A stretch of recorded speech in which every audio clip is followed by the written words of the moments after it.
Sup, my fellas. Don't forget to leave feedback, and enjoy the story.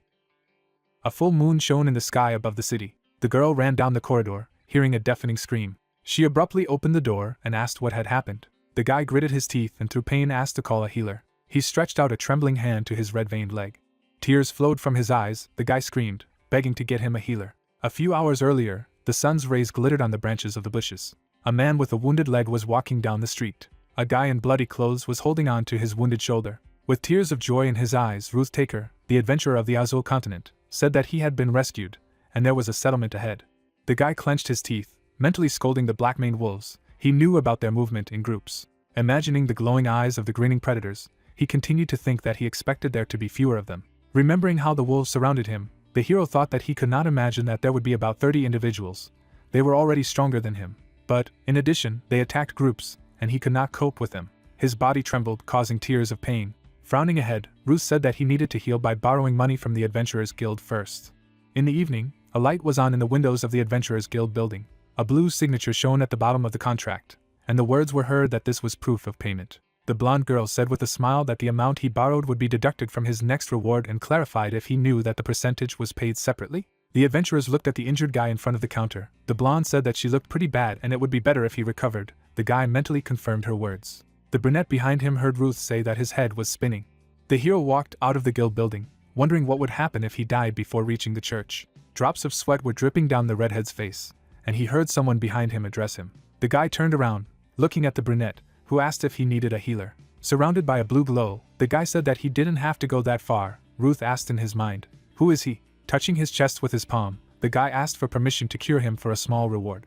It was as if a light was spreading around the healer. He said that the guy could pay after the healing.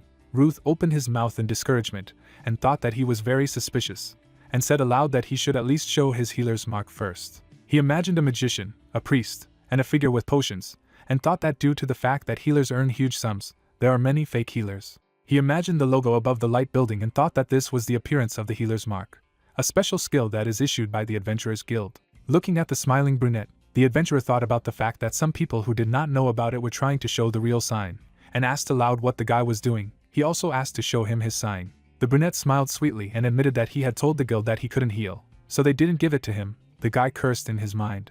Holding on to his shoulder, Ruth walked away, saying that he didn't know how to heal, but was a healer. He was just mad. The brunette looked at him attentively. He took a step, saying that these were wounds inflicted by claws. Walking behind, the guy in the white coat said that it looked like it was a strong creature from the way it had been torn apart. Hunched over, Ruth walked on, hearing the guy say that the wounds looked fresh, which meant that everything happened somewhere nearby.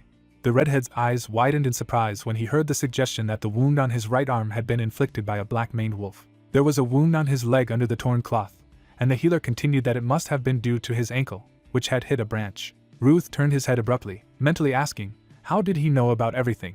The brunette closed his eyes in a cute smile, and said that although he did not have a sign, he earned money by treating people. He thoughtfully touched his chin and said that if he went to the priest, he would need to spend 600,000 gold, but the adventurer healer would only take 300,000. Ruth interrupted him, asking what he meant by that. The healer happily gave a thumbs up and said that he would cure the guy for 150,000 gold. The redhead thought that he was really a fraud. He walked away with displeasure, saying that a charlatan should not live his life like this. The brunette asked, he was really leaving, but the holy power would not be able to help him, to which the guy asked what kind of nonsense he was talking about. The healer smiled and said that it would be extremely painful. Surrounded by radiance, the brunette turned around and said that if the wound hurts in his sleep, the guy can find him. He stayed in a hotel. Ruth said that they even live in the same hotel. It looks like this guy is crazy. You need to stay away from him. In the church, a shining pattern appeared near the priest's palm, healing the shoulder. The wound on my arm healed. The blonde priest folded his fingers in prayer and said that by the power of Mr. Iver, all his wounds had been extracted. The fee was 620,000 gold. Ruth held his shoulder in discouragement as he heard the boy praying to protect this adventurer in his future endeavors. He walked, kneading his neck, and thought that the priests were expensive, but they were definitely effective. Red veins appeared on his leg, and the guy thought that he did not feel completely healthy, but he was sure that he would soon get better. That same night, a loud scream was heard in space. His reddened leg was trembling. Ruth stared at the wounded leg surrounded by a red glow. Tears were streaming down his face, and he thought in horror, what the hell was this? The guy fell out of bed and begged the maid to get him a healer as soon as possible. Leaning on his hands, the redhead thought that he had been healed by a dear priest. So why? His eyes opened with realization. Tears flowed from his reddened eyes. He remembered the words that the holy power would not be able to help him, If the wound hurt in his sleep, he could find it. Raising his head, the guy shouted that other healers wouldn't work. He said that the guy who didn't know how to heal would be here.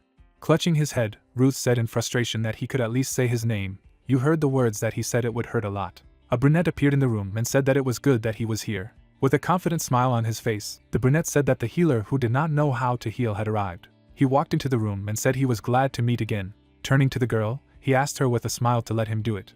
After that, he sat down next to him and asked if he felt better after such an expensive healing. The redhead clarified with displeasure. Didn't you see from him? He really was a healer, right? A smile appeared on the guy's lips. He heard that he was in damn pain, so he asked to do something with this leg. The redhead was surprised to see the gesture of the coin and heard the price of 300,000 gold and payment in advance. Sitting on his knees on the floor, he exclaimed, and the healer told him not to pay attention if he did not want to be cured. Ruth reached forward and asked what he had said about 150,000 before. Why did the price suddenly double? The hero bent over the guy screaming in pain and said that because the situation had become 3 times worse than before. Grabbing the cloth of his robe, hearing that if he thought it was expensive, let him call another healer, and shouted that he would give him his sword. There was a blade lying on the table. The adventurer said that this was all he could give now. If it was enough, he would be able to get at least 200,000 gold for it. Taking the weapon out of its scabbard, the guy said that he had been treated roughly, but it seemed that he really appreciated this sword. The blade was surrounded by light pixels. The brunette said that this time he would do it for 200,000 gold. Exhausted, Ruth opened his mouth, surprised to think that the sword was gone, and thanked him out loud. His leg with red veins was trembling. The guy asked if he could die because of this. The healer put his hand on his ankle, saying that if it was something deadly, he would kidnap him and heal him. The brunette sat on a chair by the bed, saying that as he could see, there were things that could not be healed by holy power. The redhead opened his mouth in amazement when he heard that one of them was poison. The brunette sweetly threw him a small ball. He asked what it was. Imagining a dark berry, he replied that it was a black lingonberry, its leaves containing a poison that paralyzed when it came into contact with a wound. While holding a berry, the guy heard that this is one of the reasons why black-maned wolves live near them. The frightened adventurer remembered the attack of the beasts, and heard that they were driving the prey into the bushes to calm it down, so it helped them a lot. Ruth clutched his head, shouting not to be told he couldn't walk anymore and begged the doctor to save him. Was there really nothing that could be done here? The man had a vial of purple liquid. He put it on the table and said that there was one way. The excited guy was trembling, covered with sweat from fear. He looked at the knife and asked the healer where he wanted to use it. On the table were bottles with the antidote of black lingonberries. The hero explained that this antidote should be applied to an open wound. Dark veins appeared on the red leg. He continued that he would also like to heal without touching as much as possible. But he did not know who it was. But he did a great job of healing it. With tears in his eyes, the redhead remembered the priest and said that he was right. Trembling, he looked at the gleaming blade and heard that, as he had said before, he didn't know how to heal. Not that he didn't want to, he just couldn't. The brunette closed his eyes in a smile and said that he had no painkillers, so he could scream as much as he wanted. The knife was approaching the trembling leg. Ruth opened his mouth in horror and asked him to wait, because he was not ready yet. The blade moved down. The brunette said that it would only get worse if he moved. Purple liquid poured on his leg. The hero thought that it was normal for a healer to apply healing. The guy opened the second bottle, saying that once again, let him just endure or pass out. A purple glow surrounded the smiling Songhyun, the healer of the Azul continent, who thought that if he didn't know how to apply healing, he could try any other ways. A notification appeared in the glow that the hero had been assigned a new class. He remembered that 3 years ago, when he opened his eyes, he was inside an unfamiliar cave. The guy looked ahead in surprise, thinking that he had seen a similar scene many times before. A grinning monster was approaching him. Everything was the same here. The guy was holding a wooden stake and thought it was monsters that appeared everywhere and magic. People screamed as they were attacked by monsters. The guy closed his eyes from the glow of the notification that his class was a healer. Wiping his mouth, he read it and thought that it looked like it wasn't Earth. He was in another world. There were bodies of slain monsters on the floor. The question was what they should do now. They needed to figure out how to get home. Songhyun thought that he was not the only person who was dragged here from Earth. A group of people were standing in the cave. The girl said that they had just started. How could they think about returning? The guy said that he needed to return as soon as possible. He had a family. Notification pixels began to appear in front of the hero's face, disappear. He thought that the situation was like in a fantasy book. A stats window appeared in front of him with the healer class and the scales of strength, stamina, inventory and 3 progress points. The hero read the first line again and thought what the question mark at the end was. A girl walked next to him, saying that she was right. They needed to figure out how to survive. Waving her hand, the brown-haired woman continued that although the monsters were terrifying, if they worked together, it wouldn't be too difficult to defeat them. It seemed that one of them had already gained his class and skill. The hero touched his chin and heard about the skill. A description of his skills began to appear in front of him. A cut, thanks to which you can cut anything with a sharp object. the god of languages, who automatically translates any language, an observant gaze, thanks to which nothing will hide from his gaze. The heroes mentally said that all this is wrong. He reached out with a trembling finger to one of the windows and wondered what was happening. Looking at the blue screen in confusion, Songhyun thought that his class was definitely a healer, but there was no healing skill here. Sunlight illuminated the room through the window. The guy wiped the blood from his palms.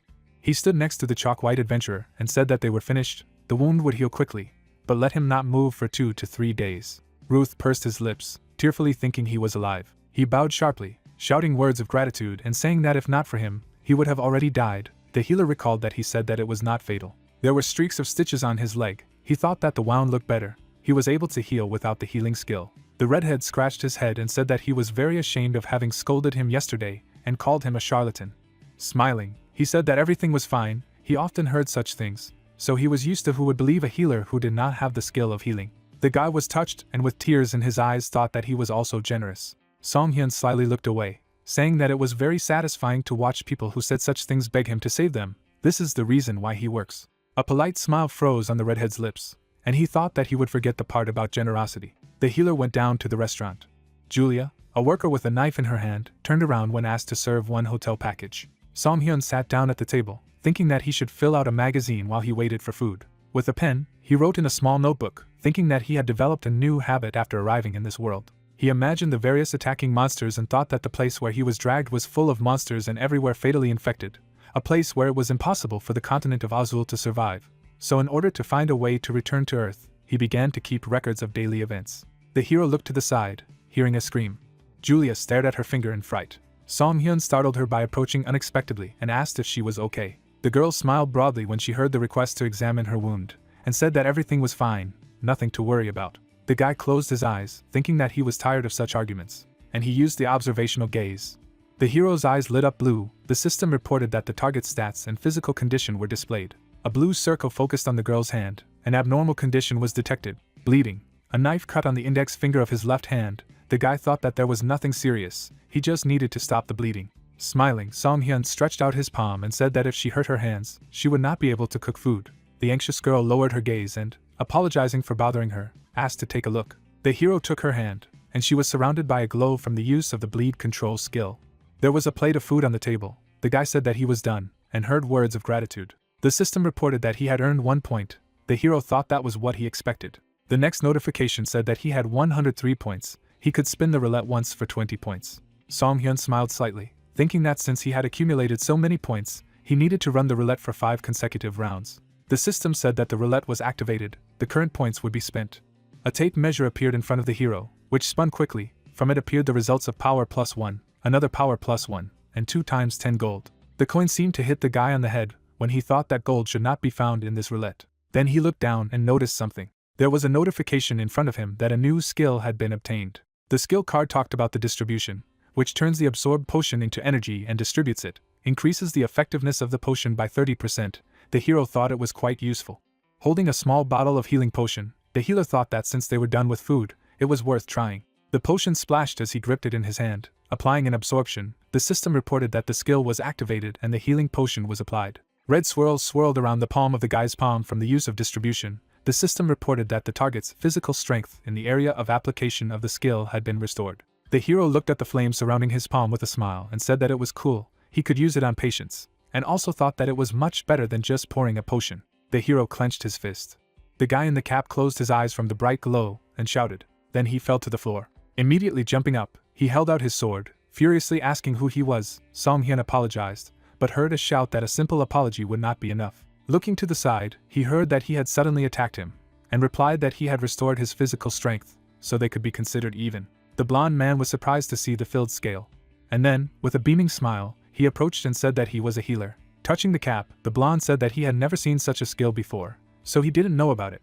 Because he was from the village, Songhyun thought how could he know about a skill that is only available to aliens from another world. The blond man threw up his hands, saying that it seemed to be fate. Would he like to join their squad? He waved his finger, saying that they were recruiting healers, and if he joined, there would be 4 of them, the perfect number for the squad. Standing nearby, the hero asked what the mission of his squad was. The guy imagined a rat surrounded by purple flames and heard that they were going to hunt rare monsters. The guy waved his hand when he heard the question about the reward, and replied that it was 1,200,000 gold. Song-hyun stared ahead after hearing this and thought that the reward was pretty good. A slight smile appeared on his lips. He thought that there was no healer in their party. Or maybe he should join them. On the light building was the golden sign of the Adventurers Guild. The beaten guy crossed his arms and asked the healer to show his abilities first. A bright spark appeared in the hooded guy's palm. He said that it was enough to be the only healer in the squad. A light could be seen at the stained glass window of the Adventurers Guild building. The man stood with his hands on his hips. The palm fell on the shoulder of the guy, whom the hero named Rick.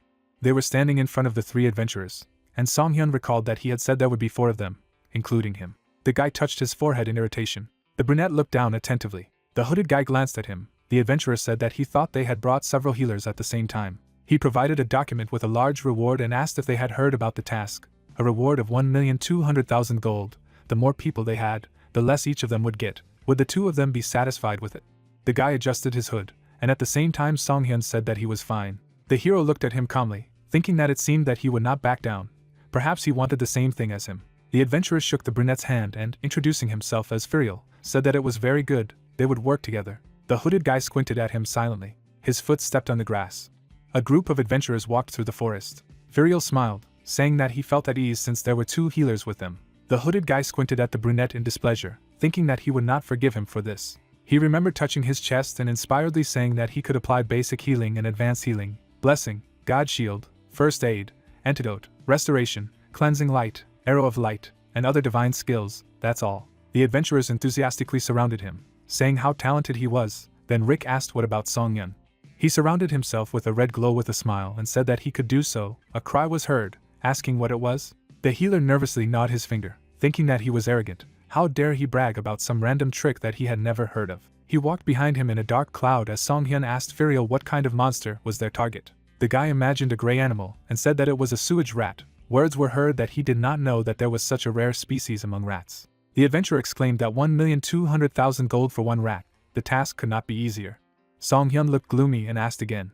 Waving his hand, he asked if they had never hunted a rare monster. The guy replied that they had never seen one. He shifted his gaze to the second healer, and heard that his experience was less than a year old. Nodding his head, Song-hyun said that they needed a lot more potions to fight the rare monster. They should be better prepared after they returned to the settlement. Furiel waved his hand in displeasure, saying that going back after they had been so far, let him forget about it. It was just a rat.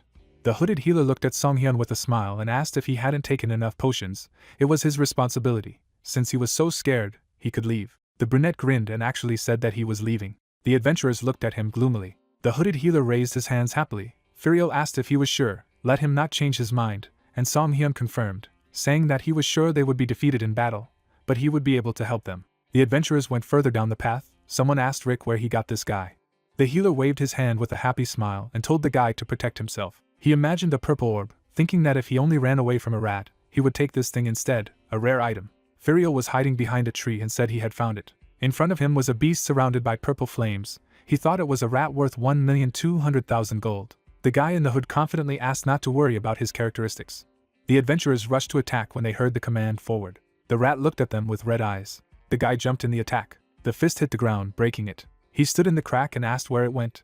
Behind the long-haired adventurer, the figure of a beast appeared. He turned around in fright. A huge rat, surrounded by a glow, raised its muzzle and screamed. The healer squeezed his eyes shut, thinking what kind of aura it was. His mana was running out very quickly. Purple flashes flew in front of the adventurers. Rick asked if everything was fine, and the healer replied that everything was fine.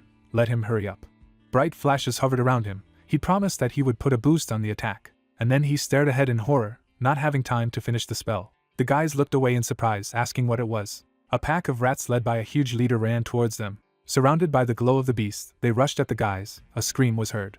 The healer stretched out his hand in horror, thinking that he couldn't believe it, they had lost so quickly. Rick started to run. Stretching out his palm, the healer thought that he was a coward, running alone, and said aloud that he had run out of mana. The guy in the cap ran towards the black portal. Closing his eyes, he ran out and promised to save them in the next life. The healer watched in surprise as he ran straight at him, and wondered why he was running here. Rick looked discouraged. He said in surprise that he had definitely fled from here, and thought they were trapped here. Suddenly, a rat attacked him from behind. The healer closed his eyes and cursed loudly. The flask with the potion broke. The words were heard that it seemed that they really had problems. He knew that this would happen. Song-hyun had a slight smile on her lips. The healer looked at him with wide eyes, surprised. The light was spinning the head of the guy, who said that they should have thought everything through. Green rays hovered around the healer's palm, who asked who would give them so much money for one rat. Looking away with a smile, Songhyun said that he would settle for 500,000 gold per person. A green wave of energy flew towards the rat. The stunned healer covered himself in sweat and asked how he knew. Bending his arm at the elbow, Songhyun said that they would attack them soon. Squinting at the frightened healer, the hero recalled that he had said that he could use the shield of the god. Trembling with horror, Marbello clutched his head and said that he had no mana left. The hero thought that he had completely lost his mind. Squeezing the vial of blue liquid, the healer said that all he needed was mana. A system notification has appeared that the absorption skill is activated. Consumes a mana potion. Then the distribution skill was activated. Potion effectiveness increased by 30% due to the use of the distribution skill. Marbello squeezed his eyes shut, surrounded by the glow of the Songhyun skill. And then his eyes opened as he realized that his mana had been restored by skill. He was surprised to remember how the mentor with the staff had said that there was no skill to restore mana. He needed mana to use skills. The guy then looked ahead, heard that he should not try to take the easy road. Throwing his staff over his shoulder, the man said that the only one who could do such a thing was a great god. Now, Songhyun seemed to be such a deity holding a glow in his palm. He bowed his head, trembling, and asked who he was. Looking up madly, the guy shouted as he listed the names of the deities, and then he fell to his knees in a bow, saying that this unworthy, wretched slave had been very rude to him. Songhyun sneered when he was called the deity of Ever, and swore not to tell anyone about what he saw today. The hero thought that if he told him the truth, this guy would be so embarrassed that he might pass out. A group of rat monsters sniffed. They surrounded the adventurers lying on the ground. Marbello kicked one of them with a scream, shouted to leave. He put his palms forward. Golden waves of skill were scattering around him, and he prayed to the merciful god Ever, asking to be allowed to use this great sacred power by his grace. The golden barrier threw the rats far back after using the god shield skill. Holding the knife and the rat, Songhyun squinted at him and thought that he wasn't lying about being good. The guy sitting behind the barrier beamed and told the master that he had done it. He awkwardly replied that now he had to do what he wanted and not distract him. A green glow appeared in the hero's palm. He struck the rat with a shining fist, throwing it away, saying that it was too. The next beast frowned angrily, and the hero thought that the reason why this task costs a lot of money. The guy looked with glowing blue eyes and thought that she was in this trap. A horde of rats scattered from one large one. Domination is a special skill of rare monsters, which allows you to collect and subdue your species. The hero remembered how the guy was frightened to run towards his friend, and thought that if the adventurer got scared and tried to escape, he would trap them in a mini dungeon with the ability to master space. The healer smiled, thinking that this was why he had prepared the pesticide of this world. He had several bottles of green peppermint extract. Jumping, the hero rushed towards the monsters. The trembling rat opened its mouth in a scream, and the hero thought that peppermint was fatal even to small animals. He ran, spreading the energy of the potion, and thought that this amount was not enough to kill 100 rats. There was a huge purple rat underneath him, and the hero activated the distribution skill. Directing the green spark forward, the hero said that things would be different with this skill. Fingers clutched the monster's fur. Songhyun thought that his defenses were now weakened. He sharply stabbed the monster with a knife, applying an autopsy. A purple haze swirled around the monster, and he screamed. The monster jumped forward, trying to throw the man off him.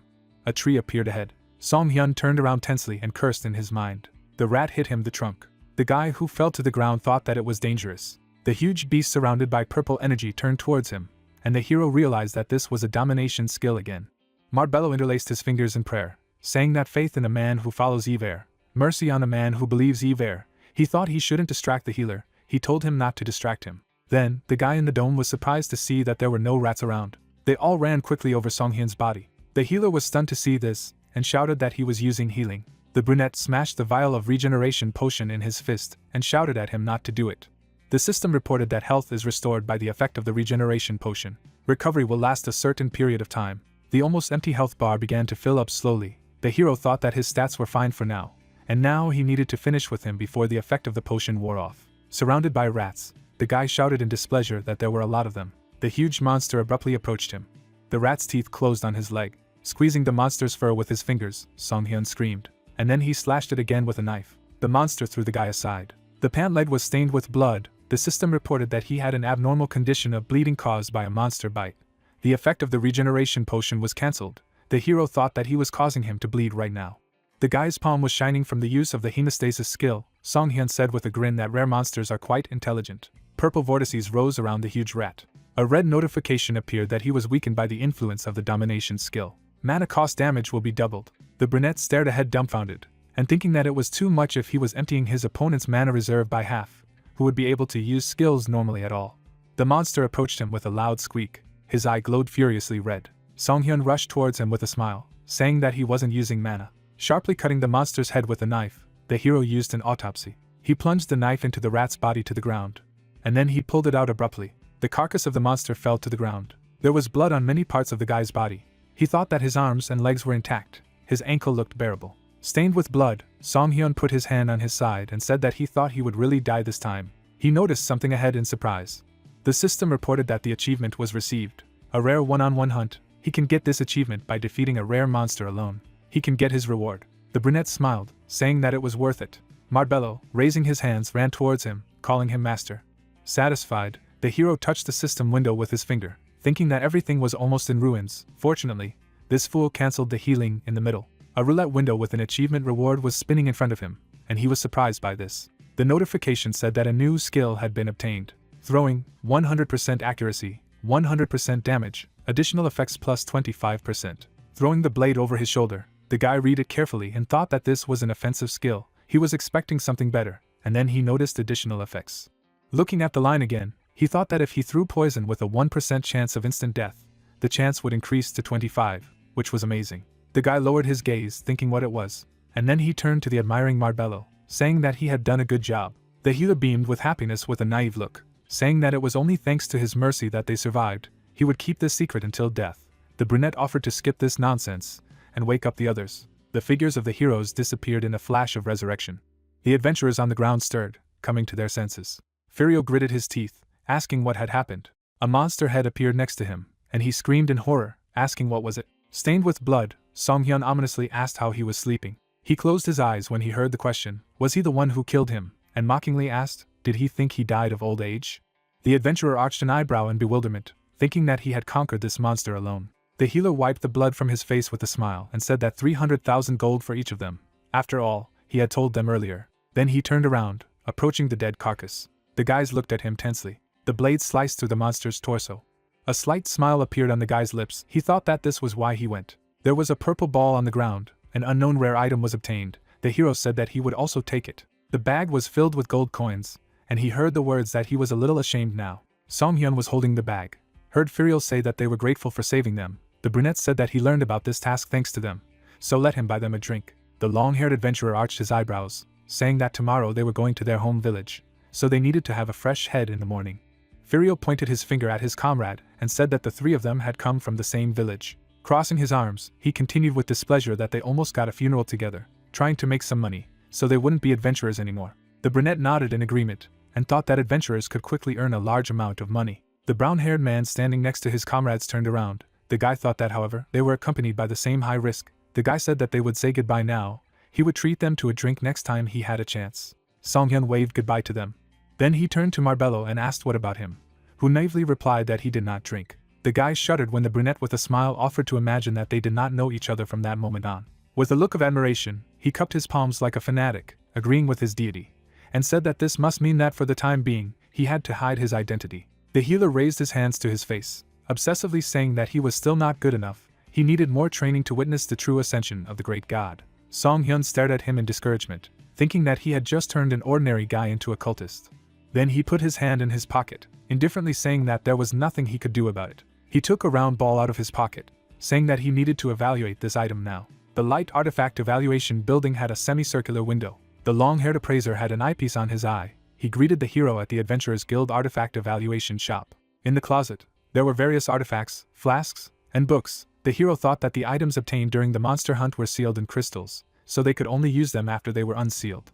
Approaching the table, the hero said that he had come to appreciate it. A gloved hand reached for the purple orb. The appraiser looked impressed, his mouth open. Song-hyun stared at him carefully, thinking that it was better than expected. A hand covered the balloon and the salesman said he was starting. A bright light appeared on the table. With a shining eye, the appraiser peered at the artifact. On the stand was a glowing purple orb. He said that he had finished. It was a C-rank artifact, an amulet of small life. The long-haired man showed 2 fingers with a smile and said that it was worth about 80,000 gold, but if he sold it to their shop, he could give him 120,000 gold. The healer took out a vial of green potion. He dripped the liquid onto the balloon, and the man asked what he was doing. The object lay among the green drops. Shaking the vial in his hand, Song-hyun said that it was a potion of Latasia, famous in the north. It was a substance that reacted violently when it came into contact with blood. He showed the smiling salesman a knife and said that it was the weapon he had used to kill that rare monster. He didn't understand why he was telling him this. The hero dripped potions onto the blade, saying that he looked clean because he had been washed, but he still had blood on him that they couldn't see. The salesman was covered in fear when he heard what this meant. This thing had come out of the monster's body, and it should react even more strongly than this knife. Song-hyun closed his eyes in a smile. Then he grabbed the seller by the hair, and he slammed his head the table, saying that unless someone replaced her, debris scattered in all directions from the impact. On the table was an empty potion container. The appraiser grabbed his broken forehead and screamed. Song-hyun held him by the hair after hearing that he was making a mistake. They were in a room where there were a lot of tourists, and he would send a signal now. The guy opened his mouth, saying that it was exactly. He slammed the man's forehead against the table again and thanked him for reminding him. There were remnants of the potion on his broken face. From the healer's palm, a golden glow spread from the activation of hemostasis. The guy's eyes sparkled ominously. He said that it reminded him that he had forgotten to introduce himself. The seller was surprised to think that the bleeding had stopped. Could this be? With a beaming smile, the guy said that he was a Song-hyun healer. The discouraged appraiser narrowed his eyes and asked for help.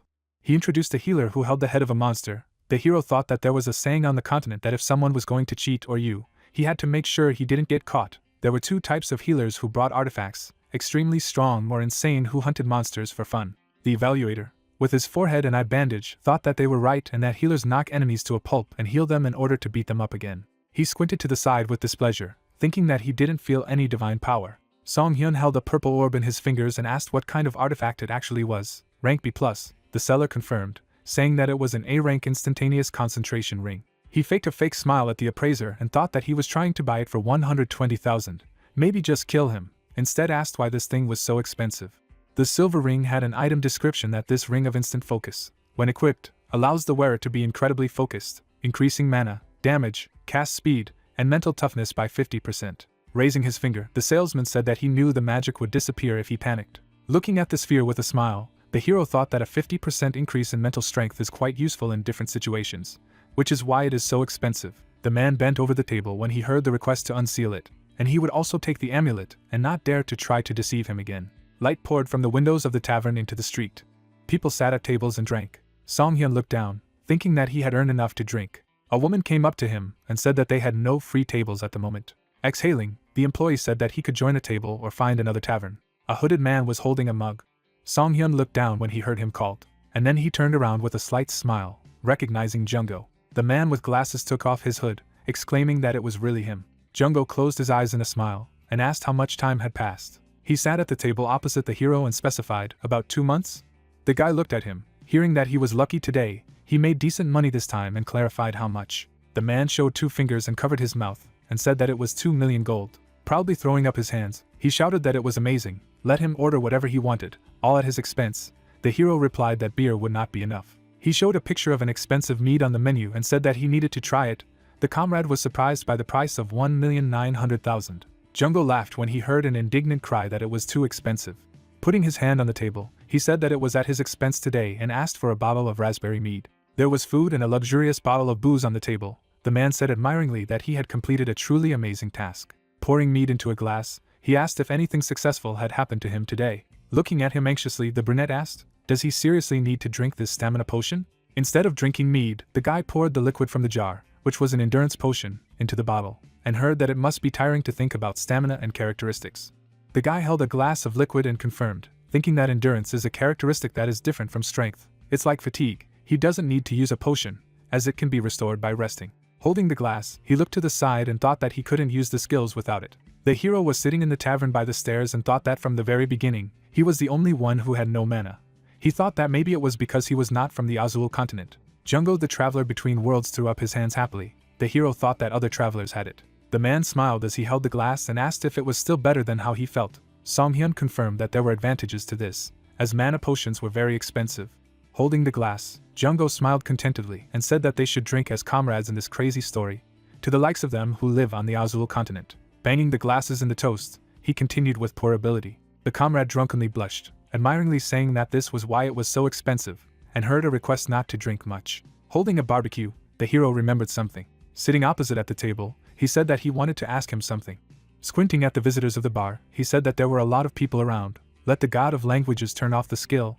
The comrade replied that it must be really important. The system reported that the god of tongues had been abolished. Placing his hand on the table, Jungo asked what had happened. He learned how to get home. Song-hyun replied that he expected too much from him. The man with glasses took a sip of mead and heard that he had gained a new skill. and something strange was happening to him. Introducing the skill window, he said that it was a skill with a black star. The guy nodded when he heard the question star next to the name of the skill. He didn't have any, and replied that this was also the first time he had seen something like this. The bar seemed to be empty. The hero said that it was much better than normal skills. Jungo asked if he should also try to kill a rare monster alone. The hero asked if he knew anything about it, and heard the answer that he did not. The comrade then snapped his fingers and said that he thought someone he was in the squad with mentioned the black star skill. He scratched his head and painfully tried to remember the man's name. Then he just picked one of them and heard that he couldn't just decide what someone's name was. The man introduced the guy who repeatedly cut the body of the monster, and said that he was still really strong. He was the same as them, a traveler between worlds. But the difference between them was very great. He destroyed everything on his own. Jungo remembered looking at the man in surprise and said that that's why he asked him what he had eaten to become so strong. Imagining the glowing magic circle, he revealed that it had replied that he had a skill with a black star. The man remembered how he was crushed by a stone and said that on their last day he began to scream. The man's hands trembled. He exclaimed that it was finally the fourth skill. Frowning, Jungo asked, "Maybe this is a way to go back?" Songhyun opened his mouth in surprise. The heroes left the tavern, and Jungo thanked them for the drink. He lovingly hugged a bottle of mead and promised that one day he would earn 4 million and buy him 2 bottles. The healer said that he would be grateful. He smiled sweetly and, when asked if he would go to the hotel, replied that he would buy potions. Ruddy from alcohol, the comrade waved his hand and said that he would go. They would see each other again. The hero wished him to take care of himself. The brunette lowered his gaze, thinking that if what he was just talking about was true, then getting the fourth skill with the star must change something. He remembered the window with the description of the throwing skill. Remembering how he sat in a bar with a friend, he thought that this meant that he should also get it. Imagining the silhouette of a man surrounded by a haze, he thought that could be a clue in this on how to find a way back home. Anyway, how did this person score as many as 4? He barely got one, risking his own life. Remembering his drunken friend, the hero thought, how could he have forgotten to tell such important information? Songhyun exhaled and said that tomorrow he needed to earn some points and do something good for that. The sun shone on the street market stalls. The people turned in amazement to one side. There was an announcement that they would receive treatment for pennies, and an exchange was also possible. A beaming Songhyun smiled and greeted the visitors, saying that he would cure them for nothing. The hooded man asked in surprise if he was a healer, and the hero confirmed it. The guy smiled when he heard that he was known. The red-haired girl pointed her finger and said that this was an eccentric who could not receive the mark of the healer because he could not apply healing. The smiling hero was silent when he heard the words that he looked strange. Come to think of it, he looked like a fraud. How could someone who couldn't use healing be a healer? As a result, the front of the healer's tent was empty, and the hero thought that this was expected. On the other side, a girl with a scythe approached him. Turning to her, the hero greeted her and thought that his real clients were not adventurers, but just such people. The girl looked at the hero in alarm and asked, "Does he really accept the exchange?" She was holding a basket of vegetables and said that she had some potatoes. She wasn't sure if that would be enough. The girl was delighted when Songhyun asked with a smile what her problem was. Dirty bandages were unrolled. Opening the wound, the patient said that she had injured herself with a tool while working in the field. She looked down in fright, saying that she knew one person who cut his finger with a garden hoe. She heard that he was very ill and died. Songhyun imagined a figure screaming in agony and thought it was tetanus, a terrible disease because people here don't have a vaccine. The girl stretched out her hand when the guy asked to look at her wound. The system reported the use of the skill observational gaze. There was a cut on the girl's hand, and the system reported that this was damage from a hoe. 2 days had passed since the incident, possibly an infection due to the use of old bandages. Looking with blue eyes, the healer thought that fortunately it was not tetanus. He smiled at the patient and said that it was nothing serious. With the basket were 2 jars with red lids. Handing one of them to the girl, the healer promised that it would cure her. The jar in her palm was shining. She noted that the potion looked strange and heard that it was a bomb. Looking in her direction, Songhyun explained that she needed to apply it after breakfast and dinner and use clean bandages. Then the guy froze tensely and asked, "Does she have any?" The girl was surprised when he began to leave, asking him to wait a little. Several tufts of grass were tied with a rope. The hero thought that he could make them, since they were not there. He held in his hand a cloth created from grass with the help of his skill. Holding the scissors, the healer said that while he was doing this and would make more in reserve, he thought that it was difficult for an ordinary person to buy bandages, since they were expensive. The girl with a rewound hand smiled happily and thanked the hero. He waved goodbye to her and thought it was a good start. Touching the system window with his finger, he thought that he had received the points. The villagers looked at him tensely, and then they ran to the healer asking if he really took the exchange, and asking them to look at the wound. The brunette smiled as he looked at them. There were many system windows with receiving points for healing, and words of gratitude were heard. As a result, the hero scored 172 points. With a smile, the guy wiped the sweat from his forehead and thought that it was really worth it. He remembered the huge rat and thought that hunting monsters was also good. With a smile, Opening the system window, he decided that it was still better to calmly treat people in the settlement. The impact knocked over a box of bandages and flasks at a moment when he hoped he would only see such patients. Song-hyun looked away when he heard that it was nonsense. The man with the white collar asked, "He calls this dirty tent a shop." The blonde aristocrat put his hand on his side and demanded to give it to him. The hero looked at the fallen flasks. Song-hyun smiled as he asked what products he was looking for, and mentally called him displeasure. The blonde man sat down with his legs crossed over his legs and said that any of the ones he had done. Looking away with displeasure, he said that it was cramped here, and the guy thought that it looked like he was from a noble family. Why was he in such a small shop? The hero reached for one of the bombs and said that he did not know what he was looking for. He pulled it to the man and said that this was all he had now. The blonde man and his guard saw this, and he said that he did it. He was lucky for the potion's master. Touching his chest, the aristocrat introduced himself as Richard. Song-hyun looked at him, recognizing his last name, and thought that it was a fairly famous family in this area. The guard with the scar on his face closed his eyes, saying that there was nothing strange when he heard what brought him here. The aristocrat sitting opposite said that the head of the family wanted to hire him. The brunette looked carefully ahead when he heard that they wanted to hire him, and thought that they had come to him from such a proud family. The blonde man glanced at the guard with displeasure, and said that he could have done such troublesome things on his own, who apologized, saying that it was an order. Song-hyun caught the bag and heard the order to take it. Richard pointed his finger in displeasure when asked what it was and shouted that he didn't even know what it was. However, the guy expressed that it was impossible to understand just by looking at the bag. The man with the scar looked down and explained that it was an ingredient. It was needed to make a cure for Taze.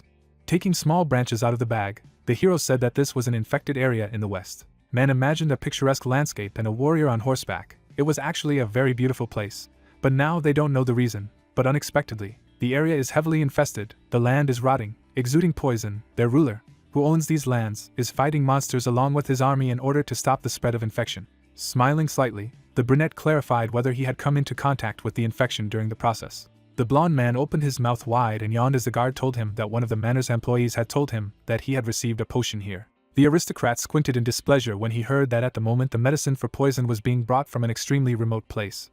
But it was quite difficult. There was a smile on Song-hyun's lips. He thought that was why the precious young master had come here in person. He sat holding a bag of ingredients in his hands, and thought that a balm was better suited than a liquid potion to treat contact with infestation.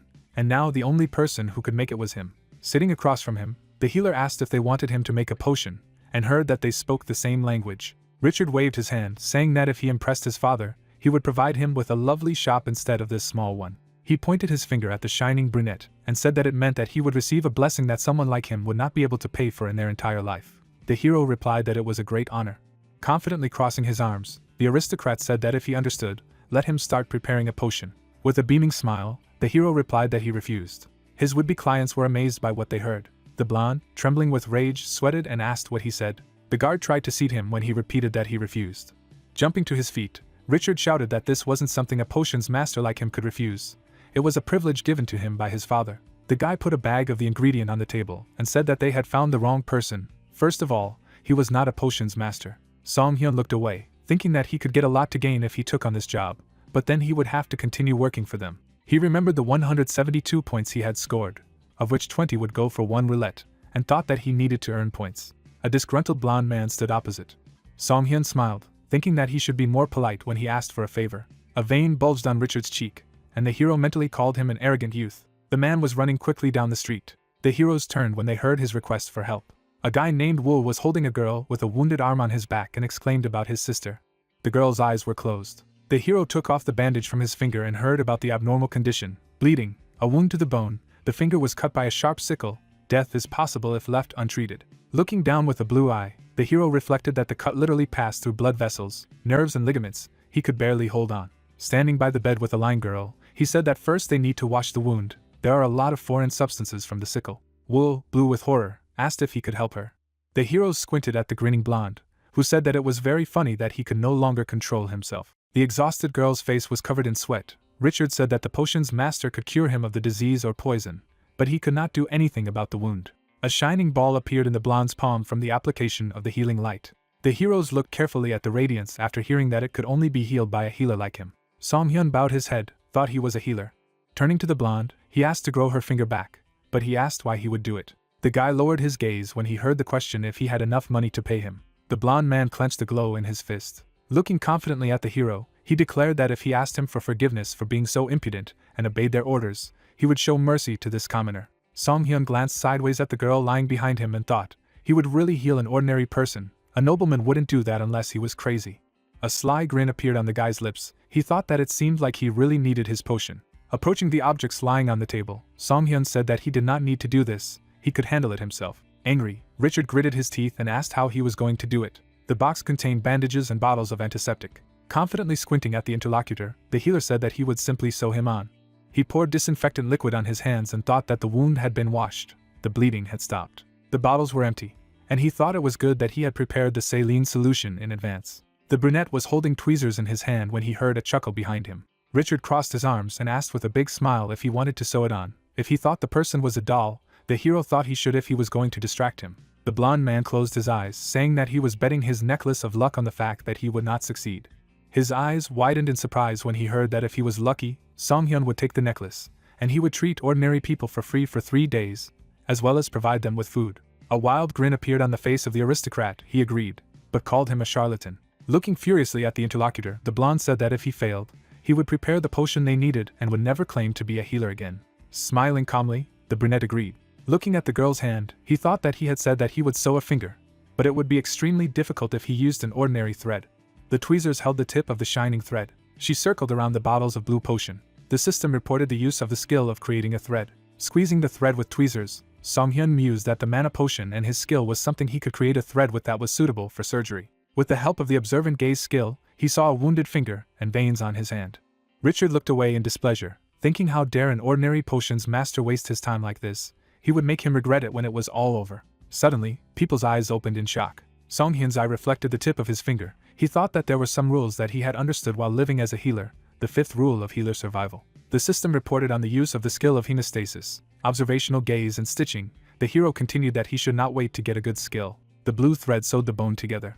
The guy was holding tweezers in his hands. He confidently sewed the girl's finger with thread, thinking that he should use the skills and knowledge that he had to the fullest. The hero waved his tweezers, thinking that a fingertip transplant was an extremely difficult operation, but with the right skills, there was nothing he couldn't handle. There was a silver ring on his finger's hand. He thought that it would take extreme concentration to connect the severed nerves one at a time, but rare objects would help him. The system reported that mental power had increased significantly due to the effect of the ring of mental concentration. The watchers opened their mouths in shock, the healer thinking that now he needed to sew the skin together. Song Hyun stared intensely ahead, thinking about his stamina. The stamina gauge was almost empty. Whirlwinds flew around the patient's arm. The stamina bar continued to decrease. The hero thought that there was very little left. A drop of sweat ran down his face. The thread stretched from the potion container. Song Hyun held the glowing thread with tweezers. The patient's finger had a blue suture. Her brother is crying with joy. The nobleman trembled as the girl's brother shouted in admiration that he had joined. The hero squinted at the status bar and thought that it was close. He might faint if it took a little longer. The guy took a sip of the stamina potion, deciding to restore the stats first, and then complete everything correctly. The system reported the skill of full recovery, which increases the patient's recovery rate. The full recovery skill has been applied. A radiance rushed from the healer's palm to the girl's hand. He said that everything was ready. The blonde gritted his teeth in displeasure. Then he moved forward furiously, shouting that he should not joke like that. His finger could not move after that. The brunette calmly looked at him and offered to check it out for himself. Richard shined a bright light of resurrection on the patient. She opened her eyes a little. There were 2 blurry figures in front of her. The brunette wondered if she could hear him. The girl silently turned her gaze to the healers. She clenched and unclenched her fingers when she heard the request to move them. The brunette smiled, saying that was enough. Richard said that it was incredible. Song Hyun turned to the blonde with a cute smile and asked if he remembered what they had been talking about recently. The aristocrat stared at him in shock as he heard the words that he would not keep the promise made on behalf of the great Yara family. Those present opened their mouths dumbfounded, hearing the question, how dare he? Richard angrily threw the amulet on the floor and cursed. Together with the guard, he left the healer's shop, who told them that if he was going to give something away, he should do it politely. The guy was holding a good luck necklace in his palm, which increases good luck when worn. Wall tugged at his sister's cheek, and then thanked the healer and asked if the nobleman would keep his promise. Song Hyun clenched the necklace in his fist and replied contentedly that he would. After all, his father would be strict in this regard. They should just spread rumors about it. A disgruntled blonde man walked down the street, while the hero asked to say that if people went to the city square, they could get free treatment and food. In the evening, the light in the windows was on in the hotel. Julia leaned her palms on the table and asked if the doctor knew about the rumor. There were empty potion containers in front of Song Hyun, he asked tiredly. Representing the crowd at the tent, the employee said that the young gentleman of the Yara family had opened a free hospital in the town square, and the food was also free. so a lot of people gathered there. The hero sat at the table, saying that it was wonderful. Julia continued, which was why she was worried that the healer's number of patients would decrease. Song Hyun looked down and calmly replied that he could handle it, because it was enough for him that many people could get free treatment. The girl thought with a sweet smile that he was a kind-hearted man, while he ominously thought that the mere thought of how the nobleman was doing now filled him with happiness. The brunette put a basket of potatoes on the table and asked the girl to use it for cooking. The brown-haired woman beamed happily and promised to cook something delicious to help him restore his energy, and mentally replied that he was grateful, but today he would no longer become energetic. In front of it was a white system window with a message about 10 roulette spins, 200 points would be spent. Next, there were many notifications with the results of roulette: health +1, 1 gold, stamina +1, 1 gold, health potion, mental strength +1, stamina +1. The hero thought wearily that the roulette had let him down. He looked at the system windows and thought that it would be strange to gain skills as often as he did last time. A yellow vitality crystal and an inventory expansion card shone brightly. Smiling, the brunette decided that he was using it. The system reported that he had gained additional inventory space by applying the expansion. Song Hyun brought the crystal to his eyes, examining, and thought that this is an ingredient for endurance equipment, so at least it is useful. Jungo came up and smiled, and the hero asked that he was also staying at this hotel, to which the friend replied that this place has the most delicious food. He held out a card with the image of a crystal and said that his friend was lucky because he had received it recently. The hero clarified, was it not to strengthen the crystal? The radiant friend said with a smile that he could take it, it would not be useful to him himself. The healer thought that he was a generous person. He took the card and thanked him, noting that the man could make a lot of money if he sold it. The guy with glasses looked down in surprise. He noticed the ring on his friend's finger and asked if the healer would continue to use it or sell it. Song Hyun replied that it was needed for a while, but it was difficult to sell it, because the ring was quite expensive. Looking at him, his comrade sighed. Song Hyun was taking the ring off his finger when he heard that a friend might recommend a store for him. On the wall hung a sign for a gun magazine. The healer went to a store rich in assortment, and thought that it was not so bad here. The bearded man turned to him and greeted him. The brunette said with a smile that he wanted to sell some items. On the table was an amulet received from an aristocrat. Words were heard that the crystal in this necklace of good luck had a crack. The surprised hero remembered how the nobleman had abandoned him. He closed his eyes and nodded when he heard that the man was willing to redeem the amulet for 3 million gold and mentally thanked Richard. Song Hyun showed the seller the ring and asked what about it, to which he heard that it was a rather rare item. The man was holding documents, saying that he needed to check the history of recent transactions. The hero replied that he wanted to look around. There were various spears on the rack. The guy thought that he needed to see if there were any useful weapons here. Then he saw a crossbow and decided to evaluate its effectiveness. Reaching out with his hand, the healer thought that it would be good to have a long-range weapon. Suddenly, a bright light began to emanate from the crossbow. Song Hyun looked at him in surprise, asking, "What is this?" There was a message in the system windows demanding to get it at all costs. The healer read the message with a surprised look. Thinking back to the blue system windows, he thought that he had received countless messages so far, but had never come across a message that seemed to have been sent by a human. Looking up slightly, he thought it felt like someone was watching him. Song Hyun turned around abruptly. His eyes widened and he heard the merchant call out to him. A man with a beard approached the brunette and asked if everything was all right. The hero replied that he was thinking. He looked at the crossbow and asked if it was some kind of special weapon. The weapon glowed slightly. The man said that it was Freaky's crossbow, a precious weapon found among the relics. He was holding a small cloth bag and continued that the weapon came with the bag. The merchant threw a coin into it, saying that if you put the object inside the bag, it would turn into an arrow.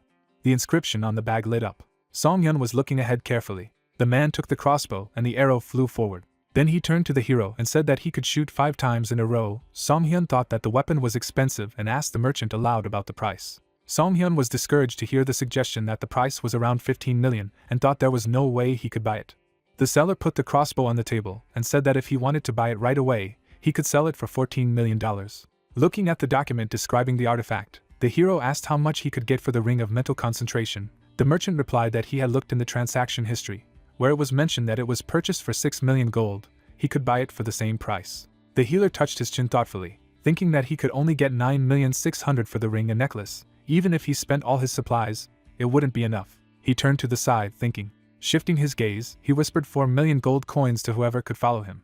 There was a lantern hanging on the wall, and nothing happened. Song Hyun looked away with displeasure, and thought that he should at least throw in some money if he wanted him to buy a gun. The merchant waved his hand and said that if he didn't have enough funds right now, he could register it as a reserved item. Reserve the crossbow for the visitor. The hero asked in surprise, what could he do? The man smiled and said that judging from the items he had brought, he was sure that the hero would be able to make a lot of money quickly. Song Hyun smiled and asked the merchant to register a reserve, and thought to himself that he now understood why Jungo had advised him this store. The sky above the store was dark. The question was heard if he liked something else, and the hero asked to give him a brooch with a reinforcement ornament. The sun shone on the Adventurers Guild building. On the collar of the robe glittered a gold ornament. The system said that it was a life force brooch, an item that increases stamina and has the ability to improve. The hero looked at the crowd of arguing people at the bulletin board and thought that it was the job of adventurers to offer their talents to the service for points and money. Song-hyun looked away, thinking that he was planning to borrow some money from Jungo. The embarrassed comrade showed the coin and said that he only had 5,000 gold pieces. The brunette looked gloomily at the money, thinking that he was poorer than he seemed. With a smile looking at him, the man with glasses asked if he thought they wouldn't be able to go home. Song-hyun replied that they couldn't be sure, but he had some clues. Looking down, the brunette thought that since he had spoken to him after 3 years of silence, he imagined the palms holding the system window and called it the person who had brought them to this place. Looking ahead, the guy thought that maybe he could talk to him if he got this crossbow, but he needed to work first. The guy closed his eyes and said that in any case he would inform his friend when he found out something, and thanked him for the trifle. The disgruntled comrade demanded that everything be returned. The brunette squeezed through the crowd to the blackboard, wondering if he would find something suitable. He tore down one of the ads for healers. The blonde girl squinted in his direction. While holding a few papers, Song-hyun heard himself addressed. Looking at him anxiously, the blonde said that only licensed healers could take on these tasks. He needed a sign. No matter how much he had done for them, they couldn't register it. The hero smiled at her and replied that he was just looking at it. The employee opened her mouth in surprise when she noticed that all these ads were in the process of being implemented. The guy was holding blue sheets with signatures. Suddenly, his gaze became satisfied when he noticed something. The image showed a wounded leg. The announcement said that a healer was urgently needed. The bleeding from the patient's leg did not stop. The hero said that it looked good and looked at the address. Julia, holding a broom, noticed the guy and asked if he had left something. Song-hyun replied that he was looking for someone. He walked into the room and thought he had found it. The man said he would cure it. An elderly priest, surrounded by radiance, asked that Mr. Ever grant her his mercy. The brunette looked at him in discouragement and thought that it couldn't be that a person could hire an ordinary priest. Could it be a wandering priest? The blonde held the patient's hand and said that Rena was tired. The priest said that she needed to hurry up and asked to untie the bandages. The hero's eyes lit up blue. He used the observant gaze skill. The girl's leg was bleeding. The system reported that it was an abnormal condition, bleeding due to an infection, a wound caused by a cut by something sharp.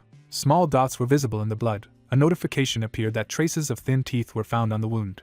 The priest's palm had a glow. He said that he was freeing it. The brunette abruptly stretched out his hand and asked him to wait. The man turned around abruptly, asking who he was. Song-hyun looked at him with a slight smile and introduced himself. The old man looked at the guy suspiciously, hearing him apologize for interfering and saying that his healing would be useless. He asked if he knew what kind of healer he was. Song-hyun looked at the man and said that he misunderstood him. He wasn't talking about his abilities. The blonde behind asked, "Is he a healer?" The patient was trembling violently. The words were heard that the guy should understand her friend's situation. She opened her mouth slightly and demanded not to interfere and leave if the brunette was only going to say strange things. The girl frowned when she heard that such healing would not work here. She pushed the hero in the back and shouted to get out of the way and not to distract him. The door to the room slammed shut. Song-hyun chuckled and thought how stubborn they all were. Let them not say afterwards that he didn't warn that healing wouldn't work. The priest looks at what is happening excitedly and wonders why everything is like this. A bright light pours out of his hand. He does not understand why the healing does not work. The girl has bloody wounds on her body, which the man is trying to heal. The blonde stands next to him in shock and asks what is going on. The lady sits unconscious. A cry is heard that the bleeding does not stop in any way. Liz looks at her with a serious look. Realizing that everything is exactly the same as with the previous healer, she thought that the priest of Ever's church would be different. Tears come to her eyes. The heroine wonders if it really doesn't matter which healer to bring, because none of them will be able to heal Rena. Suddenly she turns to Liz. The victim hardly says that the healer would have been here earlier. He knew that it would be useless to treat her.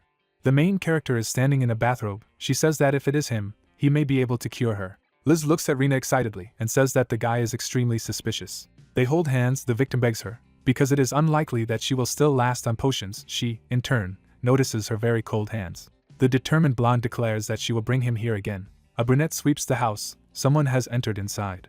The heroine frantically asks her if there was someone who just left the living room. The guy has black hair and eyes, also tall. The protagonist sits nearby. The employee asks if she is talking about Mr. Song-hyun.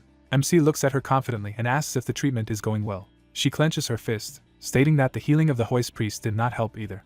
With a stern face, she asks if the main character knows what the problem is. He replies that most likely yes. He begins to speak with a slight grin. The embarrassed blonde hears a question about how after everything that has happened, she wants MC to heal her. A flashback arises in which they were standing next to each other. Liz justifies herself by saying that she misunderstood his words. as Song-hyun had previously said that there was no hope, and she thought that the treatment had not worked so far because the healers were not capable enough. The girl bows to him, exclaiming that it may be impudent on her part, but she begs to save her colleague. The lady keeps her head down, realizing that asking him for help after saying so much is not very good. Liz continues to stand in this position. The main character goes to the door and, turning around, asks what she is doing. He says with a grin that he has to examine the patient right away, so let him move faster. The discouraged blonde freezes in place, saying that the doctor behaved as if he was not going to help.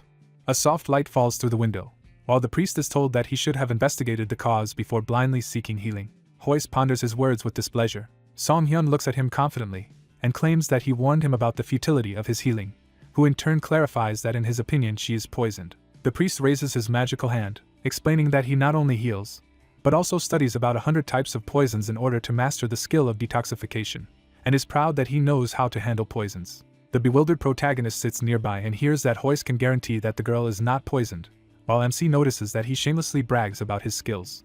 A conversation is heard in which the protagonist claims that he did not mean poison. Song-hyun turns to the lying Rina and asks her name, and then informs her that he will now begin examining her wound. The victim's hand is bloody. She is asked how she got this wound. A girl with a blade runs away from the mutants. There is a story that a week ago she was attacked by rock moles. They were not very strong, in fact. At first it was just a minor wound. Liz stands next to them and calls it strange that she was also attacked, while the main character clarifies whether she went to the settlement immediately after the attack of the rock moles or not. In a flashback, the girls run away from other monsters. She explains that they were chased by a group of goblins in the jungle immediately afterward. The heroines swim in terror through the swamp, because crocodiles overtook them there too. The priest is shocked to reflect on the number of trials they had to endure. Hoist sees the protagonist happy, while the victim explains that they barely made it to the settlement after that, but Rina's condition suddenly worsened. The girl lies on the bed. The protagonist asks if this wound hurts her. The victim opens her eyes in shock. The priest is discouraged when he hears that she is not in pain at all. Hoist waves her hand and asks if the wound really hurts and why she is talking about such an important fact only now. She exclaims that she did not notice that it does not hurt due to dizziness. The priest frowned and spoke of suspicions of something strange. A magical seal appears above him, which writes about black magic, the opposite of holy power. He claims that healing will not work if the lady is cursed. The main character takes a wooden hammer with a smirk and asks him to calm down, because this is not black magic at all. An embittered Hoist stands by and listens to the guy about how if it was a curse, healing would do even more damage. Song-hyun holds out a light potion, claiming that this is the answer. A shocked Rina sees green rays hovering around her. The window says that the distribution and absorption skills were applied consistently. The priest looks on in shock, asking what he is doing. He is stunned that the girl's bleeding has stopped. The main character with a grin conjures and explains about the concentration of mint, while claiming that there is nothing better for catching insects than potions of his own making. Rina asks him about the insects in a frightened way. There is a tiny bite mark on her legs. The protagonist tells her about it and asks her to take a closer look. A small beetle sits on the grass. It is said that they apparently passed through Micah's swamp, and due to its features, this swamp is a natural habitat for a variety of insect monsters. MC then clarifies if they neglected her wound when they crossed it. Rina claims with a serious look that this was the case and the wound was not immediately treated, but the same was true of Liz. Song-hyun points to the blonde and clarifies where these two were injured by the attack of rock moles. The interlocutor answers about the back of her hand and face, while her partner has only on her leg. She is shocked to realize that Rina was the only one whose wounds came into contact with the water. The protagonist explains with a serious look that this is true. The source of infection was inside the swamp, which means that only the victim's wound came into contact with water infected with insects. The priest, frowning, listens to Song-hyun about the presence of a foreign object inside her leg, so it is obvious that the bleeding will not stop. Then the old man says that he finally understands what is happening. The blonde happily asks if it is really over in this case. MC replies that this is only a temporary measure. With a stern face, he takes out a blade, while explaining that the wound does not hurt at all, which means that this insect has the skill of anesthesia, and this is a fairly high-level skill for this species. The main character sharply stabs the victim's leg with a knife. A beetle shell crawls out of it, while the protagonist claims that there is no such insect as weak that it will die simply from taking medicine once. A ferocious insect with dozens of teeth begins to squeak. Rina is horrified to see this. A monster that looks like a large leech abruptly flies into the room. The doctors turn around and see her fall on the bed, Hoist in complete shock. Song-hyun takes a knife and declares that she needs to deal with her as soon as possible. He looks at the monster. The system window says that it is a black swamp leech that lives near water zones. The old man looks at her in fright and shouts that she has become even bigger. The priest begins to fall to the ground. Song-hyun looks around calmly. At this moment, the leech deftly moves around the room. The girls watch in shock. The mutant rushes to the hatch. The main character notices that he is going to escape into the sewers. With a serious face, he demands not to let her leave. The main character takes off and gives chase. MC is chasing a mutant. Songhyun resolutely stabs with his knife. A monster with dozens of sharp teeth growls furiously. The protagonist blocks the blow masterfully. Making a face, he notices that the mutant is quite sturdy, but realizes that she has grown up due to sucking human blood for a week. The leech takes a few more blows to its purple flesh. The main character sees how the monster eludes him. He notices that the enemy is very nimble. Liz rushes after the leech. She jumps. A girl in gloves grabs a wooden cabinet. The blonde slams them shut and orders the monster to stop. She angrily yells at the mutant. The lady drops a giant wardrobe right on the leech in one movement. Sits on it with a smirk and asks if they really think the heroine will let the who tried to kill Rina go. Suddenly, a ferocious leech rises above her and hisses. She is in shock. A moment later, the main character hits the monster hard with his foot. The mutant flies to the side and hits the boxes. The protagonist swings his dagger with a stern look. He plunges the tip directly into the mutant's mouth, realizing that this monster is using the absorbed blood as energy. The protagonist leans with his whole body to impale him, while wondering if it is worth continuing to attack. MC deftly jumps away from him and intends to wait for him to use up all his supplies and dry out. The leech growls pitifully. The guy notices that it is much smaller than before. The monster shakes its purple head. The parasite looks at the room and sees no one. Noticing a window in the room, he rushes to it. A second later, it flies into it. The glass shatters. The protagonist, making a face, sees this. He thinks of the maid with a guilty look and mentally apologizes to her. As the parasite crawls down the street, Songhyun realizes that if he sneaks away through the city canal, there's no way they'll find him. The main character takes the green mixture, realizing that he needs to act either now or never. He clenches his fist, thereby breaking the glass.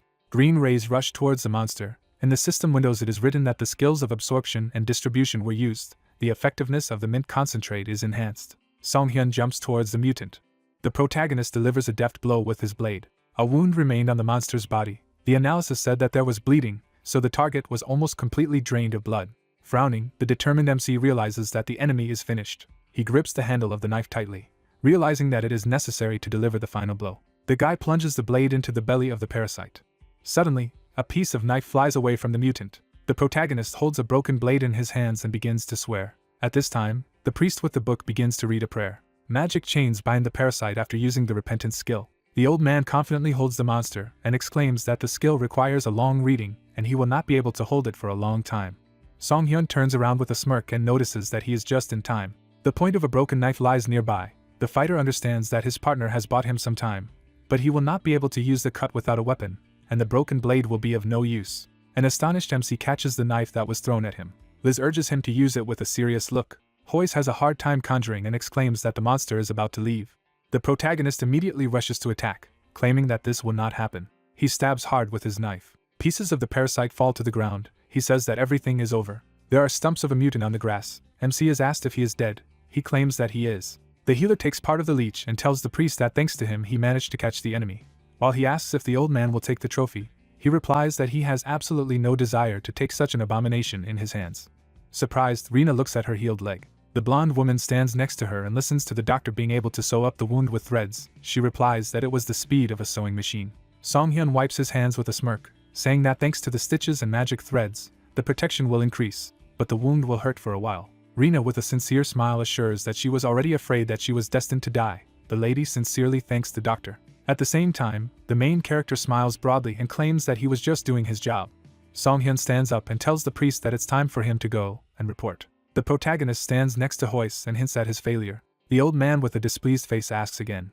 MC with a slight smile assures that this is the only way to get his reward. The events take place in the Association of Adventurers. It is said that the hero came to report on the failure of the mission taken. The amazed girl wonders if he really failed. The priest sadly replies that it is so. The surprised interlocutor looks at him and realizes that Hoyce is a high-ranking priest of Ever's church, so he couldn't help but succeed. Suddenly, she notices Songhyun on the other side of the room. At this time, the protagonist calmly rubs his fingers. The lady assumes that it was him again, the task destroyer. The girl is shocked to see Liz, who wonders if she can cancel the request. The joyful blonde thanks her. The worker notes that it was a good reason. The lady puts a stamp, claiming that according to the rules, they will return only half of the deposit. The paper depicts Serena wound. It also indicates the cancellation of the task. Songhyun stands by and realizes that he can't take on tasks for licensed dealers.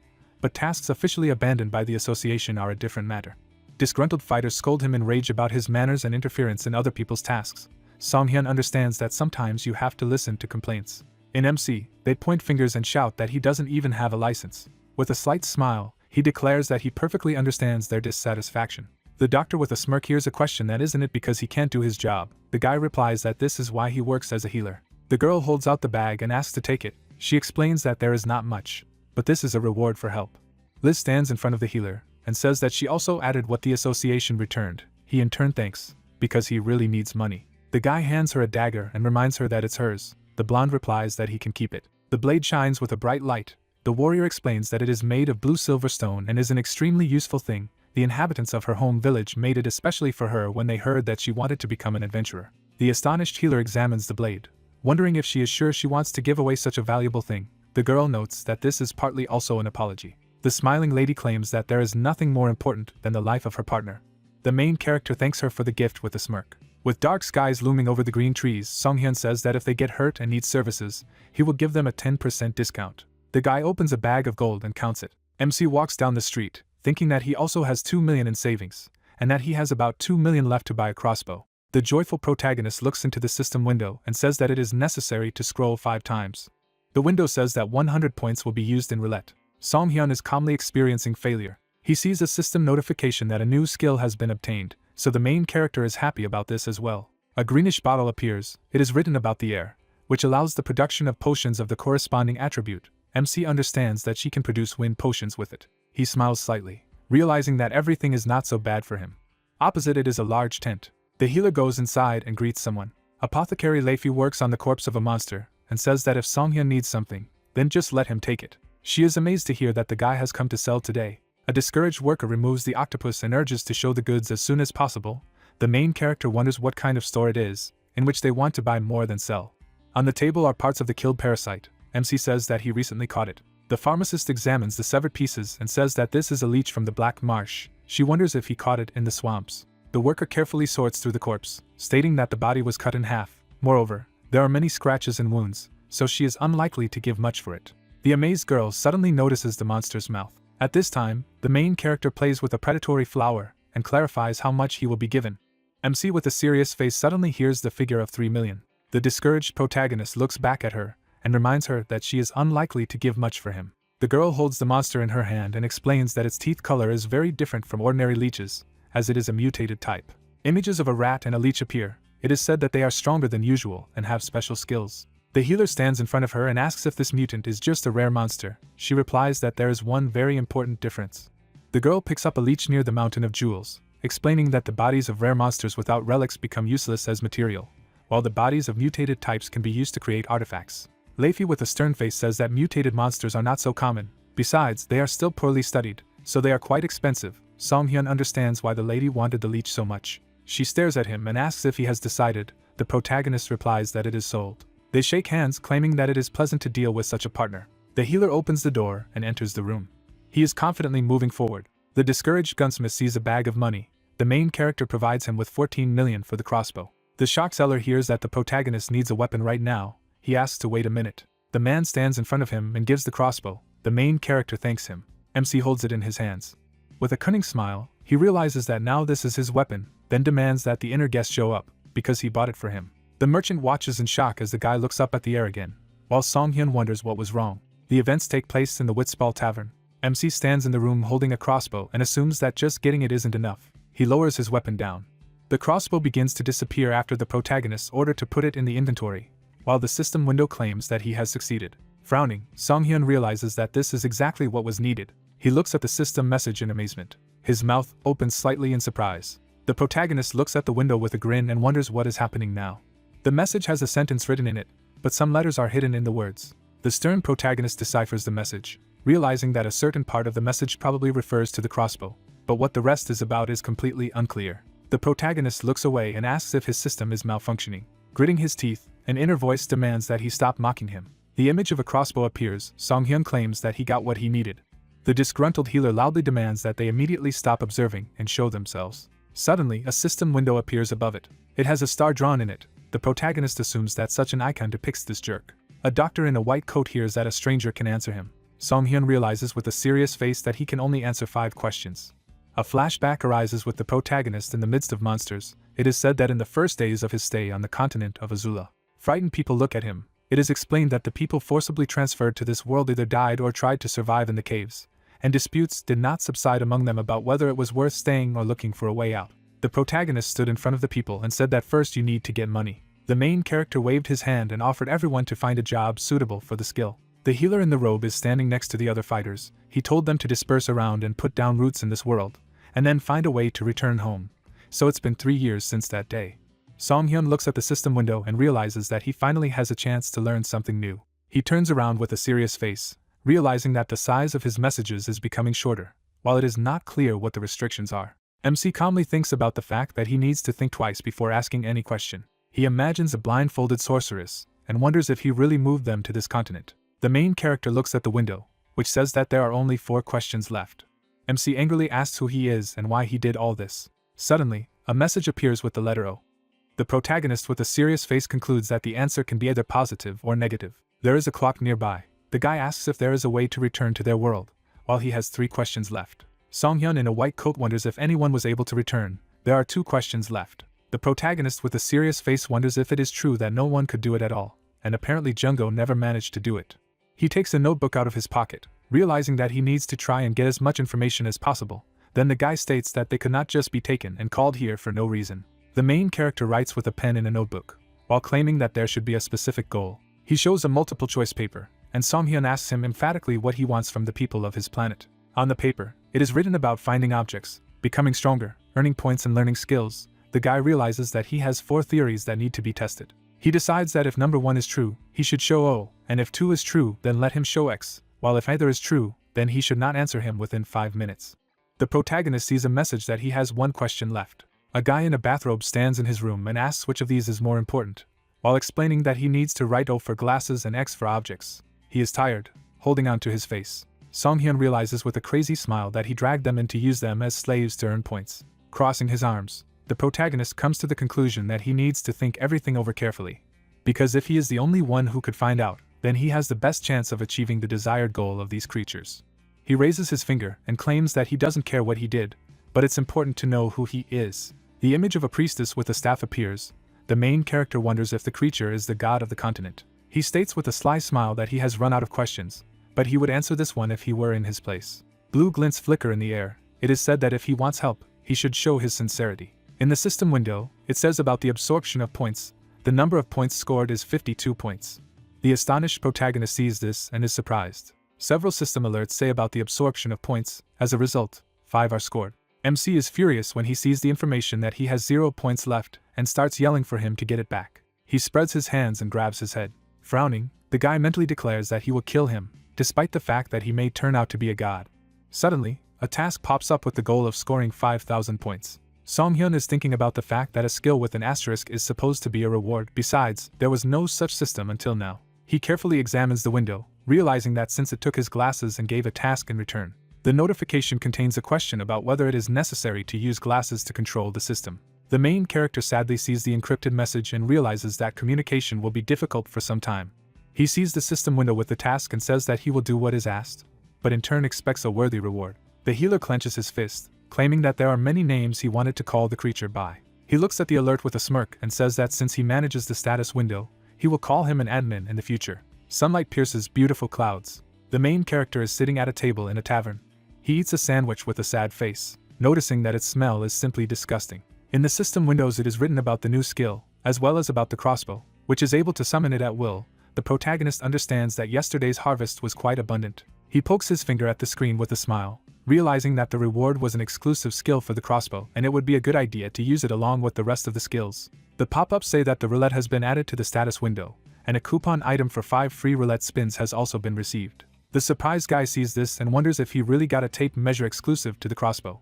A magic chest appears, and a coupon item for 5 free spins is used. The roulette counter is spinning. An astonished MC watches on. In the system window, you can see the results according to which the guy received additional damage, as well as the fatal pocket skill, as well as an increase in soul points. The protagonist continues to eat, realizing that although it only applies to the crossbow, it has given him a stat boost and skill. An image of blue crystals arises. MC thinks about how it even gives him extra points for every soul point he gets, with Song-hyun reflecting on wishing every spin was the same. Jungo goes inside the room and says that he is very sleepy. The main character gets up from the table and greets him. The guy with glasses is amazed to hear that he needs to go to the doctor, because there is something that needs to be told to him. A loud scream can be heard throughout the tavern. Jungo stands in front of the protagonist and asks if this is really the case. He says that they were only sent here to earn points. The healer replies that if you summarize, they are. The guy with glasses in shock claims that they are not some kind of slaves at all. He purses his lips with nerves. Through tears, he grabs the doctor and shouts that he is glad, because he thought that he would die before he set foot on his native land again. He, in turn, asks to stop crying and listen. The protagonist pushes him away from him and says with a smile that as he heard from his approximate explanation, they need to hurry up and earn points. Jungo wonders if it is really difficult. Song-hyun happily punches the villain, explaining that this is the case, both despite the fact that he has to heal the wounds, and if you take into account the wounds he inflicted. People watch in amazement as he treats another, with the guy explaining that his own wounds do not count, but it is acceptable to treat a wounded comrade. A discouraged guy with glasses hears that if MC cures his friend at any time, he will quickly earn points. Jungo clarifies what his help is. The doctor raises his hand and addresses the interlocutor. He hands it to the guy and asks him to become an assistant. The protagonist with a cunning look contemplates the need to create a team. The interdimensional travelers who are aware of the state window system are fit to be assistants. The guy in glasses thinks and is silent. The main character at the same time understands that among them he is the one who can be trusted, and no matter how much he thinks about it, Jungo is the only one who can help right now. The friend coughs slightly and talks about his role. He smiles broadly and declares that of course he will help the doctor. At the same time, the main character smirks, realizing that he already knew that he would agree. Jungo takes up a knife and asks for permission to sacrifice his body. Song-hyun does not understand what he is doing. The guy raises the point of the blade above his hand, exclaiming that he is investing himself in his earnings. Through tears, he takes his bloody hand and shouts that the protagonist should immediately heal him and earn points. The doctor explains with a slight grin that there is no point in this if the wound is inflicted on himself. A screen with technical problems appears. The guy bandages his palm, clarifying that they need to hunt monsters and it should work. They approach a large building, and Jungo wonders if it's too fast, and Jungo remarks that people need to be diligent. The girl sits at the green table and welcomes them to the Adventurers Guild. She opens her eyes in shock and sees the protagonist. He walks with a sinister smile along with his partner. She considers him the destroyer of the mission, also noticing his face, excited at the very thought of destroying another task. The disgruntled lady does not stop looking at them. Jungo wonders what the main character has done. There are sheets of paper on the bulletin board. They intend to see what they can do. A guy with glasses looks at the tasks, while the doctor asks him to look at a certain one. Several sheets contain information about the Beloto Ridge. The guys carefully analyze. The main character notices that there are many tasks from this place. The number of monsters has most likely increased.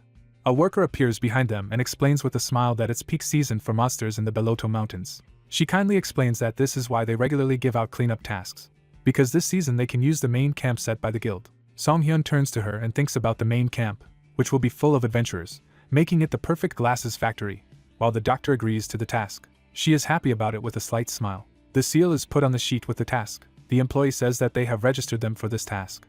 The cello happily welcomes them to the camp halfway to Beloto's Ridge. Around them are fighters with swords. It is said that here they will be rewarded according to the number of monsters they catch, and although the trap is the part they entered through, it is safe. Ferocious monsters roar. The cello exclaims that there are a lot of mutants in all other places and therefore you need to be careful. The doctor creates a magic gun with a smirk and asks his partner if he is ready, because from now on patients will come regularly. The stones on the ground begin to shake. It is said that now is the time to mine gold.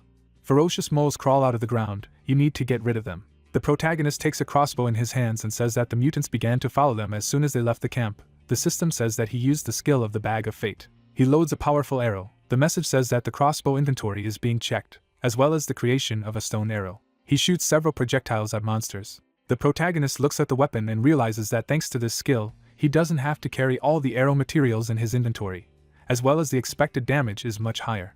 Suddenly, a mole crawls out near his leg. Jungo turns around in shock and calls out to his partner. The monster's mighty claws move towards the doctor. The protagonist sees this in shock and realizes that things are bad. Suddenly, a partner appears in front of him, who covers him with himself. Through the pain, Jungo shouts that the healer doesn't need to pay attention to him. The system window says that an arrow is being created using a small potion of power. Suddenly, a guy with glasses receives 4 arrows in the back. He looks at the smiling doctor and asks if he really hit him with an arrow. Song-hyun replies that it's a potion, and he just proved that it's okay to get hit by such an arrow. A powerful projectile flies out of the crossbow, which kills monsters. At the same time, Jungo masterfully cuts through his opponents with a sword. In front of them lies a mountain of mutant corpses. They brought this pile to the table. The worker asks if they really caught them all, while the protagonist asks if these are really iron moles, because in this case it is clear why the partner was beaten. The cello smirks in the sheet and exclaims that they will close their account now. The doctor stands next to his partner while the others discuss the number of monsters killed, and what these two do, because at the very least, they are unusual adventurers. Another fighter at this time mockingly says that if they are good adventurers. Jungo is shocked to hear that they must not have money for a healer, since one of them is wearing bandages. The spoon sinks into the porridge. An exclamation is heard that they should not judge by it. Friends are sitting with plates in their hands. The guy in glasses claims that they don't even know what a great healer the doctor is. The main character thanks him, who, in turn, wonders if he is angry about this. Song-hyun explains with a friendly look that you don't need to be angry to deal with such people. With a stern look, he declares that it is also time for them to appear here. The amazed partner does not understand who he is talking about. Not far from them, a wounded soldier and a comrade appear. MC and his partner turn around when they hear an exclamation that they are looking for a healer. The wounded man was visibly trembling. The rest were looking for a healer. Someone said that the number of wounded people had increased significantly with the onset of night. Jungo pointed to the side and said that the doctor should now earn points. The other replied that everything was fine. They turned to shout when he said that there were a lot of patients here. The man in the raincoat stood over the wounded man, saying that he had his own patients who needed him. The man turned when he heard the request to take a look at this patient. There were two people standing in front of him. He realized that these were the guys. Remembering the smirk, he thought they were the ones who had laughed at them. Song-hyun passed by hearing that the interlocutor was not so incompetent as to need his help, to which he asked why his patient was in such a state. He leaned over to the wounded man and thought that they had at least given him decent care, and it seemed that the attack was aimed at the arm and shoulder. Then he looked at him carefully. A message appeared about the skill of observational gaze. So, looking at the hand, Song-hyun saw a description of the condition as decomposing purulent paralysis. Traces of bites of a wild animal all over the body. There was an open wound, but it seemed that he had recently recovered from it. Jungo raised his eyebrows and asked if he had found anything. The hero put his fingers to his hand and said that apparently he was bitten by wild animals. It is also noticeable that his hand is in a state of paralysis, judging by the stupor. The friend raised his hand to his face, suggesting that the parallel most likely meant that he had been bitten by a hound. The other healer added that they should not make him laugh. Paralyzing poison does not make people writhe in pain like that. The hero took out a knife and said that the paralyzing venom of the hound is truly unique. He made an incision and added that if several conditions are met, what is it? The wound looked blackened. Song-hyun said that the flesh was all rotten. This is the effect of me before decomposition. The hero got back on his feet when he heard the question of what to do. A crossbow appeared in his hand. He targeted the patient and said that they needed to do so. People around him were indignant, asking if he was going to stop. Jungo spread his arms when the doctor asked him to get rid of the strangers, who shouted at them to stop distracting the doctor. The hero loaded the crossbow, thinking that if he wanted to deliver the potion to various parts of his body quickly, then this was the best method possible. Air cards have been activated. He is able to create a potion with the corresponding attribute. The pouch of fate skill has been activated. The arrow potion of air has been created. Arrows rushed at the patient. It was a 5-fold combo of wind arrows. Everyone was terrified and shouted that they couldn't look at it, saying these guys were definitely crazy. How could they just take and kill a person? The hero lowered the crossbow and asked again. The wounds began to heal. The patient was surrounded by a green aura. The hero suggested not to call a completely healthy person dead. He began to breathe. The observers were surprised that he was hit by an arrow and he was fine. Another doctor looked shocked to hear that. Moreover, even the poison had been neutralized.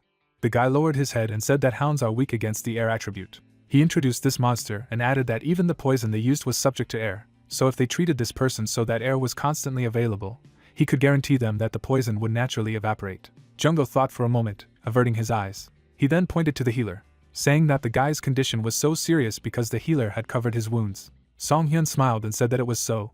If this healer had been a little smarter and hadn't closed his wounds, I'd bet nothing like that would have happened. The second healer looked confused. The guy turned around and asked if he was right, and the others began to talk about how it seemed to be true. When he determined the way to heal with one glance, he was right. He should have just left him alone. At that moment, the second healer ran away, and the doctor's friend remarked that it was magnificent. The wound on his arm was bandaged. He patient looked at the hero to hear that now his arm would be completely healed at any second, but he still needed to be careful until his body was fully recovered and replied that he would stick to the recommendations. At that moment, his friend came over and asked if there was anything strange about it. A torch was burning near the tent. The comrade did not understand why he came alone. Where his group had gone, the interlocutor replied that now that he had said this, his words made sense. It could not be that someone was hunting alone at night. The hero was still sitting next to the patient, asking where the rest of the group was, and he replied that they were suddenly attacked, and they separated. She clutched her head and shouted that it couldn't be. He was the only one who survived and that he shouldn't have fled alone then. Jungo looked at him carefully when he heard that these hounds had just jumped out of nowhere in a pack. Then he withdrew his hand, replying that it was strange. They usually do not attack in such large groups. Song-hyun averted his eyes. Then he looked at his comrades, saying that something was definitely wrong, that there might be a sudden increase in the number of monsters, and the disappearance of a group of adventurers. It must be a rare monster. Only in this case this story makes sense, and it looks like they are all imprisoned in a mini dungeon. The lantern burned brightly. Jungo held it in his hand, asking the hero what to do if they were all already dead. The doctor replied that he hoped they weren't. We took a step forward and heard something. They looked at each other. The doctor said that they were the same dogs and mentioned the lamp. Her friend picked her up. They saw dogs attacking a person. Song-hyun charged the crossbow with an air arrow potion. The shots hit the monsters. The guy fell to the ground. The doctor asked if everything was all right. Jungo saw the bodies and called out to the hero. He came up and said that apparently they were all in the dungeon, and they were all dead. Looking at the gnawed bones, he thought about the corpses of both animals and people who had been decomposing for some time, assuming that they had all died a long time ago. His companion turned to him and asked if dogs did not prefer fresh meat, for I was sure it was not typical for them to collect bodies in this way. The hero looked intently, saying that there are those who eat rotten meat. Footsteps were heard. A monster approached them. The guy added that they were undead. Imagining the undead, the hero mused that it was a dead creature that was moving again thanks to the effect of black magic, an existence that was looked upon with contempt by all priests. He raised his crossbow, adding that things had become quite problematic. His comrade asked if they could win. The monster bared its mouth. Then he let out a howl. A whole flock ran to them. The guy they rescued was shocked. Jungo rushed forward. A sweep of the blade threw them back, shouting that they would not pass. One of them pounced on the side. The doctor shouted to him to duck. There are new reports that the pouch of fate skill has been activated. The arrow potion of wind has been created. The shot struck the beast. His companion raised his head and thanked him. Song-hyun shot him. It was reported that as a result of the use of the wind potion, the air attributes had been improved. The doctor smiled and said that it was his vaccine, and he asked to warn him next time. The leaves rustled in the wind. The wolf attacked Jungo. He said there were too many of them here. The monster tried to bite. The young man repelled him with his sword, saying that the enhancement of the wind potion was amazing. The hero noticed the monster sitting there, wondering what the hound was up to, because it hadn't moved since it gave the signal to attack. The monster was surrounded by an aura. Song-hyun thought it looked like she was waiting for her pack to die. It couldn't be. Jungo continued to fight and shouted that this was the end of it. The leader let out a howl. The defeated rose again. The hero realized that it was necromancy. The hero stared ahead and turned to his friend, saying that it was a necromancer hound, who did not understand how a dog could use it at all. The wolves surrounded them. He shouted that it was bad. If it continued like this, there would be no end to them. And the guy replied that the necromancy skill would be dispelled once they killed the rare monster. The arrow hit one of the animals. He added that they could not approach him, because the others got in the way. The guy with glasses looked at him and asked if it meant they would win if they got close to him. The doctor replied in the affirmative. He took a step forward. Jungo smiled and said that it was time to prove himself. The hero looked at him and thought that this was for sure. Although he looked like a pathetic wizard from the outside, he was a real tank. The guy raised his hand up. A message appeared about the mass aggro skill. Opening his mouth wide, he shouted that the speed of the attracted monsters was increasing, meaning that he would most likely die. The dogs were approaching. He ran away from them and shouted that he believed in the doctor. Song-hyun lowered his head and was very grateful to him. Seeing how the leader looked at him intently, the hero said that now it would not be difficult to deal with him. The guy remembered how she held a leech and said that the source of the rare monster's power lies in his relic. She looked away, adding that if he had to face special problems and a rare monster, he would have to find his relic and destroy it. Song-hyun ran at the beast, turning on his observant gaze. His gaze found something. The young man withdrew the blade and thought that the relic was around his neck. Then he hit it. A message appeared that the throwing skill was activated. Song-hyun took out a crossbow and decided that this was his chance. The system reported that the bag of fate skill had been activated, and the arrow potion of wind had been created. Something jumped out of the bushes. The beast grabbed his hand. The hero rounded his eyes, surprised that the leader had left one in reserve. The hand flew to the side along with the crossbow. The crossbow fell to the ground. Wolf looked at him and mentally conveyed that he was a stupid person, daring to touch his relic. Then he pounced on him. The guy turned. He saw the huge mouth of the monster, which at that moment was telling him that it would devour him alive. A message appeared that the crossbow skill had been activated again. He began to disappear. Song-hyun smiled slightly. The system reported that the crossbow had been summoned. It appeared in the other hand. The guy pointed it directly at his mouth, adding that he was actually ambidextrous. The wolf's eyes became larger. An arrow flew out, on the other hand, telling the mongrel to die. Looking at the moon, the hero said that he really managed to cope with it. He would never do it again. Song-hyun was lying on the ground, wondering where his palm had gone. At this moment, the hemostasis skill was activated. The girl they rescued came up with her and said she was there. There were many stars in the sky. The doctor thanked her for bringing her. She replied that she needed to be grateful to them, asked to be allowed to cure him. Taking his hand, the hero asked if she was a healer. The girl replied that yes, and her name was Keitel. The doctor looked to the side and said that he would be fine, and could take care of himself. Could he look over there instead? The survivors stretched out their hands. They begged for help and asked someone to save them. The hero said that they definitely needed more extraction than him. Song Hyun went to look for his companion. The guy was lying under a pile of corpses and asked for help.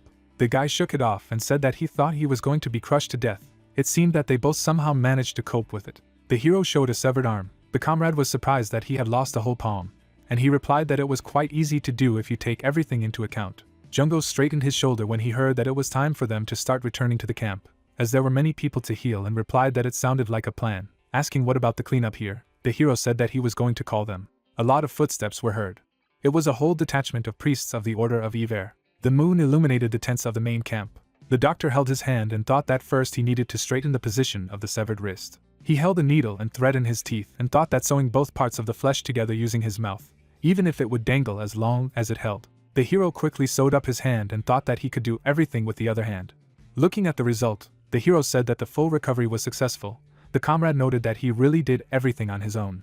Leaning his head on his arm, Jungo asked why he hadn't asked a friend named Keitel to heal him, to which the doctor replied that he didn't like to rely on other healers. They looked at the entrance when they heard that the priests had arrived. Song Hyun put on a robe, saying that he was moving out, to which his companion replied that he was going to get some sleep. The priests would take care of everything themselves. In front of him stood the priest Cardinal Yahello of the Church of Iver, a parish of the settlement of Hind.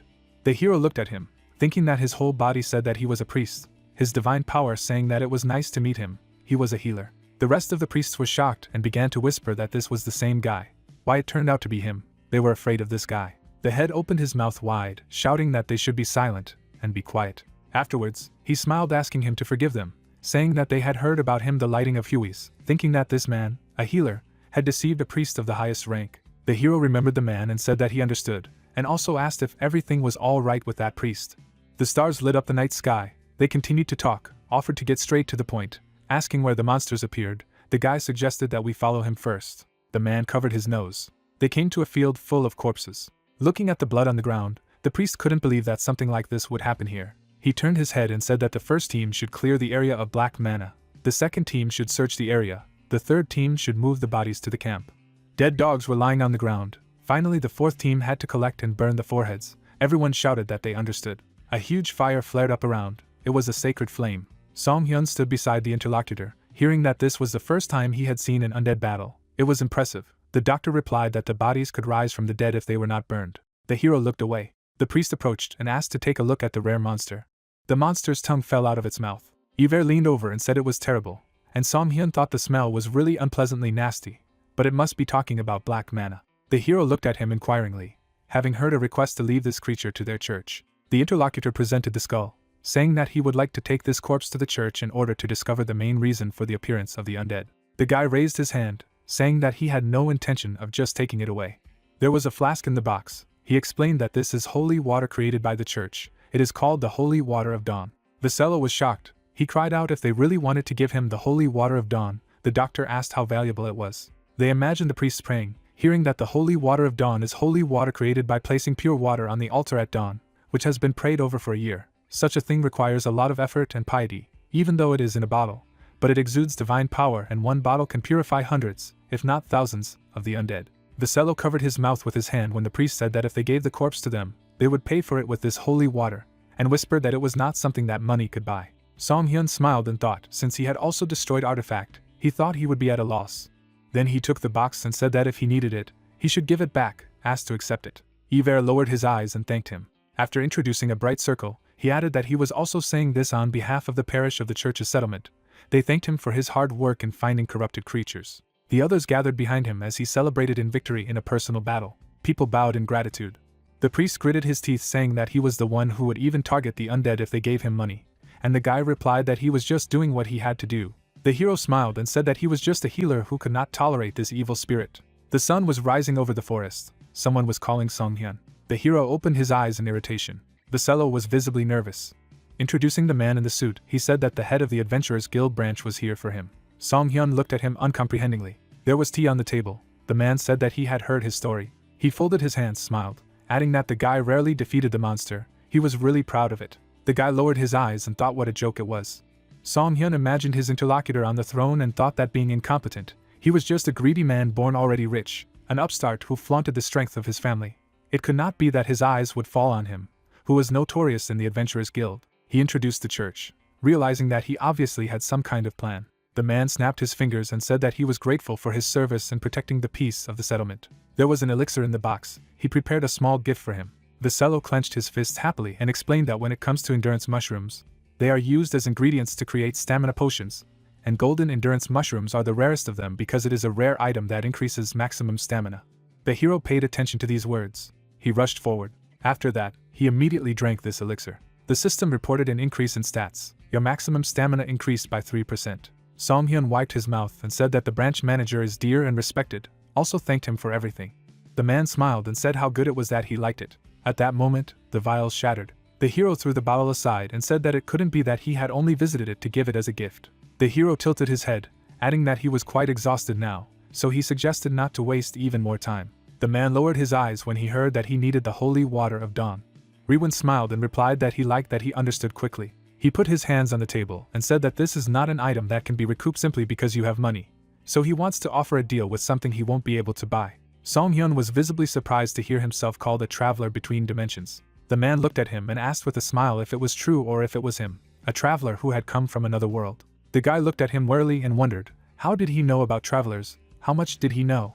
The interlocutor raised his cup and said that it was so unpleasant. The man introduced these people and suggested that they think about how travelers between dimensions and with special abilities are not treated properly just because their origin is unknown. Not only can they not reach high positions, even if they prove their abilities, there are healers who have not received official confirmation. Song-hyun smiled and asked what he meant. The interlocutor slightly tilted his head, answering that if he passed on the holy water of dawn, he promised him the sign of the healer and the sponsorship of the family. This surprised the hero. The interlocutor laughed when he heard that according to the rules, he could not become an official healer and replied that the rules were a problem for him. He introduced the young man in the healer's cloak and said that he would receive recognition of the healer's experience from the eminent noble families if he accepted the offer, would even be able to apply for the position of royal healer. In other words, after rising from the bottom, his life would blossom. The man took a sip and said that the holy water of dawn was worth it. Riwon looked at the hero with a sly smile, thinking that if he got his hands on her, he would be able to move to a place bigger and richer than a tiny small provincial town, and making one person an official healer was not a problem at all. The hero raised his hand to his face.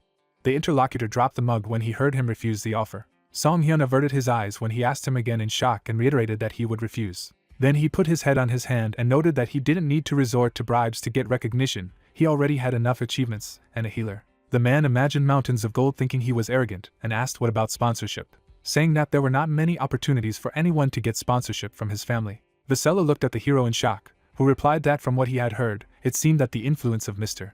Branch leader to the family was not that significant, the advantage was unclear, so he would refuse. The bullets of the interlocutor increased significantly. The man was furious. A cry was heard throughout the neighborhood as a guy dared to mock him. He asked to calm down. Jungo stared at something in surprise.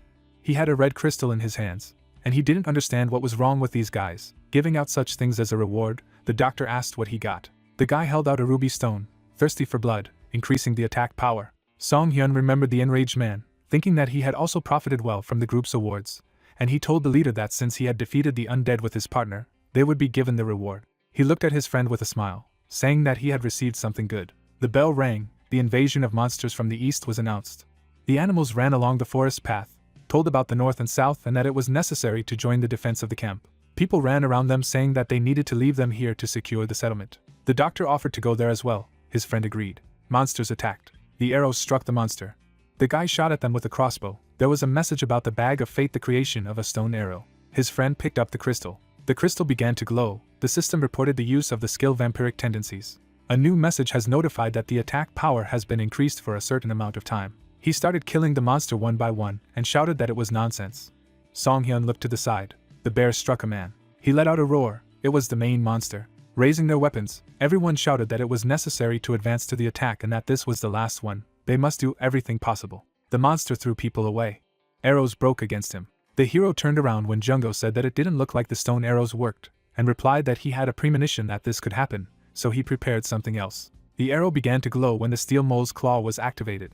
She hit the bear. Everyone began to shout that they had pierced his skin. They had to aim there. The comrade struck with his sword. He turned and shouted to the doctor that he had to act now. He pushed off the ground. He flew straight at the bear. Song-hyun threw his blade and activated his throwing skill. The blade struck the monster. The bear fell dead. People were happy that they had won and defended the settlement. The guys on the side were talking about how the last attack was amazing. It was a group that defeated a rare monster. Jungle looked happy, saying that it was a great feeling. In fact, they had now become heroes and asked the doctor what he was doing, because he had to go to the settlement already. Looking at the system window, Songhyun replied that he had collected quite a few points. The guy asked if he was really going to spin roulette. A friend pulled his hand telling him to finish. She would never give him anything. He replied that no one knew that. Then the friend said that he would bet 100,000 gold that he would only get garbage. There are results of roulette where there were arrowheads and additional damage. Jungle patted him on the shoulder and said that he was trying to stop him. The cello ran towards them and asked them to wait a second. They turned around. The guy said that they were able to stop the big disaster thanks to them. They really did a very good job. The camp was calm. The hero responded to his thanks and asked if they were going to dismantle the camp and heard that they had decided to postpone it for a while until the priests finished their investigation. Showing the voucher, the interlocutor said that this was a special reward from the camp. Later, they were sitting in a bar. Jungo flinched and said that he just had the idea that he should drink to victory. The hero replied that he did not think that they would get something like this, adding that he said that all the workers are from the camp and the settlement. The interlocutor noted that they usually hire outsiders. Someone grinned in confusion. Songhyun glanced to the side. In front of him was Ruth, who said he never thought he would see him here. The guy in glasses looked at the hero and asked if they knew each other. The doctor replied that this man, whom he cured a few days ago, he added that he was helped a lot last time. The new interlocutor held out a wallet and said that this was a payment for treatment, which he could not imagine then. The hero had already completely forgotten about it. Songhyun remembered something. He held out his sword and said that he had kept it all this time. Ruth began to hug his sword. It was his favorite partner. He missed it. The guys whispered if everything was okay with his head. Later, he sat down at their table and asked if they had stayed in the camp before, specifying that they were resting after completing their tasks. They replied that this was true, to which the guy asked the question to have some time. He held out a piece of paper. It was a request to assemble a detachment. Ruth remembered the huge seal on the ground and said that it turned out that a portal to the dungeon had recently appeared near the settlement. They said they were going to enter it in 3 days, so his younger cousin asked him to join the party. The interlocutor himself was upset and said that he could not go because he needed to pay back the debt. The guy with glasses noted that it was not worth borrowing money from the guild, even if he was dying of hunger. Songhyun folded his hands and asked what they should do, because the rewards of the dungeon are quite attractive, and he replied without hesitation that he was for it. Of course they would go there. The red-haired guy was very happy and thanked them, thinking that what a relief, since they were there, he could rely on them. The hero seemed to be looming over him, thinking how funny it was to watch them beg him to save them. The guy hoped that everything should be fine. 3 days later, a day later, they were standing outside. Jungo asked if his friend had prepared well, who replied that of course his wrist had already healed completely. He turned to him and said that he was also willing to receive 100,000 gold. Jungo opened his mouth wide, shouted that it couldn't be, asking if it was true that he had received it. A message appeared that he received the return of arrows, can return one of the used arrows back to the inventory. The received arrow cannot be returned until the sun comes out again. The hero recalled meeting Keitel, saying that he blessed him. Apparently he is a follower of the Nakamate. Now he put his hand to his chin and said that his luck had increased. So he thought maybe it would work, and here it was. His friend shouted that this could not be. The hero laughed and told him to come to his senses as soon as possible. They were met by a girl who said her name was Tina Putain. They shook hands. The hero said that he was a healer and introduced himself, and also introduced his friend to the tank. The girl paid attention to him, but the doctor told her not to worry about it. Someone asked if this is really a healer, and in what sense. People were standing on the sidelines. One of them said that this person, his divine power was too small. Then they pointed to Jungo and asked why this man was wearing a robe. He was indignant and asked what was wrong with his clothes. Because they are valuable in their own way. The man took a step forward and told everyone to calm down. The man smiled, saying that they came to help, so it is worth watching your manners. The guy with glasses noted that this guy is a little better, and quite straightforward. Perhaps he is the leader? Lacrimati folded his hands in displeasure and said that he was the leader. They offered to move forward if everyone was ready. A magic circle was visible on the ground. The guys stood on it. They were blinded by a bright light. They found themselves in a dungeon. Shuire reached forward and created a ball of light. The group moved forward. Songhyun understood the head and thought that everything here is ruined. Usually the destruction of stone is due to water and wind. Touching the wall, the hero decided that since the dungeon is deep inside, it is not the wind and he does not feel moisture either. I imagined a black mage, thought that then I could suspect the presence of black mana. Jungo looked around and addressed the leader and said that he was a warrior but could also apply healing, specifying that it meant he was a physical therapist. But the leader shouted that he was a monk. The girl hid behind it and thought that people who use divine power don't show much reaction. The hero was distracted by something. In front of them were huge scarabs. Another girl held out her staff, shouting that it was disgusting. There was an explosion. They killed monsters. But there were more and more of them. One of them went to the monk. The scarabs surrounded them. The white-haired guy turned around and shouted that they couldn't fight everyone, they had to break through and get out. The doctor loaded the crossbow, asking if Shuire knew how to use wind magic. The girl replied that she did. He crushed the flask, the application of the distribution skill, the effect of the mint potion increased.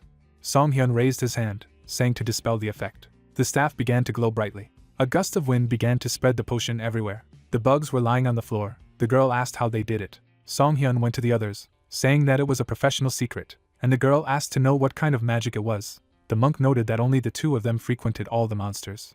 Al smiled, saying that everyone was good and they needed to take a bottle before continuing their journey. The hero looked at this and thought that it was a large mana potion. He was also handed a bottle. He said that they must be quite expensive, clarifying whether it was normal to share them like this. He replied that he knew one pharmacist, so he could buy them cheaply. Song-hyun smiled and said that she would gladly drink it, and he wondered if there was someone so kind.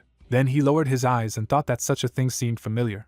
Ahead of him was a dark corridor. Jungo stopped and told the others to stop. There was a fork in the road in front of them. The monk began to get angry. Sahita peeked out from behind in fright. Seeing the dark aura, she said that she felt dark mana. The monk gritted his teeth when one suggested that it was a trap and replied that there was no need to even think about it, they would go the right way.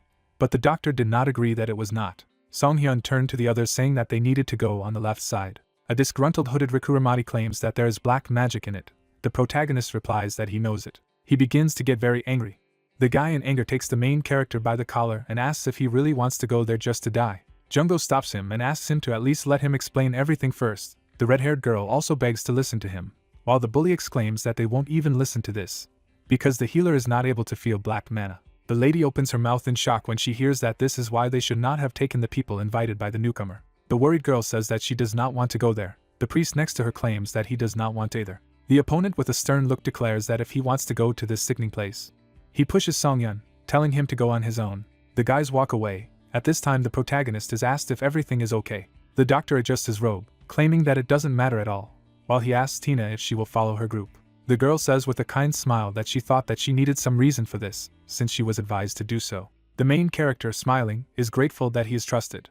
A guy with gray hair is standing nearby. The question is, what about him? He smiles genuinely, claiming that he just wants to trust Mr. Healer. The guys go through the sewers, saying that nothing is happening here, because there are not even monsters. As the mages move forward, Rikuramati wonders what happened to that guy. The girl turns around. It is said that Tina can be understood, because they are party members whom she brought herself. But is it true that I'll also follow this healer? The soldier stops in the middle of the sewers, not understanding what the sound was. Suddenly, a group of magicians find themselves in the middle of a purple magic seal. One of them exclaims in shock that this is a trap and they need to run away urgently. The guys jump away from a powerful explosion.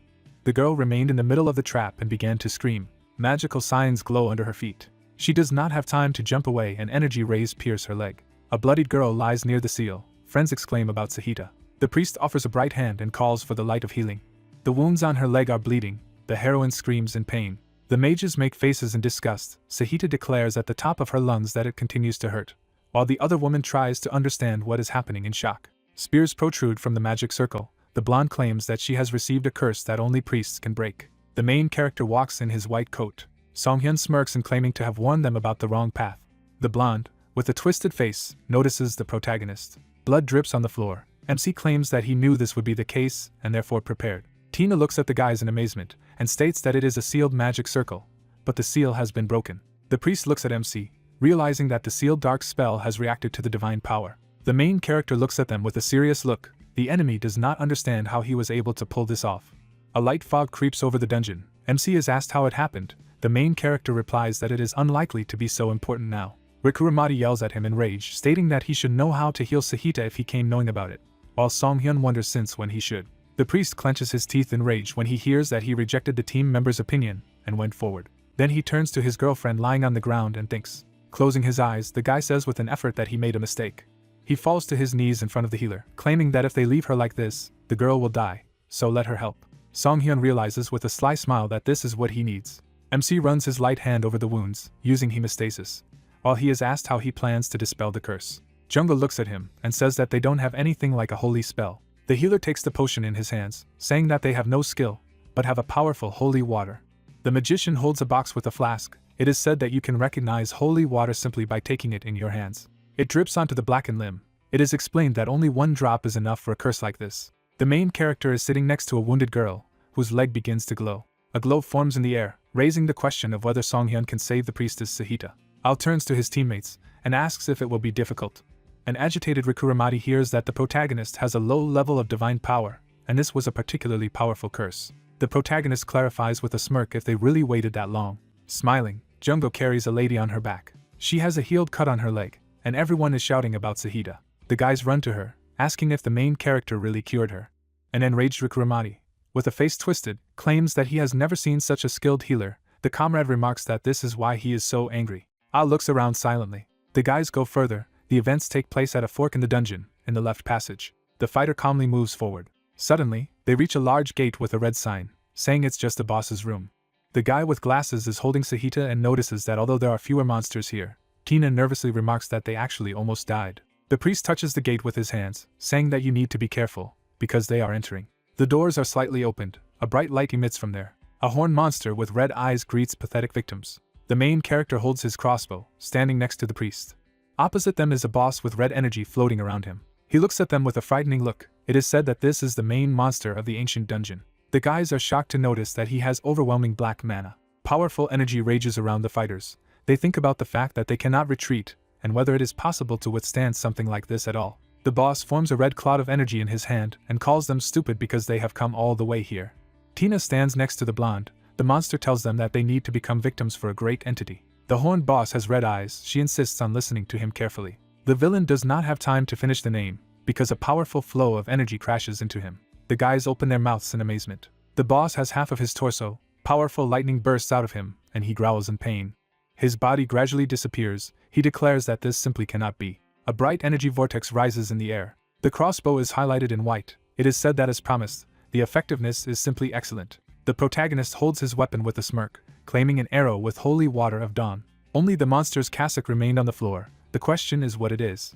The priests look at this. Al does not understand what he has just seen, while his partner also wonders how he was able to get so much holy water out of nowhere. Jungo whispers a question to the protagonist, in which he wants to understand why he killed the main boss with only one blow. Songhyun replies that the people using the secret trick are quite strange at the end. The healer raises his hand and directs him to the place where the boss was killed. Magic arrows disappear. The system says that the skill is being used. The blonde is surprised to hear the information that since the main monster is dead, the dungeon will soon disintegrate. The priest places his staff on the floor, wondering if he should start drawing a magic circle of exit. Al tells Tina with a smile that since they have some time, they can draw it after they explore the boss's room. The white-haired magician with a slight smile clarifies that maintaining the magic circle requires a lot of mana, and they agree with him. Songhyun looks around at the priests in the room, saying that everyone is responsible for finding their own items in the boss room, and since the dungeon can fall apart, you need to look for it more vividly. The astonished red-haired girl looks around the room. There is clotted blood on the altar. She asks the others to look at him. She wonders in disgust how many sacrifices there were. The guy with glasses remarks that they can't take such things, so you need to take the most precious. The protagonist leans towards the altar, assuming that there may be something there. He sees a black box in front of him. The main character opens it. He opens his eyes in shock when he hears a loud scream. A bloodthirsty horde of zombies crawls out of there. The priests take up arms. The leader shouts that everyone needs to prepare for battle. Rikuramati forms an energy clot in the fist. The guy hits with all his strength, using his holy fist. Jungo fights off the enemy with a sword, exclaiming that the physiotherapist is a good fighter. Energy comes out of the crystal on the staff. The priest shouts that they just need to suppress them by force. Even if they are undead, they need to aim for the heads. Brave guys work together to fight a horde of monsters using successive explosions. Powerful beams pierce the heads of ferocious zombies. The protagonist calmly fires a crossbow using a stone arrow. The silhouette of the monster falls backwards after being shot, an outside voice claiming that the undead should not be able to move when the boss is defeated. Pieces of monsters are scattered around the fighters. It is said that everything is over. MC opens his eyes in surprise when he hears about the remains of the main monster. He sees the villain's cassock, noticing that there is no core at all. The main character turns to his partner in glasses. Suddenly, he catches Jungo falling to the floor. MC turns back. The protagonist sees that all his companions are unconscious. He touches the pulse of his comrade and realizes that they are alive, but unconscious. The healer remembers his opponent and realizes that apparently he was only a clone. The energy arrow is formed in the protagonist's crossbow. The system says about the arrow of endurance. He calmly points the crossbow forward, claiming that the enemy is among them. Powerful arrows throw the space after firing. The enemy with daggers deftly blocks arrows. Other shells stick into teammates lying on the floor. The main character with a serious look apologizes for shooting a stranger, while warning that you should not worry, because these are healing arrows. Al holds a fighting stance in amazement. The magic arrow evaporates. The fighter states that he considered it an attack, but they regain stamina, while Song-hyun notes that this is where he got caught. Al starts laughing, claiming that there is some kind of misunderstanding. He stands in front of the armed protagonist and assures that he is a rogue and being agile is his essence. He was only defending himself instinctively, so this is a coincidence.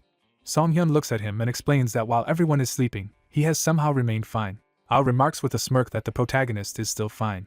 A flashback with a potion appears. The healer claims that he did not drink the potion that the main character gave. The white-haired opponent looks back at him in amazement. Song-hyun generates a dagger in his hand. In a second, he takes off. MC deals the strongest blow to the enemy. Discouraged, Al emits black energy. The protagonist accuses him of not using weapons imbued with dark mana. Song-hyun taunts, stating that this option is only possible if the rogue is the real main monster of the dungeon. The opponent is overwhelmed with dark energy, and says that this time a rather smart person has come to him. The main character is Isle, the apostle of the forgotten god, the boss monster. The protagonist, frowning, follows him and realizes that he thought he was a fraud, but he turned out to be the boss. The white-haired fighter pulls out a dagger and claims that he is not going to make any more excuses. He points the blade at MC, saying that so far no one has been able to figure out who the guy is. But Song-hyun is pretty good, and he's going to offer it as a living offering no matter what. Al, smiling madly, claims that he has done so far. He sticks the knife into his palm, blood spurting in different directions. He praises his name with a sinister grin.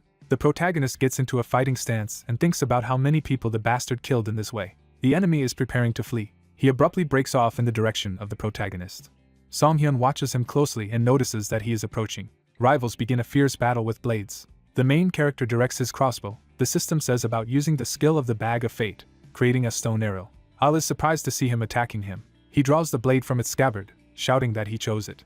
The white-haired scoundrel confronts MC, claiming that he was an unknown rogue until he made him special. The opponent cuts the opponent's blade open, while asking how happy the boss will be when he is sacrificed. The mad villain exclaims about his allies, whom he killed that day. The protagonist dodges the powerful energy, noticing that the enemy is just a complete man. The main character opens his eyes wide in amazement.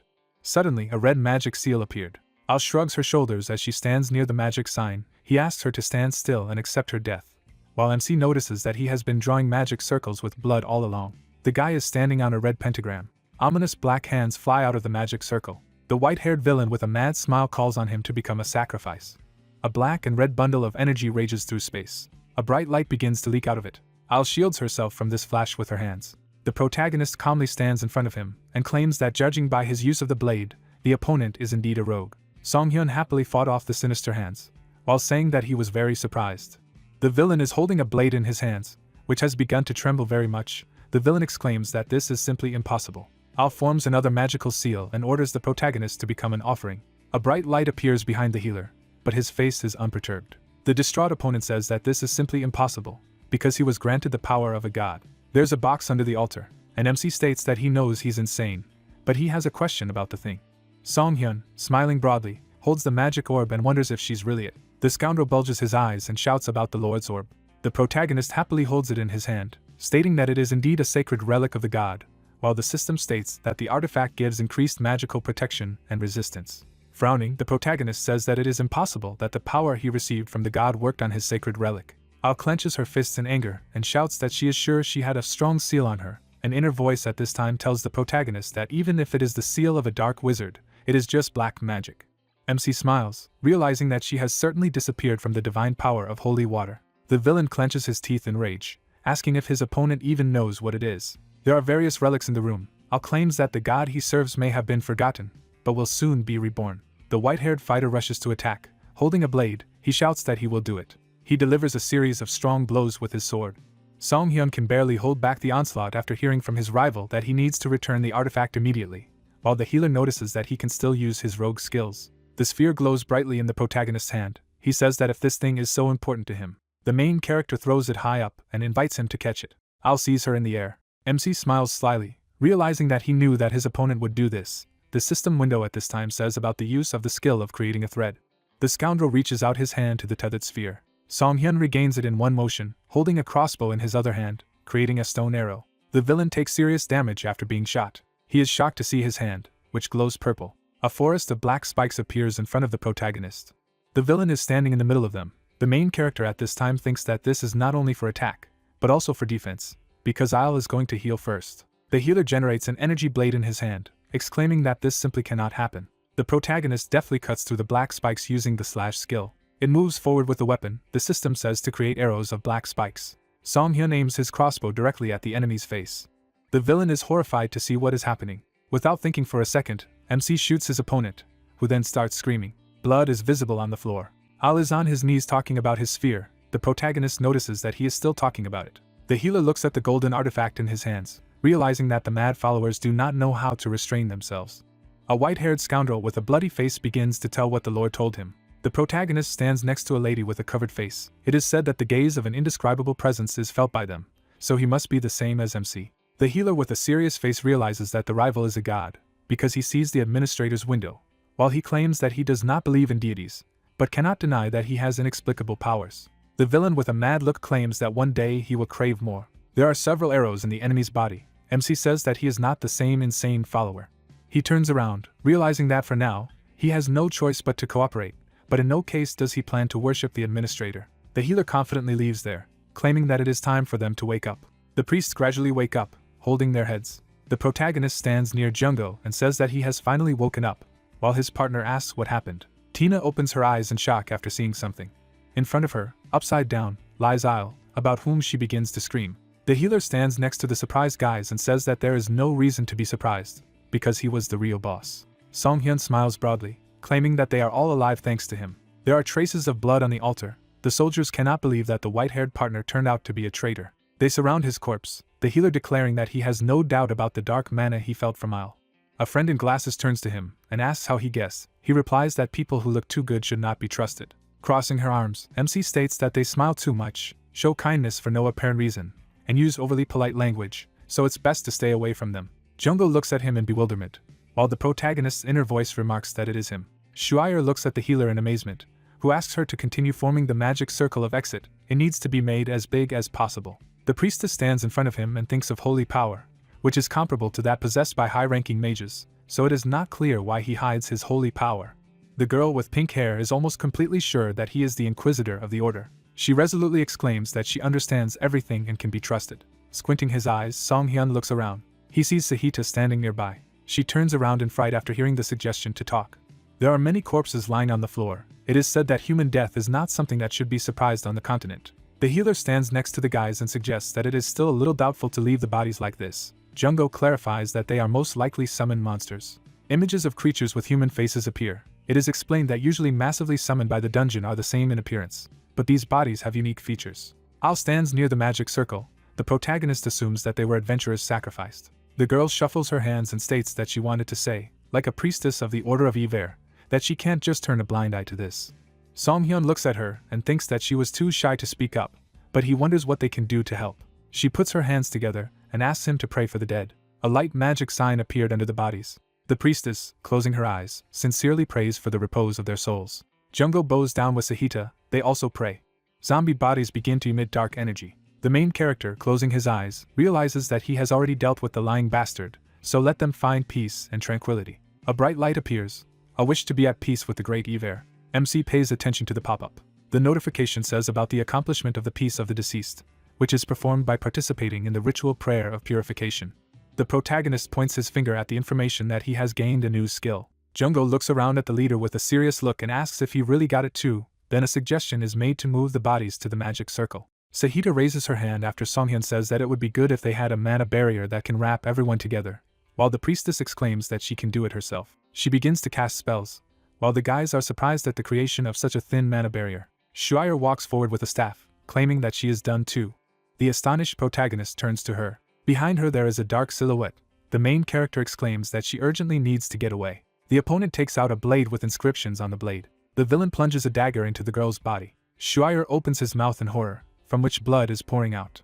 Other fighters see what is happening and exclaim that the boss is not dead. Isle, radiating dark energy, stands near the priestess's body. A cry is heard that there should have been no one left here who can use necromancy. The main character realizes with a serious look that there is only one bastard left. Next to the villain is the silhouette of a skeleton, which is the forgotten god Kuruka. This entity has bestowed his power. The protagonist waves his hand and orders the others to move the corpses and Miss Shuire. Sahita watches in shock as the protagonist pulls out a crossbow and asks her to help him take out the trash. Al looks at them calmly. In a few movements, it moves tens of meters forward. He strikes enemies with his dagger, but Song-hyun blocks the crossbow strike in time. Clenching his teeth, the protagonist holds back his onslaught. Frightened, Sahita trembles, at which point the protagonist calls for her help. She closes her eyes in fright and screams. The priestess holds out her hands and uses the exorcism. The scoundrel begins to growl in pain. The ferocious owl swings his blade. The blade rushes towards the girl. The protagonist covers it with a crossbow at the last moment. He restrains the villain and exclaims that this is a good job and it needs to be continued. The girl forms a bright light with the help of her palms. A powerful stream of light energy bursts out of it after using the undead banishment. The villain takes his head and begins to shout loudly. His eyes went completely mad. He holds onto a deep wound in his chest. He pulls out a purple sphere and addresses his master. He squeezes his heart, claiming that this is the last sacrifice. The main character sees this in shock and realizes that this was the core of the main monster. Suddenly, giant boulders begin to fall from the sky. Song-hyun realizes that the dungeon is about to be destroyed. MC turns around and shouts with a serious face that it is necessary to run immediately. The ceiling of the dungeon gradually begins to crack. The enthusiastic scoundrel turns to his lord. He stretches out his hands to the sky, exclaiming that everything here is for him. A second later, a giant boulder falls on him. Other people hurriedly leave the dungeon. The main character, together with Sahita, runs to the magic circle and asks how Shuire is doing. A girl with trembling hands holding a staff. It is said that they are done with healing, however. The pink-haired priestess states in shock that her magical power is not coming out.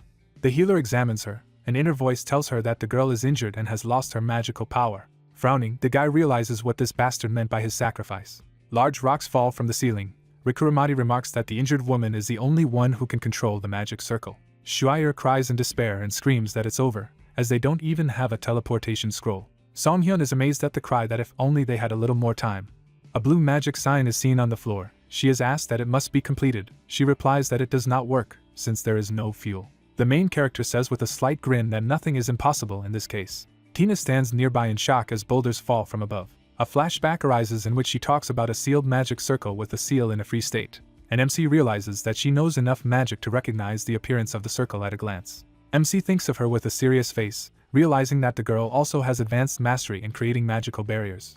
A frightened Tina exclaims that she can't do it. Suddenly, a giant crack forms above it. A few boulders fall nearby, but it bounces. The healer shields himself from the dust and shouts that this is not the right time to think. The red-haired lady is horrified to hear the question if she can help.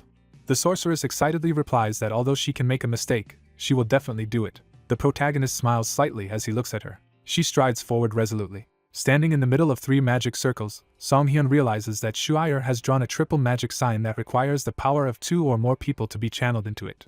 A priestess with pink hair is frightened to cover herself with her hands from falling stones, while the protagonist realizes that if it were her, she would use a cloning spell, but at the moment this is impossible. The healer takes the blue mixture in a flask and breaks it. Bright energy envelopes everything around him, and it is written in the system windows that he has applied his skills of distributing and absorbing a large potion. Blue energy rushes along a magical pattern. At this time, the dungeon continues to crumble. Tina covers herself with her palms and prays.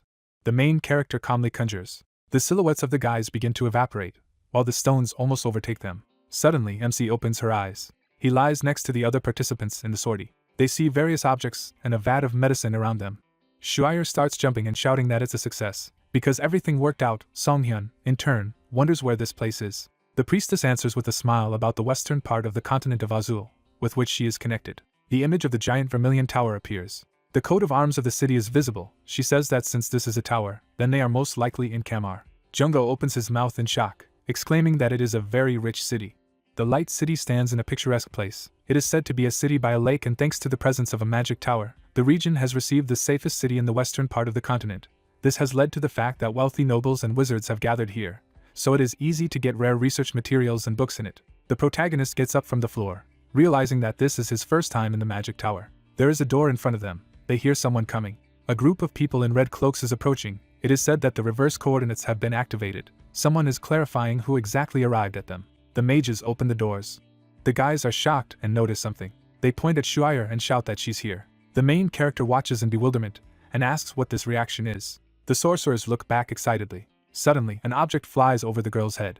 The professor begins to beat her with his staff and shouts that it was presumptuous to show his face here. Everyone else watches in shock. Shuire begs the teacher to calm down, as the wand will soon break. Tansel, the head of the A block of the magic tower, with a stern face, asks about the fact that they have just escaped from an ancient ruined dungeon. The girl smiles mischievously as the teacher states that she has talked so much about superiority over the wizards of this mediocre magic tower and becoming an adventurer, but suddenly went through a deadly experience. The doctor stands next to the professor, who notices that according to rumors he has done something significant. He replies that he did the right thing. The priests in red robes are taking the corpses. The teacher says that they have done a good job, and now they will take care of the rest themselves, as well as provide them with guest rooms so that they can stay all night. The moon shines above the picturesque tower. The protagonist lies sleepily on the bed and cannot sleep at all. He put on a white robe and left the room, intending to take a walk. Song-hyun looks in amazement at the person he meets, who wonders what he is doing here so late.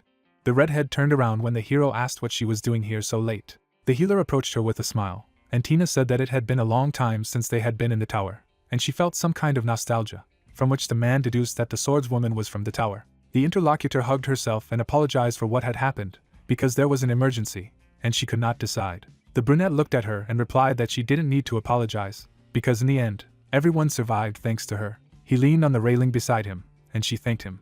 Redhead remembered herself in the past and said that she was once one of the Golden Tower, because she showed a talent for magic at an early age, and she was forced to go to training.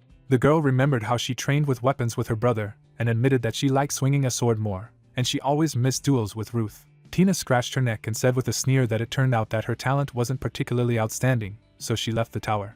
The interlocutor turned away and added that she remained ignorant of both magic and the blade, although if she had stopped at magic, then maybe something would have come of it. The main character narrowed his eyes, thinking that there was an unrealized potential. The brunette looked ahead and said that he didn't know much because he had never studied either, but he thought it was important to do what he liked. The healer smiled and said that if he suddenly found that she was less talented than the others, he could use a trick. Song-hyun smirked and suggested that you need to achieve this by any means, even if you have to cheat. The interlocutor stared at him in amazement. The two of them were standing in the library of the tower. The next day, Song-hyun and Junggo waved to former team members, noticing that everyone was leaving.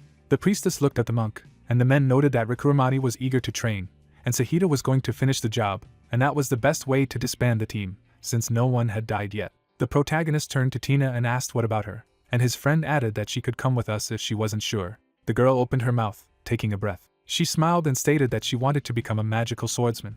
The brunette smiled and replied that he knew she could handle it when the redhead muttered that people could laugh at her, but she had already chosen the path. The healer handed her an envelope with an address and advised her to visit this place if she was going to become a magical swordsman. On the paper was the name Choi Lian. The protagonist remembered the male silhouette and said that in the village of Legion Feroy, the coldest part of the northern area, there is one man, but the strongest magical swordsman he knows, and his abilities can be vouched for, so even just observing such a person will be useful. Tina smiled as she accepted the envelope and thanked him for his help.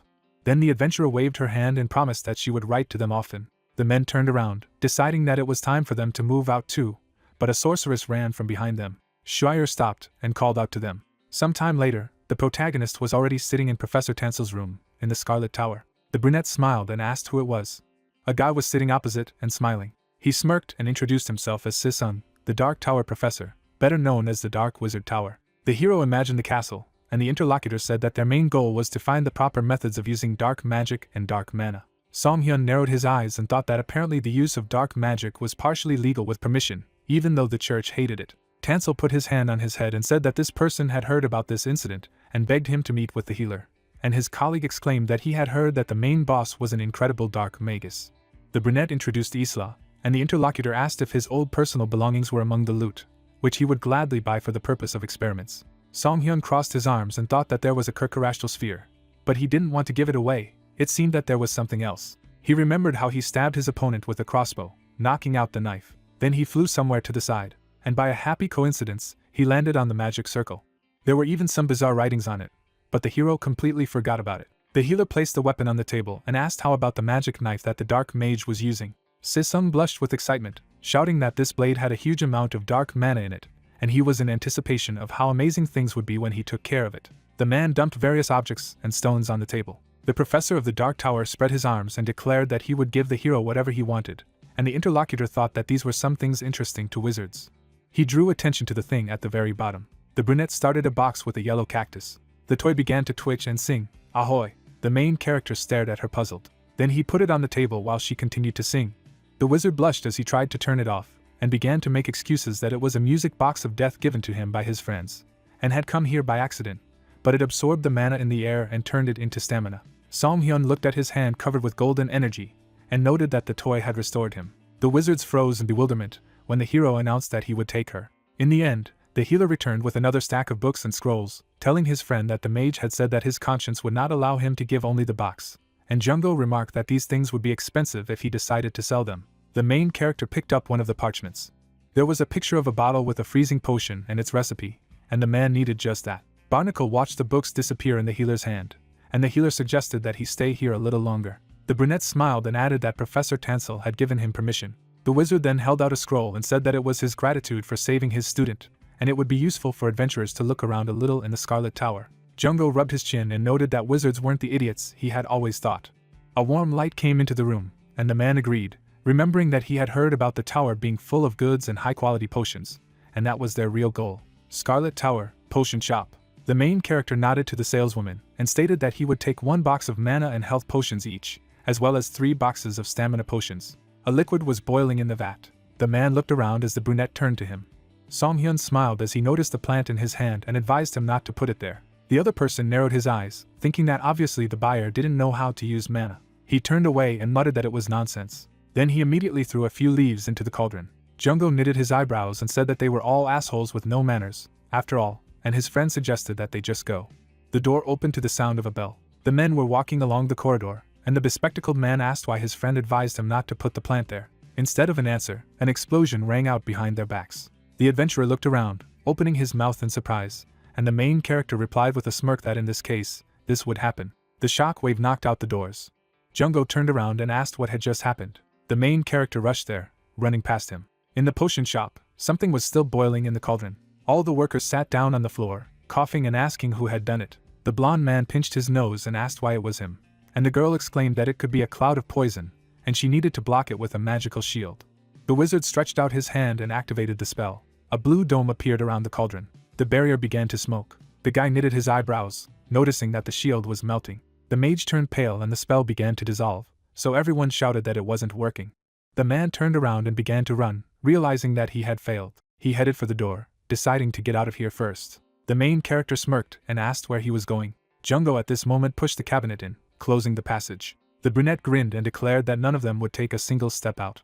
He took a step forward and reminded him that this was why he had told him not to put the plant there. The mages looked at him in displeasure and shame, and one of them demanded to get out of the way. The blonde man knitted his eyebrows when he heard that the fragrant grass was not poisonous, so there was nothing to be afraid of. The healer stood with everyone in the store, saying that the smoke itself was not dangerous. He smiled and added that only all the mana in the body melts when you inhale it. The magi turned pale in horror and asked again. One of them sweated and clamped his mouth. He immediately vomited on the floor. The slurry spread on the floor, to the screams. Wizards ran around the store in panic, exclaiming that they would no longer be able to use magic. They rushed towards the door where the hero stood. The brunette narrowed his eyes and demanded to stand still. Blades stabbed the floor in front of them. The crossbow was engulfed in blue light, and the man reminded him that they were all in the center of the Scarlet Tower of Magi. The blonde shuddered when he heard this. Songhyun smiled and asked if they really thought they could handle what would happen after they opened the door. The hero imagined a tall building and remembered that the Mage Tower was an institute built for wizards for the purpose of studying magic and accumulating their power. Inside there were magical seals and mechanisms, and this place was full of all kinds of magical sciences and mana-using devices. The wizards turned pale as they realized that if this smoke leaked out, then all the devices in the building would fail and they would be doomed. The healer made a gesture with his hand and said that even if they were poisoned by the fragrant herb, there was hope, and if they took the medicine in time, they could recover quickly. He threw the crossbow over his shoulder and added that, of course, he knew how to cook it. The wizards ran up, shouting that then they had to hurry. They shuddered when they heard that removing the smoke was more urgent than healing them. Songhyun lowered his gaze, thinking that a wizard unable to use mana was no different from a dead man, even though he didn't care about it. The blonde man sweated and swallowed. The mages fell to their knees, begging the man to prepare a medicine for them, and they would do anything, even inhale all the smoke to arrange it if necessary. The brunette chuckled contentedly, thinking that he loved to be a healer at such moments.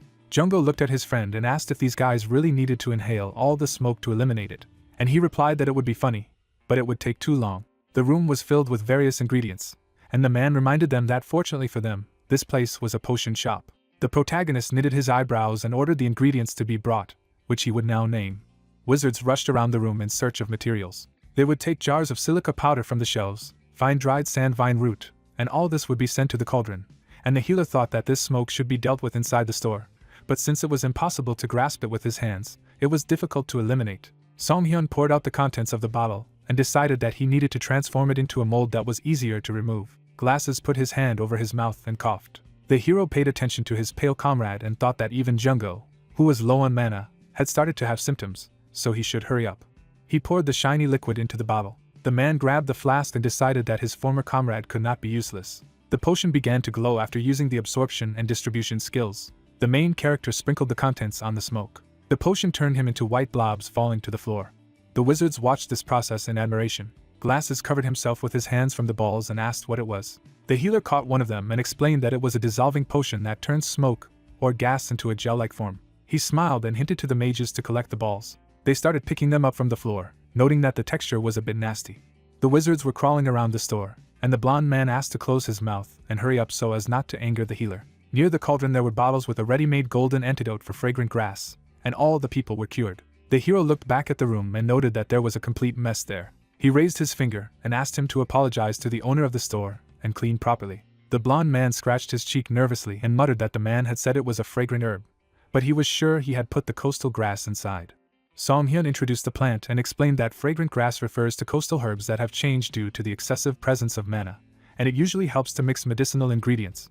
But when it becomes fragrant, it melts mana. The wizards approached the man and noted that it was strange, just to think that they were growing something so dangerous in the Mage Tower, since most of the ingredients came from the local greenhouse. The brunette arched an eyebrow and asked for more details when the interlocutor said that the usual growing environment was unlikely to change since the greenhouse was controlled by a system fueled by mana. Some time later, Song-hyun and his friend were already rushing down the corridor, and he asked where they were in a hurry again. The hero knitted his eyebrows and replied that he needed to find Professor Tansel because the situation was much worse than he thought. Something was stirring in the flower beds. It was a plant with thorns and a red bud that emitted dark energy. The professor knitted his eyebrows and said that he had also heard about the commotion in the potion shop. His face was shown on the screen as he said that he would like to go there himself, but he can't go because of this damn meeting. The hero with his friend and the sorceress ran down the corridor, and Tansel approved their access to the greenhouse. Song-hyun glanced at the girl and remarked that it was very good that they had met her on the way there, and she admitted that she had been looking for them herself to give them a tour of the Mage Tower. Ahead of him was the door of the greenhouse, through which the roots had sprouted. Shuire was the first to enter and froze in shock. The whole room was overgrown with large trees. The brunette chuckled and remarked that it didn't look safe at all, and then summoned a crossbow. There were magic circles on the walls and floor that controlled humidity and temperature, but they were disturbed and sparkled. The girl turned her head and noted that the mana inside was also surprisingly high, which meant that there was a problem with the main magic circle. Something stirred behind the adventurers. A large root shrouded in red energy moved towards them. The main character looked around and frowned. He jerked his friend towards him. A root had pierced the place where Jungo had just stood. Barnacle coughed and asked what it was. A predatory flower loomed over them, and the healer replied that it was a monster obtained by absorbing mana, namely Martin Ivy. The girl held out her staff in front of her and used slashing wind. Gusts of magic attacked the enemy. The plant opened its mouth and screamed. The sorceress flinched as she saw a whip flying at her. The man pushed himself off the ground, asking where this monster was going. Jungo sliced the vine with his sword. The severed limb fell to the floor. The girl exhaled and noted that it was easier than she expected, but the bespectacled boy slowed her down. The severed parts began to move towards each other. The monster attached the limb back to itself. The root knocked the adventurers off their feet. The protagonist frowned as he created a stone arrow and noticed that the severed branch was regenerating. He fired several shots at the enemy. However, the substance reappeared at the sites of the explosions. The men watched the enemy regenerate, and the bespectacled man asked what the hell it was. He turned inquiringly when his friend said that she was different. The sorceress jerked, and the healer noted that the regeneration rate was different, and it was significantly faster when Shuire cut it open than when they did.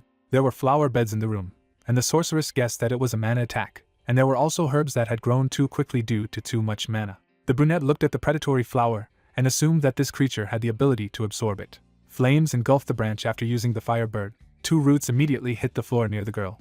She jumped away and muttered that trying to burn her didn't work either, and the bespectacled boy added that they were unlikely to be able to catch her at this rate, and maybe it would be better to retreat for now, because the greenhouse was overflowing with mana at the moment. Song-hyun smirked and asked why they should retreat. He flashed his eyes as he took out white marbles and stated that they had someone who could eliminate mana right there. The man loaded the crossbow with an arrow with a concentrate of fragrant grass. Several shots fell on the monster. The bud closed, seething. Then a cloud of smoke flew out of it. Jungo covered himself with his hand and asked what kind of nonsense it was, since they couldn't use skills anymore either. The hero put away the crossbow and said that everything was fine. The healer took out a knife and said with a smile that they just needed to score this creature with normal attacks until it died. He clutched the blade in his hand. Then he began to cut the enemy. The monster opened its mouth and squealed as it tried to regrow its limbs. The brunette opened his mouth and shouted that it was effective, because the regeneration had slowed down, and signaled to his friend. Barnacle shuddered when his comrade hinted at the roots. He plunged the blade into the ground. Jungo began to pierce the root system of the plant over and over again. The man gripped the handle tightly. The adventurer frowned and thought that the only person who didn't care if his mana melted was the healer. He swung his blade and shouted that he would leave the last blow to his friend. The main character quickly ran in his direction. Song-hyun jumped up and grabbed the knife in his hand. The blade began to radiate radiance. The brunette smiled and used the slash skill. A powerful attack hit the monster, cutting it in half. The remnants of the bud trembled on the floor, and the sorceress muttered with a sigh that they had coped. The main character looked at her intently and asked her to take them to the main magic circle. A shattered seal sparkled on a large stone slab. The healer frowned as he noticed that it was completely destroyed, and Shuire assumed that his mana had been injected into him above the limit, and he couldn't handle it, and the reverse mana flow on top of that. The inscription on the stone gave sparks. Lightning spread further and further throughout the room. The adventurers looked ahead anxiously, guessing that this could lead to a mana explosion. The magic circle glowed more and more. Barnacle clutched his head, shouting that everything was going to explode, and the protagonist looked back at the girl and asked if there was any way to stop the mana injection. The interlocutor was sweating and answered in the negative, explaining that a low-ranking magus would not even be able to see the mana connection schemes. The seal shattered, and the sorceress added that if it was affected, it would explode immediately, so it was better to just run away. Song-hyun frowned and thought it didn't matter. He imagined a powerful explosion and decided that since it was such a powerful spell, its destructive power would be immense, and not only they, but also the people outside would be hit. His eyes flashed from the use of the observant gaze skill, and the man thought that he needed to find mana connection schemes no matter what. Ahead of him was the inscription. The main character saw a lot of stripes and symbols around him. Shuire and Jungo looked at their comrade in surprise. The brunette stepped forward. He moved towards the circle, and everyone asked what he was doing. The healer stretched out his hand and thought that it was an accumulation of pure mana turned into a large bomb, and normal attacks would not work. A golden sphere appeared above his palm. The man glanced at the item with the power of the god Kirkarashtal, which has a high mana resistance. Shards of stone began to fly away from the magic circle. Lightning engulfed the hero. The girl turned away, unable to look at it, and his friend anxiously called for the healer. The brunette covered himself with his hand, gritting his teeth, and decided that he had to hit the point of connection of the chain. He clutched the golden ball in his hand. Then he swung, and he struck the sphere forward, using the throwing skill. The ball approached the outline. He joined the center, and the energy turned red. Sparks appeared around the sphere, and the hero noticed that the mana in the chain was beginning to block. The artifact absorbed excess power. Then, the golden sphere fell to the floor. The sorceress opened her eyes uncertainly. The block of stone stood intact, and the circle went out. The protagonists looked around when they asked what had just happened. The man grinned and said nothing. Jungo and Shuire rushed to hug him, shouting that he was the best of them all. The healer narrowed his eyes and thought that it was a good idea to test the abilities of the sacred realm beforehand, all thanks to the observant eye. Tansel frowned upon hearing about what had happened. The adventurers looked at the screen, and the professor said that there must be a problem with the power system, and the girl noted that even the mage tower would not be able to withstand if such cases continued. The sorceress leaned forward and added that if she fell, the protective barrier guarding the city would collapse, so they needed permission to explore the mana center. The other man shook his head and replied that the mana center was essentially the source of the mage tower, beyond his control. Barnacle rubbed his chin and pointed out that even the professor couldn't go where he wanted, so it would be difficult, and the hero asked who the administrator of the mana center was. Tansel lowered his gaze and replied that it was one of the magisters of the Scarlet Tower. Mr. Heave turned to the door of his office. The trio stood in front of him, and he asked the hero what he had to do with him. The healer made a gesture with his hand and explained what kind of situation had just happened. The interlocutor nodded and clarified that now they wanted to go to the mana center. The brunette sighed and thought that, to be honest, he hadn't really planned to go there, but he would most likely figure it out himself if he was told. Song-hyun smiled to say something, but the man stated that it was funny. The magister crumpled up the paper and exclaimed that they were talking some nonsense. He slapped the table and said that the devices in the mana center were created using the best technology of the mage tower. The man introduced the magic crystal and added that this was a place that would remain untouched even if it fell, and what kind of problems could arise in such a place. The main character shrugged his shoulders, thinking that there was no need for lies in such a question. The sorceress leaned forward and exclaimed that the man should have known the condition of the greenhouse, and the bespectacled man was indignant that the interlocutor did not even know what kind of shit they had to deal with. Heave tensed up and ordered them to be quiet. The girl turned pale as he reminded her that she had not only escaped, but was also going to taunt the mage tower. Song-hyun pursed his lips when he heard that they would never be allowed into the mana center. He looked at the man intently and advised him to evacuate people and take action right away, because this is the best thing he can do. The magister grimaced and replied that he did not want to hear this, and only wasted his time. The door slammed shut behind them. The girl clutched her head and exclaimed that the old man was just a brainless piece, and the bespectacled man spat out, calling him a decrepit stump. The brunette looked around and noticed that the magister was strangely worried, and Shuire exclaimed in displeasure that this was why magical bastards were shitheads. The healer chuckled and thought that it wasn't particularly important. His eyes flashed, having recently cast his observant gaze. A danger notice popped up in front of him. A bunch of system red windows flashed around the heave. The magister sat at the table, clenching his fists. He was sweating, wondering how much these ignoramuses knew. The old man looked up and assumed that they knew that the mana power system had broken down. The man imagined a cracked crystal. He covered his face with his hand, thinking that he had overlooked the mana center while preparing everything for the next magister's ceremony, and if the others found out, he would be removed from the list of candidates. The mage stood up and decided that he needed to hide it at least until the ceremony, and then he could fix everything unnoticed after he became a magister. Something sparkled in the wall behind him. He turned around, asking what it was. The old man's eyes widened as he saw the bright flash. Then, immediately, a powerful explosion rang out. Piles of stone scattered throughout the halls. The doors of the office were knocked out by the shock wave. He sat up on the floor, not knowing what the hell it was. He stretched out his hand to the blue sphere, noting that he couldn't move, but that he had to put it away first. His fingers were electrocuted. A powerful discharge swept through his body, and the mage screamed. The old man turned pale as he realized that it was a reverse flow of mana. He looked in the direction of the exit and called for help. A shadow flashed in the corridor, and the man again loudly asked to help him out. He flinched as the voice asked if he understood now. The brunette stepped in his direction. The healer grinned and reminded him that he had warned about this. The wizard looked at the man and said that he was ashamed of the recent events, so let him hurry up and help him. The brunette tilted his head and asked why he did not listen to other people's advice. The magic crystal in the center was emitting unstable waves, and the hero thought that the tower's mana system was now releasing too much power, and all the places where the circuit of the chain passed were most likely in the same state. Song-hyun narrowed his eyes and mentally noticed that the old man hadn't even tried to listen when he was warned, and had only changed because he was close to death. The healer looked down at him coldly. The magician shook and asked for help. The hero stood in front of him, saying that he was too busy a man to waste his precious time here. He turned around and added that he might think if the other person had something valuable for him. He gritted his teeth until it squeaked. The man reached out and stopped the healer, stating that he had something he might need. The magister took out the key to the mana center, which he would give away if he was rescued. The wizard smirked and said that the brunette needed to take control of the raging mana in the center to save people. The hero still stood with his back to him, clarifying whether he was taking other people hostage. Song-hyun sneered and thought that a piece of shit like him could not be a candidate for magister, which meant that the Scarlet Tower was indeed in decline right now. He turned around and remembered that he had forgotten to tell him something. The man smiled and said that this explosion had just destroyed all the seals in the center, so he didn't need this precious key. He turned pale and dropped the item as the healer said a brief goodbye to him. Everything around him sparkled, and the old man began to yell that he would give him something better. He stretched out his hand towards the departing brunette, who replied only that he would return later, after saving the rest of the people. Tears welled up in the magician's eyes. His body was consumed by a powerful blast of mana. The main character ran down the corridor, thinking that everything was done here. The space around him sparkled, and he decided that he needed to look at the situation from the outside. The healer flinched at the scream. Children were standing in front of the stairs and crying. Song-hyun ran up to them and asked what was wrong, and the girl pointed to the rubble, muttering that her friend was there. The baby cried, tried to wipe away her tears. The healer opened the system window, noting that he could not understand what she was saying, so he would try to use his skills.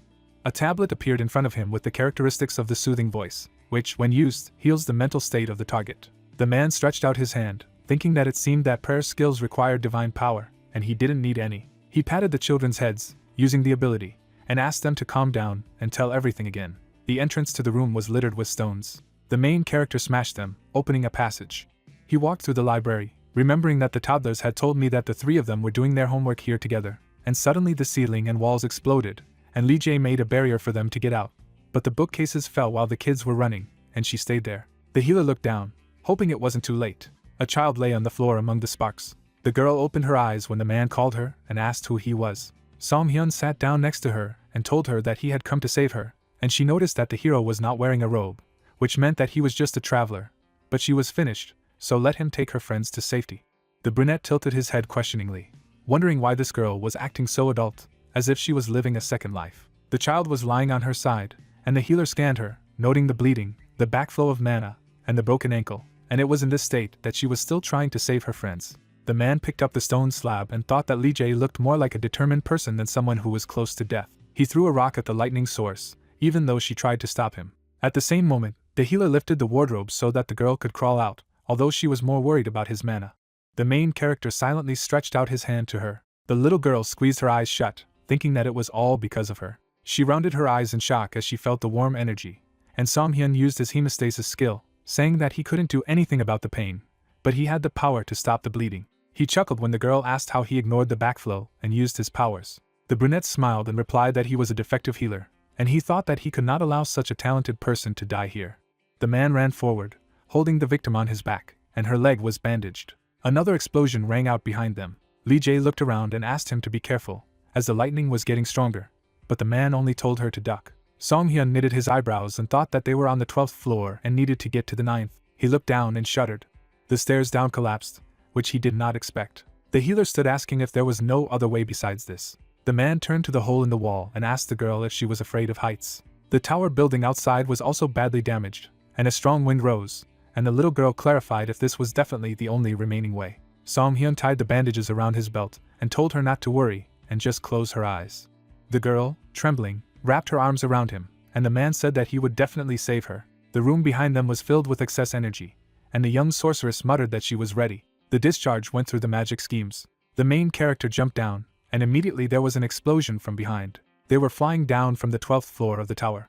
La Jae squeezed her eyes shut and clung to the healer. The brunette smiled, thinking that an ordinary child would pass out by screaming. He spun around in the air for a while and decided that if such a child died, then the future of the Azul continent would become darker. The man called a crossbow in his hand. Then he created arrow cats from bandages and fired. The tip stabbed into the wall. The hero hung up, holding the crossbow. He gritted his teeth, begging this structure to endure them. However, the bandages began to tear. Around the tip, the stone cracked slightly. Song-hyun and the girl hung on the outside, using a homemade grappling hook made of a bent metal pin and a temporary rope made of bandages. The man grinned and muttered that he was doing a lot of things in this life. The mages crowded below, wondering what had just happened, but assured that everything should be fine. This was the Scarlet Tower, after all. The girl approached the main character and thanked him for saving the children, to which the brunette said that he had only given Lee Jae's leg first aid, so it was worth calling a healer. The girl looked at him and asked if he would go to the mana center now, to which the man replied that he needed to go there and save people. She handed him the scroll and muttered that she didn't know if it would help him in any way, since it was done for homework. The healer opened it, guessing what it was. Then they were noticed by Taris and Lucy. The children ran up to their friend, with tears in their eyes, asking how her leg was. They began to sob again, apologizing to her, and she hastened to calm them down. But she herself burst into tears, unable to restrain herself anymore. The main character smiled and thought that, no matter how adult she behaved, she was still a child. Song-hyun moved towards the mana center. On the floor lay the sorceress's staff. Not far from her, Jungo was lying unconscious. Wizards were lying around the crystal. The protagonist went inside, trying to figure out what happened here, and could it be the mana power system? His eyes flashed. Diagrams glowed around his comrades, and the hero noticed that the outline of the mana chain was attached to them, catching them. Professor Tansel raised his head at the sight of the healer, and shouted at him not to come here. The man frowned and reported that their mana had been absorbed in an instant, and it wasn't something they could somehow handle. Energy was raging around the crystal, and the wizard said that the brunette should run right away. Glowing schemes reached out to the hero. Song-hyun smirked and stated that everything was fine. A discharge passed through his body. However, the circuit immediately broke, and the man added that it would not work with him. His crossbow flashed, loaded with a stone arrow. He fired several shots in the direction of the cannonball. The crystal began to accumulate energy. The projectiles slammed into the mana protector. Tansel's eyes widened, horrified that this thing was now using skills as well. The healer narrowed his eyes and muttered that, as he had thought, it had completely turned into a monster. The magic crystal sparkled, and system notifications flew around it with warnings that the creature was thirsty for mana. The main character moved towards the core. There was an explosion, and the man thought that he should use an arrow with a concentrate of fragrant grass. The protective dome around the crystal began to melt. Blue clumps dripped onto the floor, and the healer was glad it worked. Song-hyun flinched when the professor advised him to take a closer look. Blue slurry joined the show jumping. Another ring of power appeared around the core. The man frowned as he realized that it had swallowed the molten residue. Magic circles have appeared around the item, accumulating energy. The healer knitted his eyebrows and thought that he was in complete asshole. Several shots of mana flew at him. The protagonist's hand is wounded, blood gushing out of it. Tansel lies next to him and asks if the guy is okay. MC holds the crossbow orb with a smirk and states that it is almost taken out. With a serious face, he thinks that if it weren't for the sphere, his body would have been torn apart. A blue ball of energy hangs in the air. The protagonist muses that if this thing continues to absorb mana like this, it will never end. In the center of the blue sphere, a crystal appears, around which magical signs appear. The stone glows brightly. It is said that it uses the processed mana to restore its body. Tansel keeps a close eye on this and explains that arrows with fragrant herb concentrate will not work. The protagonist generates a new arrow in the crossbow, claiming that this is all part of his plan. Powerful rays pierce magic seals, and a multi-shot of mana occurs. Song-hyun takes off and moves forward. He deftly dodges energy projectiles and then shoots himself. The two rays almost reach each other. They are divided into several powerful substances. A violent explosion occurs with the release of energy. Blue drops fall to the floor. Tansel lies on the floor and is amazed to notice that the mana remaining after the shot will be absorbed by the mana circuit, and this will only strengthen the structure of the crystal. Song-hyun approaches the hanging rock, while his partner asks what he will do. The protagonist resolutely throws the crossbow to the ground, realizing that the mass forming the crystal is the remnant of mana. He is preparing to jump, and in doing so he comes to some conclusion. The healer jumps and heads for the blue sphere. The guy holds a golden sphere in his hand, being sure that it will work against him. The system says about the Lord's sphere: increased magical protection and resistance. He resolutely swings the artifact. The main character powerfully thrusts the sphere directly into the blue crystal using a blow. Tansel opens his mouth in discouragement, shouting that he is hitting the mana shield with his bare hands. Several rays reach the blue crystal. Concentrating, the protagonist observes this and notices that this is what is needed. The blue liquid spreads across the floor. A large flow is formed from it. The main character is shocked to see two giant hands in front of him. At the last moment, Song-hyun jumps away from his paws. The priest lies not far from him and prompts him about the transformation of the body, while MC realizes that the damn monster is just raging. The mutant slowly moves towards him on liquid paws. The protagonist does not believe that the tower created such a monster. The monster begins to smash everything with its fists. The main character and his partner are nearby and watch the anger of the villain. Gritting his teeth, the healer realizes that it is trying to prevent anyone from getting close, and he almost succeeded. Various magical signs hover around the crystal. The protagonist is sure that it is necessary to create a breach. A dark-haired girl sits pitifully on the floor. She holds out the scroll. The main character is amazed to come up with an idea. Song-hyun creates a crossbow in his hand, realizing that since this monster is so mad with mana. MC points his weapon forward. The system says to create arrows from large mana potions. He shoots at the wall, claiming that the opponent will not defend himself against this. Suddenly, the sphere of the crystal begins to blur. Several blue arrows are visible. They stuck into the wall, not far from the monster. The protagonist tears open the scroll, claiming that it was caught. Bright patterns are drawn on the wall into which the shells landed. Light energy begins to flow through the dark runes. In 1 second, the liquid falls to the floor, leaving only a crystal. The main character remarks with a smirk that this thing works pretty darn well.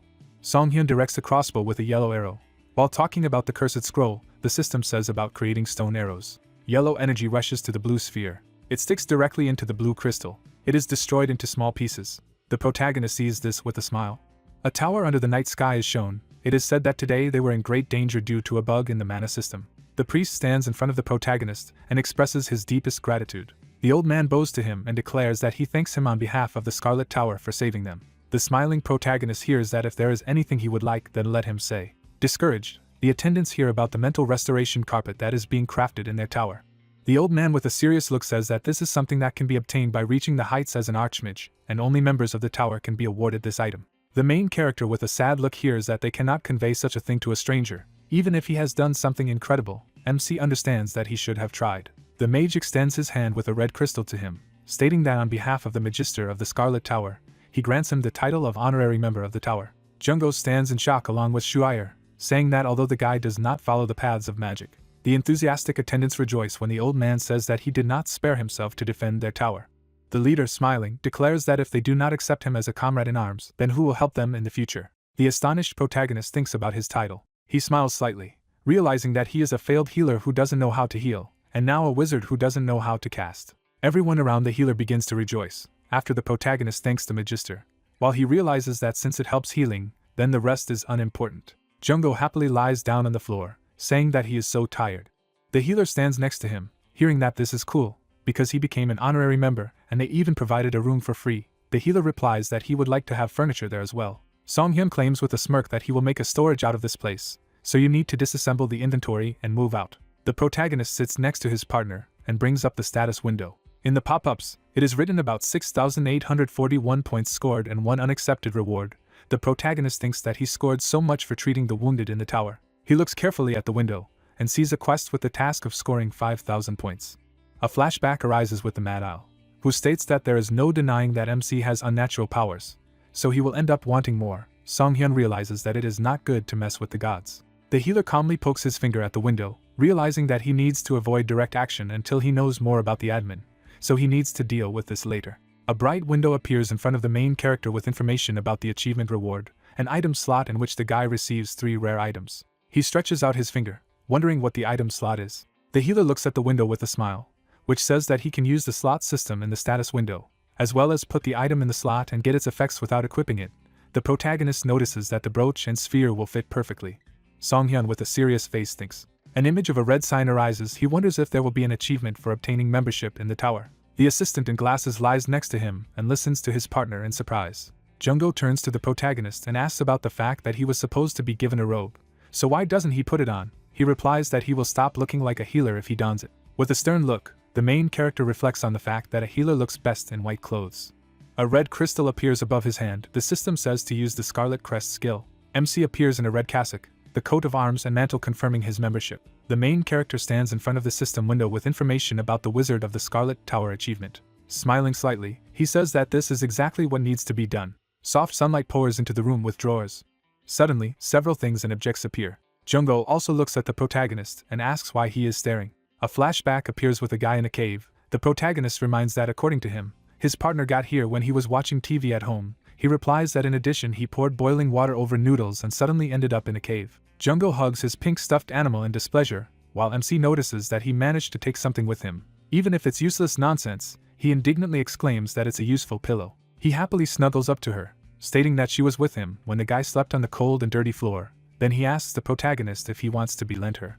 Songhyun picks up a wooden frame, asking why he needs this nasty thing. He shouts that it is not like that at all. The main character looks at the frame with a serious look. It depicts his family. He puts it nearby. Shuair stands next to his partner and says a loud goodbye to the guys. The healer and Jungho move away from them.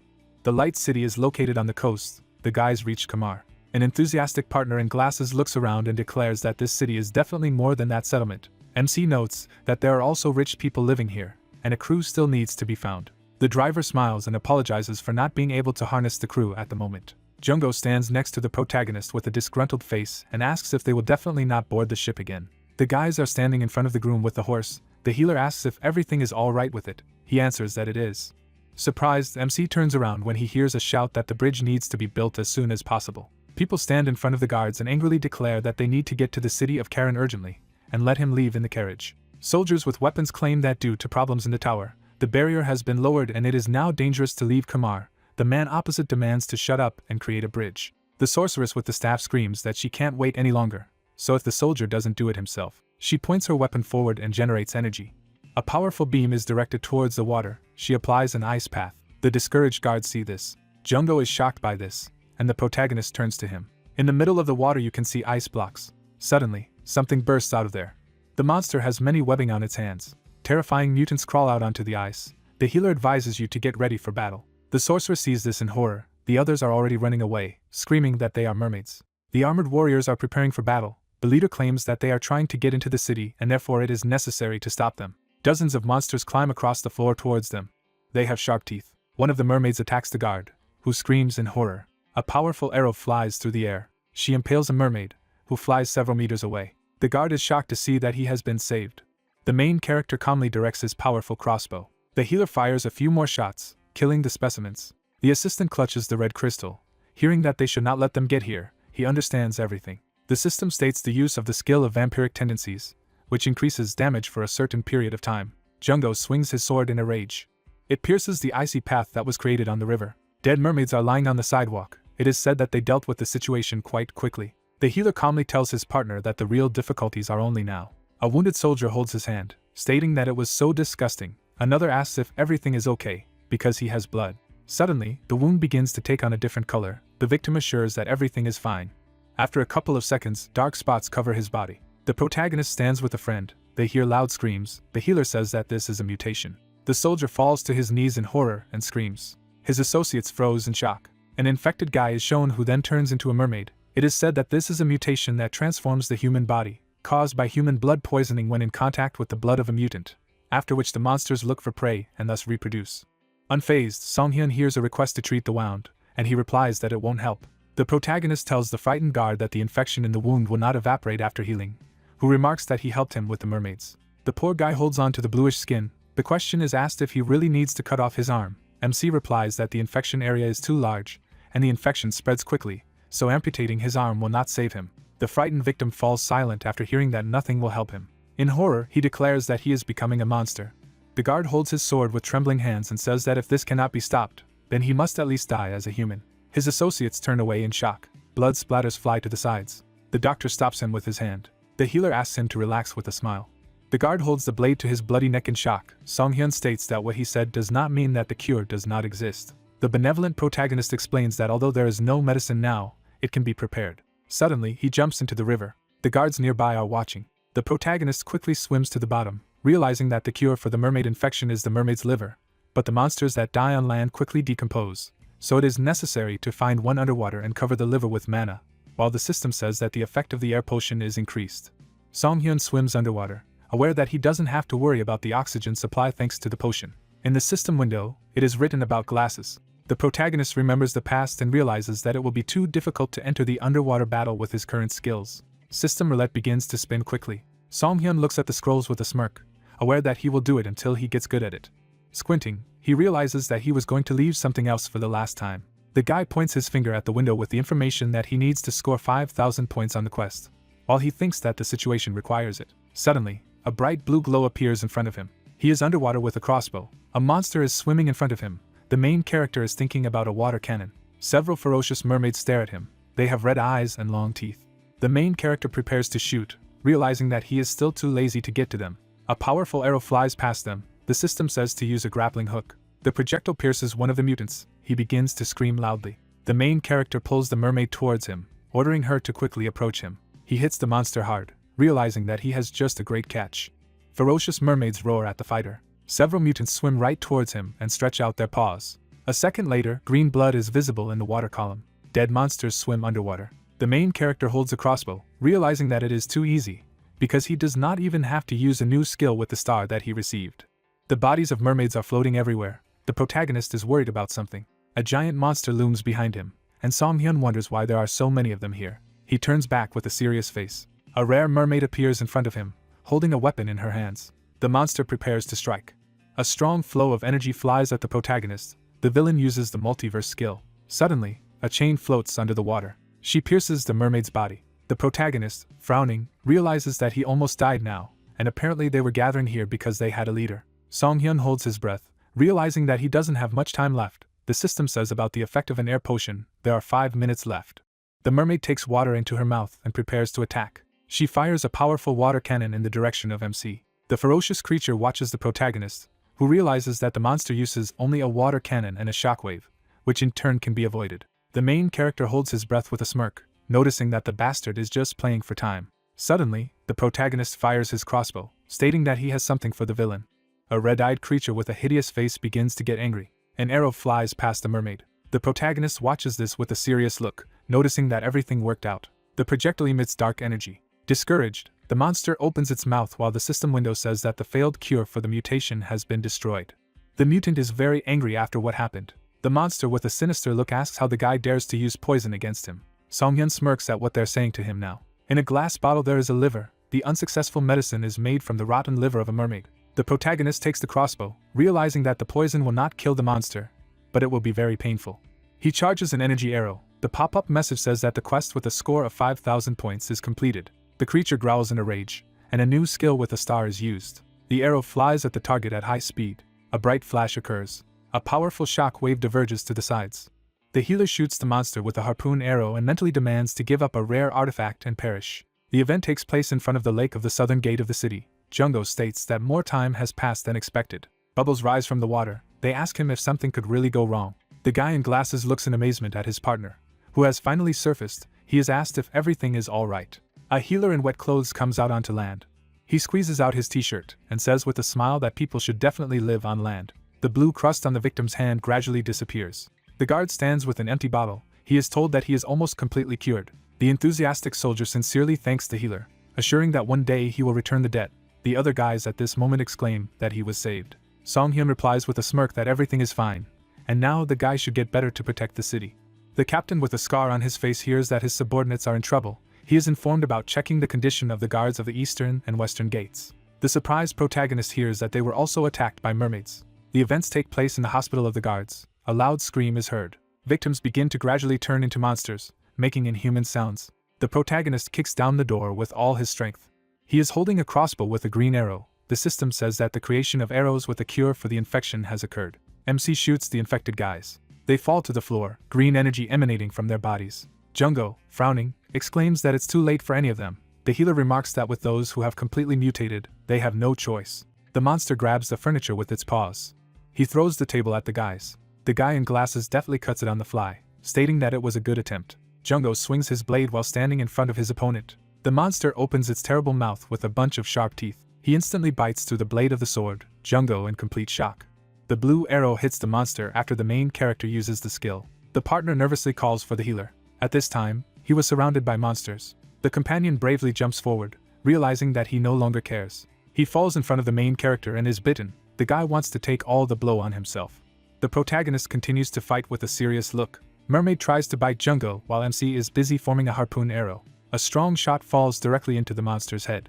The frightened guys see the bodies of the mutants falling to the floor. A fighter in glasses looks at the broken sword and asks why it broke at such an inopportune moment, while the main character states that he wielded it too crudely.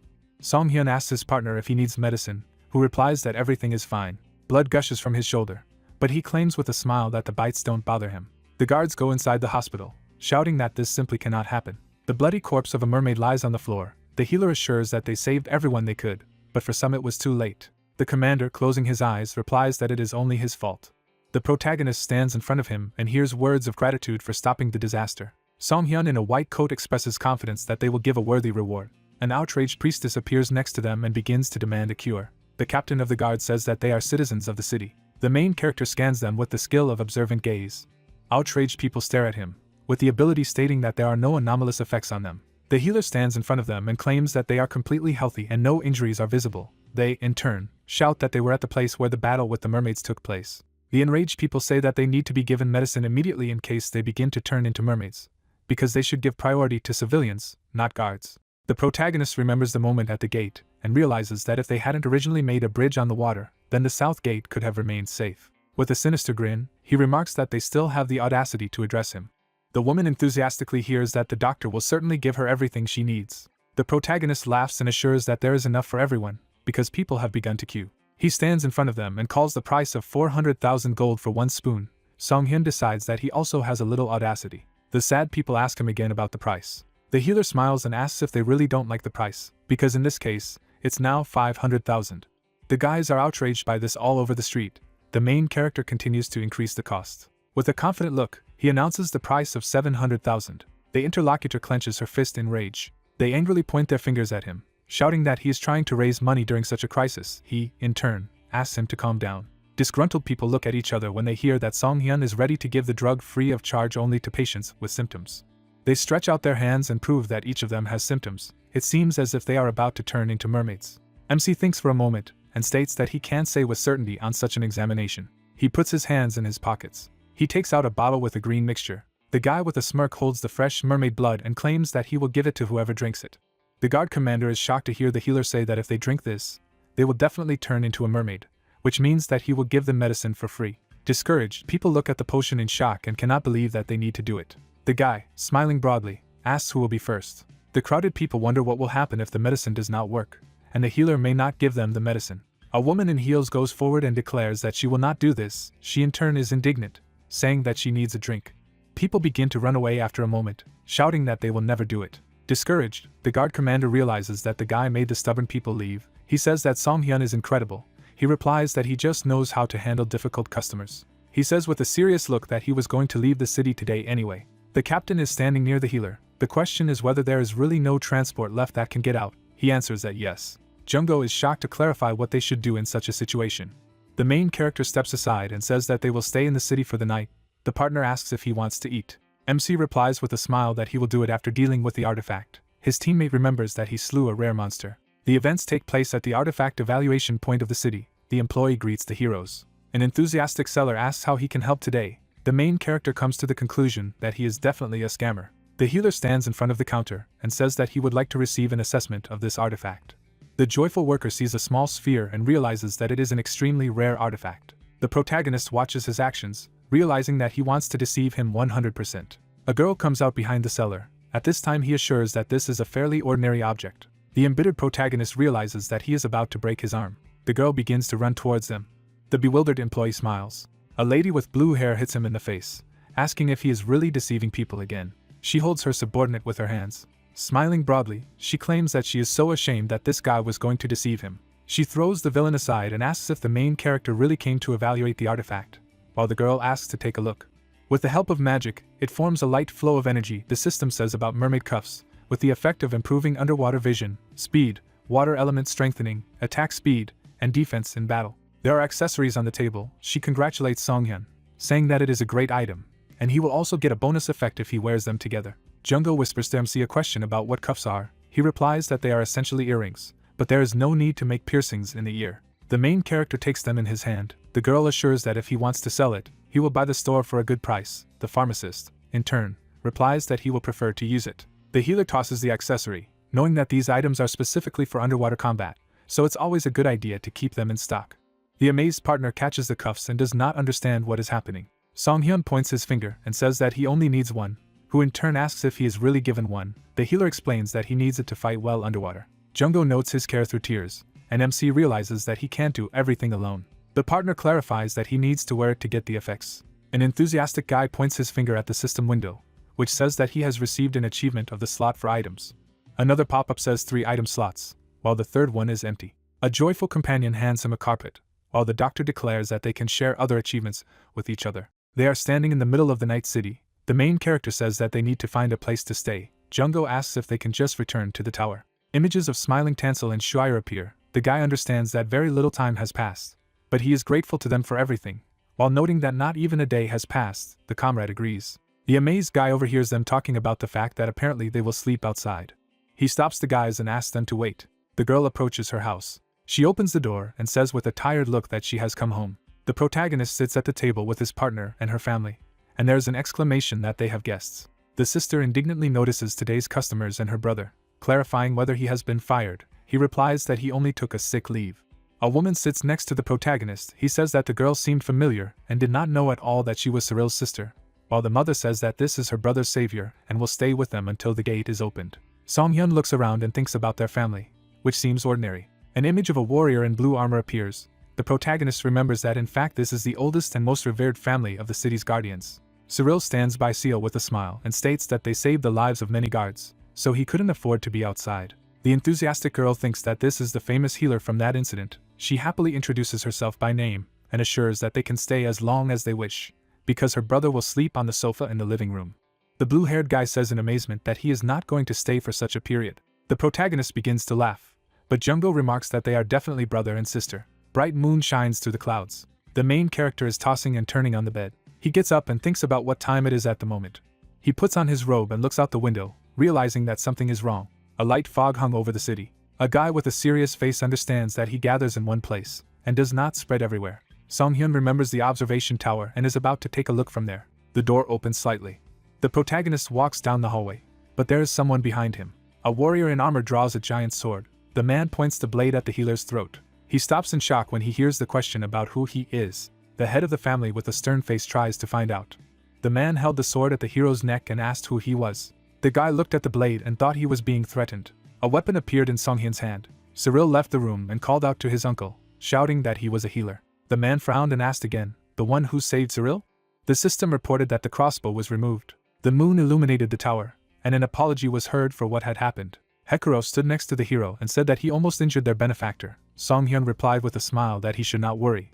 At that moment he mistook him for a stranger in his own house. The man looked at the night sky, saying that usually his day begins with contemplating the water surface of the lake, while others believe that it is pointless, since there is a magical barrier. The healer was standing behind the interlocutor, who said that he only wanted to protect his hometown. The guy noticed that this is why the observation tower stands here. Songhyun's eyes lit up from the use of the skill. He thought that now he understood. The system reported the summoning of the Priya crossbow. Songhyun took up arms, saying that he didn't think it was all in vain. The system reported the use of the harpoon arrow skill. A shining arrow rushed forward. It flickered over the houses. A bright flash appeared. The guy withdrew the crossbow, thinking the fog. Cyril ran up to the man. Monster fish appeared from the water. The hero assumed that the fog was a cover and they were going to enter Kamar. The fish came ashore and attacked. The guards looked at them, shouting that they wanted to enter the city. They needed to grab their swords and fight. The man was clutching his sword. The man cut the monsters. Behind them, two were fighting with them. The hero watched the battle. Jungo said that everyone had left the house for this. The healer added that this was to be expected from the guardian family. He remembered how Seal had handed them a weapon. The guys took up arms when the hero said that they could not stand aside. The monsters raised their heads and roared. The guy with glasses rushed into battle. Bright traces remained from the blows. The guy shouted that they should not get out of the water. He looked at the weapon in surprise and said that it was cool. The system reported that he received 250% to physical damage. The warriors fought, shouting that there were too many of them and they were advancing. Song-hyun watched as the guardian struck the monster, thinking that it was usually difficult for such monsters to get out of the water. Could it be a spell to breathe on land? A red seal appeared over the sea. It contained mermaids casting spells. Song-hyun raised his blade. The system reported the moonlight buff and that it was applied. The healer threw a knife at the monster. He was smiling. The system reported an additional increase in moonlight. A seal was shining in the sky. Song-hyun thought that if he got rid of the spellcasters, the others would escape. Hekuro waved his hand, shouting that they were weakened. The mermaids bared their fangs. The tridents began to glow brightly. The print has become brighter. A crab lord appeared from the water. Jungo wiped his saliva away as he said how much meat they could get from him. The hero replied that he had heard that monsters had pretty tasty meat if cooked properly. Cyril asked if they could leave these conversations for later. The monster came out of the water. A cry was heard that it was approaching, and it was necessary to stop it at all costs. Jungo strikes. The guy gritted his teeth. The system reported the use of the all-seeing eye skill. The next window read about an anomalous crimson exoskeleton, a high-body defense.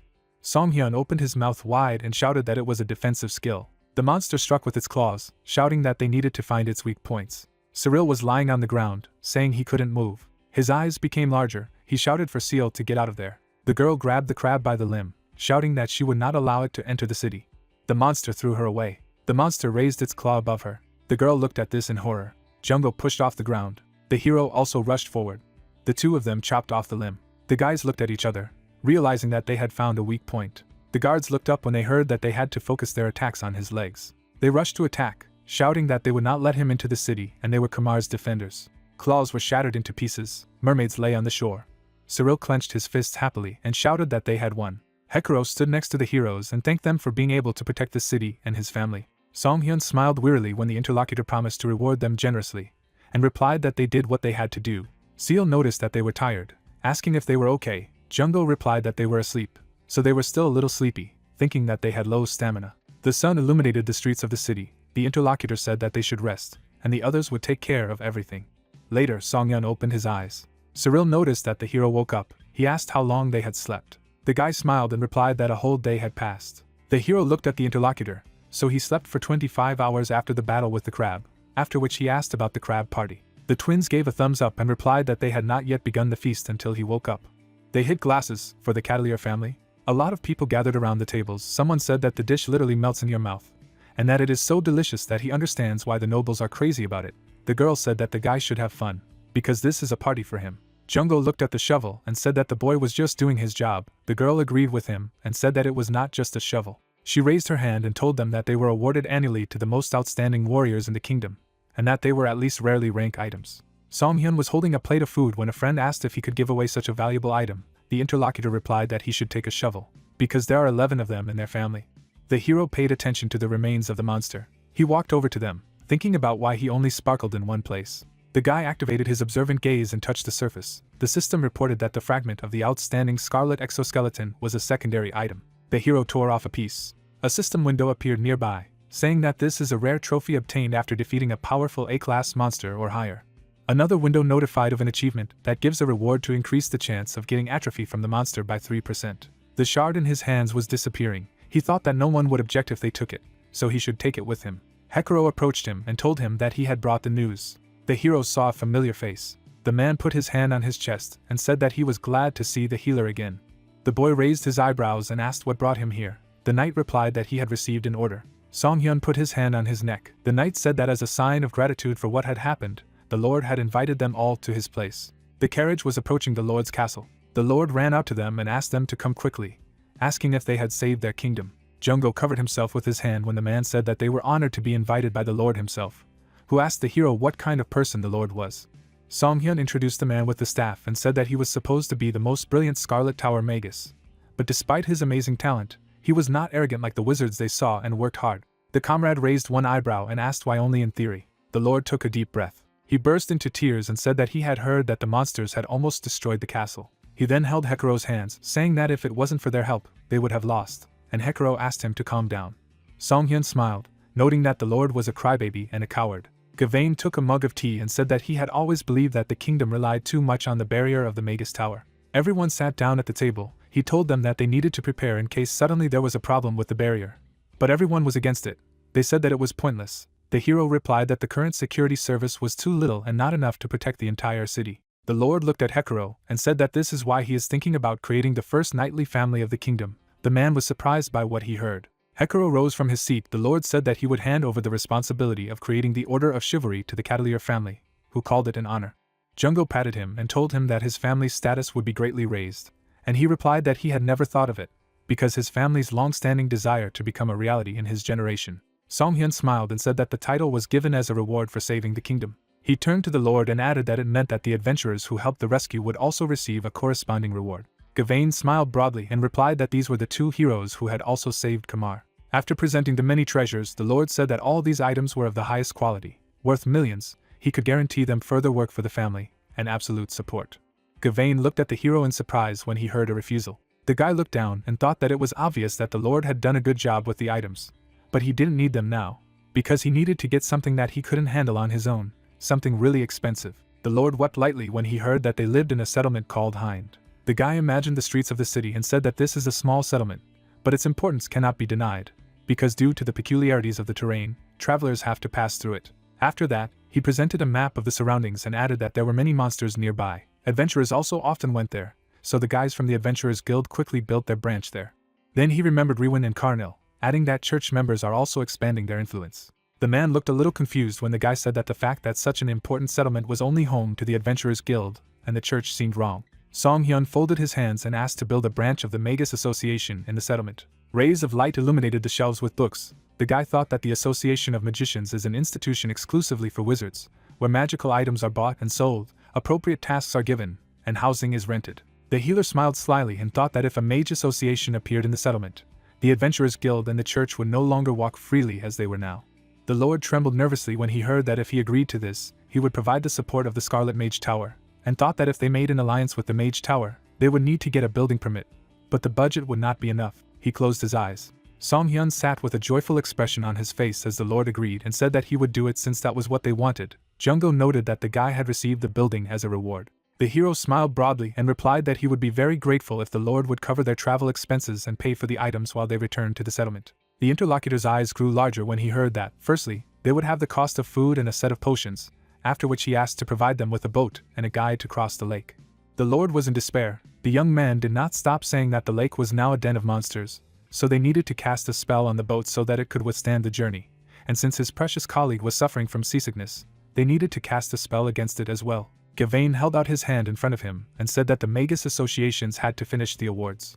Jungo showed himself when the hero said that it was a reward for his colleague. He said that unlike the healer, he was not a magician. The lord foamed at the mouth when he heard the words that the creation of the branch of the association did not concern him in any way. Gavain lost consciousness.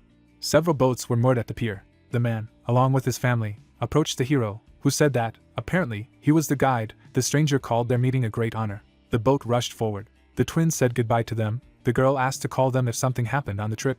The guys swam farther and farther. Both looked forward with a smile and the hero said that there was a beautiful view of the Scarlet Mage Tower from there. Hit Jungo in the face. A giant monster threw them up. An hour ago, Songhyun pointed to a point on the map, saying that they were renting transport in a settlement on the other side of the lake. Both looked at the map. The guy added that they would need to go through the Red Forest to get to the settlement, and it was known for getting lost quickly. Barlik looked back at the guys when he was asked if he was from Tragedy, replied that he was and said that his daughter was sick, so they went to this kingdom to cure her. The girl was sitting on her mother's lap. He added that they could not return earlier due to the fact that all crossings were prohibited. The boys introduced the Crying Lord when Barlik said that he had found a guide through the Red Forest at the perfect time, and noted his generosity. There was a magic circle on the boat. He asked if the spell cast against seasickness worked. They replied that they did not feel sick at all, so they could rest until they got to the end. A system window with a membership list has appeared. The hero pointed his finger at it, and thought that this list improved his stats depending on the number of organizations he was a member of. Song Hyun remembered the moment of obtaining the status of the Scarlet Tower Wizard and thought that this was the second reward after her. Then, presenting the Cavalier coat of arms, the young man thought that he and his ally had been accepted into the ranks of the knights, and although they were not part of this family, they had fought together in the same battle. Afterwards, he remembered standing next to Jungo and Hekuro, thinking that he had somehow obtained the title of knight. The hero looked to the side and thought that it didn't matter, because you need to use everything you can, and this is the 6th rule in the survival guide. He swiped his finger over the message. The hero carefully read the conditions of the quest, which requires you to score 10,000 points, and gave 1 star as a reward. Song Hyun imagined himself arguing with the system, and thought that it requires much more, and it doesn't matter if it's skillful or not, because he just wants to let go of his hands. The guide saw the ground and said that the forest was already visible. Scarlet trees approached them. The hero said that the forest is beautiful, and just matches the description. Jungo called it creepy. He touched his chest and said that he was glad that at least there were no monsters. Song Hyun looked him in the eye and said that he was not allowed to say this. He asked why. The water under them darkened. The guy replied that he jinxed them. Monster fish jumped out of the water. People covered themselves with their hands. The hero made a dash. A sweep of the blade left a bright mark. Song Hyun grabbed the guide and told him that he didn't have to worry about them and keep rowing. The woman covered her daughter with her hand and turned to the healer. She noticed a giant dark spot on the water and said that something was approaching them. Red eyes appeared from under the water. The guy fired a crossbow. The arrows passed by the fish. The fish sank under the water. Someone said that it was running away. Song Hyun looked carefully and replied that it wasn't. The boat staggered violently. The fish threw people into the air. Jungo frowned and shouted loudly. When he saw the mouth, he said that they were flying right into her stomach. Song Hyun took out a crossbow and said that this fish had really thought of everything. The hero turned his weapon forward, preparing for an ice attack. The shot created a bright flash. The monster froze. Jungo was surprised by this. His comrade asked to break the ice. The guy grabbed a shovel and struck with lightning. Small ice floes floated on the water. A woman asked her daughter if she was okay. The comrades were standing by the frozen fish. Barlik was surprised how the travelers did not get tired. The girl replied that she was a little cold. Song Hyun looked at the fish and said that something was bothering him, and his ally asked what he was talking about. They took a closer look. The guy said that the fish usually live at great depths, as they avoid sunlight, and never show themselves so close to the surface of the water. Jungo replied that, apparently, they do not like the sun too much. The hero's pupils lit up. He said that the monster had appeared, although the sun had not yet set. Song Hyun analyzed the monster's body. The system reported that it was partially frozen, the head was crushed, and the fish had been dead for 3 days. He sliced through the frozen surface. Something broke out from inside the fish. Tentacles collapsed next to Jungo. He asked what it was, and heard that it was a plant parasitic monster. The hero analyzed the parasite. The system reported that it was a wavy Calliopesis, which mutated due to the effects of an excessive amount of mana. The guy said that this parasite controlled the fish. Song Hyun raised his eyebrows, noticing the words that his functions cease when the host dies. The water surface was covered with ripples. Giant tentacles burst out of the water. Tentacles hung over them. The guy said that he knew that something like this was going to happen, because the final boss remained. The hero looked at his ally and said that it was time for them to act. Jungo vomited into the water. The tentacles headed down. Barlik and his family looked at them, frightened. The monster grabbed them. The hero fired his crossbow, calling out to the guide. An ice projectile sliced through the tentacles. The guy turned around and thought that there was one more thing left. The girl was screaming in fright. A tentacle swept over Jungo's head. He remembered his daughter when he heard the scream. His eyes grew larger. He got to his feet. The guy grabbed the girl. The monster dragged them underwater. Song Hyun looked down in confusion. A small circle walked across the water. The woman reached forward, but her husband stopped her. Song Hyun stretched out his hand to her, activated a soothing voice. The hero sat down next to him and said that their daughter was definitely sleeping. Then he turned around and thought that, as it seemed to him, his comrade would not go to the bottom with her. But if he left him alone for a long time, the man could drown, saving the girl. The monster dragged them deeper and deeper. Jungo sliced through its tentacles, thinking that the monster was strong. The monster's limb regenerated. The man was surprised by this. He began to get nervous, realizing that if he had been alone, he would have easily gotten out. Then he pressed the girl, thinking about how he could do it when the child was there. The monster grabbed them again. The guy realized that he was running out of air. Suddenly, a bright glow appeared on the surface of the water. A message appeared about the creation of air arrows. 2 arrows pierced the man and the girl. Song Hyun rushed towards them. He cut the tentacles with a knife. Jungo looked at him happily. He called out to the healer holding an ice dagger in his hands, who asked his comrade how he always got into such a dagger. The sweeps cut off parts of the tentacles. The hero saw darkness below him. Jungo frowned and informed the guy of the danger, saying that the monster was endlessly regenerating its limbs. The ice shackled the limb. Song Hyun smiled contentedly.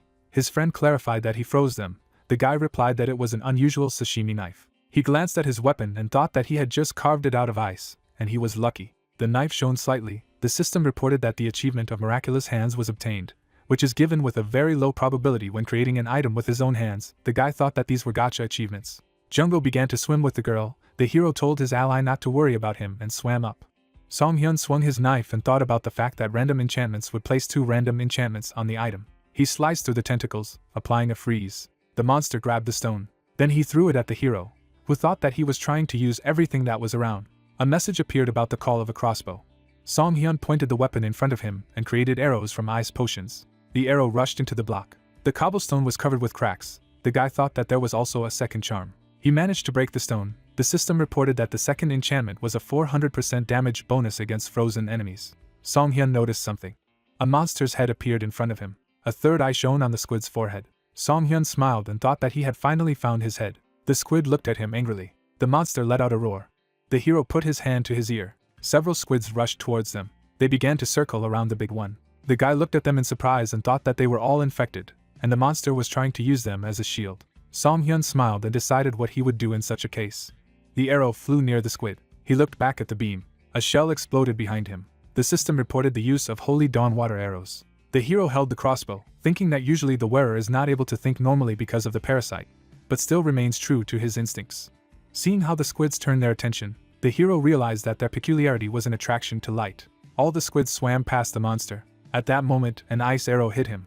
Song-hyun rushed to him and said that he could see everything clearly now. The guy smiled and said goodbye to his opponent. He struck several blows and slashed the monster. A system window appeared in front of him. The hero thought that the monster was finally dead. The system awarded him 12 points. The guy wondered why he got them. In the next second, the system opened many windows, awarding the guy a lot of points. He looked at it in confusion. I don't understand what's going on, because he doesn't get points for killing monsters. Song-hyun looked around. The parasites began to come out of the squid. The guy thought that everything was counted as a treatment for parasites. Reports of achievements surrounded him. He thought that it must have been worth it. Song-hyun emerged from the water. Then I went up to the ice floe and asked him how the family was doing. The man turned pale, looked at him with a sickly look and said that he was very glad that the guy was alive and well. But the hero called him useless. Later, they ended up on the shore, a man and a woman running to him asking if they were okay. The woman in tears turned to the hero to him, asking for help. Song-hyun noticed something. The girl was trembling. The guy thought that maybe he came too late. The moon towered over the red forest. The man asked if everything would be all right with the girl. Touching the child, the healer said that she had hypothermia. He took the branches and said that they needed to warm her first. He would make a fire, and they should wrap her in a blanket. Jungo looked ahead and told the hero to look at the sky. The clouds blocked the light of the stars. The guy said that it seemed to him that it would rain soon. Barlik was holding the girl in his arms when Song-hyun asked how far the city was from here and replied that even the shortest drive takes about 2 hours. The hero looked ahead and said that they would not have time to get there in time, offering to take shelter from the rain in the forest. The group walked along the forest. Song-hyun glanced to the side and thought that this was the red forest. Jungo pointed his finger at the color around him, and the man replied that the animals were also red, even the people who lived nearby were affected by it. The interlocutor introduced red hair, saying that in tragedy, everyone is born with it.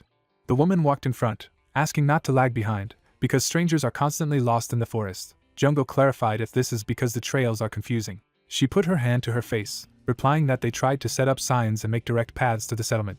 But nothing worked. The wizard said that there were strange forces in the red forest. The hero stopped. He stared ahead and told no one to move. The healer summoned a silver azure dagger from his inventory. Then he put it in front of him and told the unknown to stop hiding and go out. Someone smiled, noting what he noticed. The man came out from behind the bushes. A girl jumped down from the tree. The person holding the child shouted that it was a Red Road gang. After presenting the gold, he said that these bandits were stealing items and bags of travelers in this forest. All the gang members were red-haired, and they were robbing only people with a different hair color. Jungo looked at his interlocutor, hearing that they still accepted dyed ones, thinking that they should be called a circle of gingers. The bandit took out a knife and said that he knew there was a healer among them. He didn't care about the others. Song-hyun looked at him saying that if they wanted to take the healer away, then one of their men was injured. The redhead shouted at him to shut up and do as he said. Frowning, Song-hyun thought that they were short on time, and they were not helping. He needed to quickly get rid of the bandits and find a safe place. Suddenly I was surprised at my own thought about a safe place. The attacker was surprised when the hero asked for forgiveness and said that one of them was now sick. He smiled and said that they would like to use their hideout for one night. Song-hyun raised his finger and said that it would rain soon. Jungo pulled his parents away when the thug shouted if he really thought they had an inn. The healer smiled and said that if they let them stay, then they wouldn't report them to the Adventurers Guild. The bandits were annoyed. They rushed at him. The girl picked up the knives and told him to try to hand them over if he survived. The hero dodged the attacks. Then he intercepted his weapon. Songhyun struck with the hilt. The swing of the second opponent passed near the face. The hero pushed him away with his foot. The redhead held his stomach and asked why he was so fast. The girl said that he was definitely using some skill, suggesting to use something. The guy tore up the scroll and said that he was finished. The hero is entangled in magical chains. He looked at them and thought that these chains were limiting mana. The bandit rushed to him again and said that he was nothing without his skills. The chains began to crack. Songhyun broke the shackles, noting that he was not using mana. Then he hit the guy in the face. The girl looked at him in shock. The hero turned to her. He smiled and clenched his fist. The birds flew away from the loud sound. The bandits folded their hands, apologized and said that they would bring them safe and sound to their shelter. Later, they appeared to be at a cliff. The bandit said that this was their hideout. A symbol lit up under his hand. The boulder moved away. Songhyun was behind. There were sick people lying on the ground. They said that they had a stomachache, a headache, and so on. Jungko covered his mouth and said that they looked sickly. The hero asked if that was why they needed a healer. The bandit nodded and replied that everything was fine. But suddenly they all started having pain. He didn't know why. Seeing how his comrades suffered, he thought that the healer would be able to cure them. The girl looked into the stolen when she heard the question who asked who all these people were. A man who introduced himself as Mr. Rosent came out to them. Looking at him, Songhyun thought that it must be the leader of the Red Road gang. The man held the cloak, saying that the comrades were only looking for a healer. Jungko stood up in front of the family, hearing that there were too many people to see, and asked what happened. The girl scratched her head, wondering how he could tell him that they had been beaten and had to be brought here. The healer smiled and said that he had beaten them and they offered to shelter them. The hero took his hand aside when the interlocutor said that they were wanted in the city, so they could not really accept strangers. The guy asked not to worry, they would not inform on them. He raised his finger and said that he was a healer. Songhyun pointed to the sick and said that he could heal them. The leader of the bandits looked at him as he said that in return, he wanted them to let them spend one night here. He lowered his head and said that he must be a mighty traveler since he himself had come to the rogue's hideout. Then he looked at the hero and asked him to promise not to create problems. Songhyun put his hand to his chest, making a promise, and thought that it couldn't be that this guy was a real leader. Imagining a man at something green, he wondered where the real one was. Rudy was asleep. The hero put his hand on the woman's forehead and thought that there was no fever, as well as signs of physical injuries. His eyes lit up, and he wondered what would happen if he used his observant gaze. A window of the system appeared, which said that her condition was abnormal, panic, clouded mind, phantom pains. Jungko put his hand on his belt and asked if he had found anything. He replied that it was phantom pain caused by mental damage. Imagining the knight on his knees, Songhyun mused that phantom pain meant pain from a lost limb as if it were still there. But in Azul, the word meant painful sensations even when the body was fine. Examining the patient, the hero said that phantom pains do not damage your endurance, but harm your sanity. Over time the pain intensifies and causes more and more harm to the mind. Rodent looked at him, hearing that phantom pains have no definite boundaries, so they are even more difficult to treat, and asked if this meant that there were no methods to heal them. Songhyun stood up and replied that they needed to get rid of the cause of the phantom pain. Raising his finger, the hero said that at the moment they were suffering from excessive mental damage, so they would need mental and calming potions. Songhyun looked down and said he could make them, but finding the right ingredients was quite difficult. Jungko pointed to the cabinet and asked if these ingredients would work. The healer came up to him and told him that there seemed to be herbs growing in the red forest, and they were all red. Looking at the shelves, the hero listed the plants that he saw in front of him. After that, he took the branch in his hands and said that he could use all this in the preparation of mental potions. Rodent exhaled when asked how many of his men were capable of moving around now, and he replied that there were about 25, including him. Songhyun put his hand on his shoulder and said that they would be enough. Then he smiled and asked to take his people and find as many herbs from this list in the forest as they could. It was raining outside. The guy and the girl were outraged and shouted that they did not touch him, only because he was a healer. How dare he tell him what to do, demanding to leave. Songhyun looked at them with a smile, thinking that they had become more talkative. The bandits went to collect herbs. There were ingredients on the table. Jungko asked how he knew so much. The hero showed the diary and said that this was all his experience. He kept notes about cured patients and new facts that he found.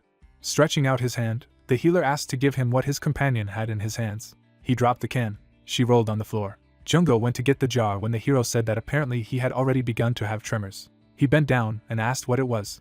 He showed the beetle to his friend. The hero looked at him and said that it was a scarab. His comrade asked if these were the beetles they had met in the ancient dungeon, noting that the place was terrible. A few more lay aside. Jungko added that there were a whole bunch of them. A system window appeared that the hero used the skill of observational gaze. Examining the beetle, the hero saw that this scarab was in deep hibernation. It could wake up in certain conditions. His friend threw the find away when he heard that it was a petrified monster. Song-hyun touched his chin and said that if someone collects them, they wouldn't leave them lying on the floor like that. And it's impossible that scarabs live here, asking a friend to dig up the ground. Junggo was visibly worried and asked why. He replied that he would understand when he started digging. There were even more beetles in the ground. The healer sat down and said that he knew so. He took the earth and said that perhaps the whole cave was made up of scarabs. Song-hyun brought the ground closer, saying he had a few questions. It was raining. The vials were filled with potions. The hero said that it was good that they found fresh ingredients. Then he raised his hand and said that the constant acceptance of potions was the most important part. The interlocutor thanked him.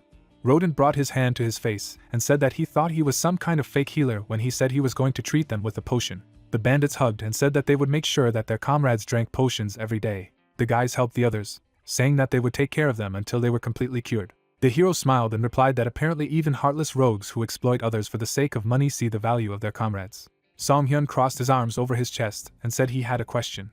The healer looked to the side, saying that phantom pain is a rare abnormal condition. He then introduced the monsters, saying that it was at the highest level among mental states and could only be subjected to it inside the most dangerous dungeons or in the most infected parts of Azul. Rodent was very nervous when the hero said that suddenly this happened to a lot of people in an empty shelter. It makes no sense. The hero looked at him with a smile, noting that this is impossible only if they do not hide something. Keeping his hands in his pockets, Song-hyun said he began to suspect them from the beginning.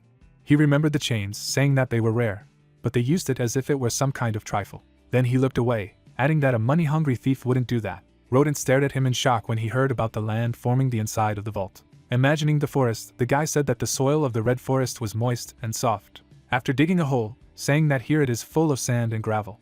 He said that this cave seemed to have moved here from another place. Song-hyun hovered over the interlocutors and told him to tell him the truth. Who are they? Rodent closed his eyes and agreed to tell. He looked down and asked if they could do him a favor after they had listened. Song-hyun looked at him and replied that he would make a decision when he found out what was going on.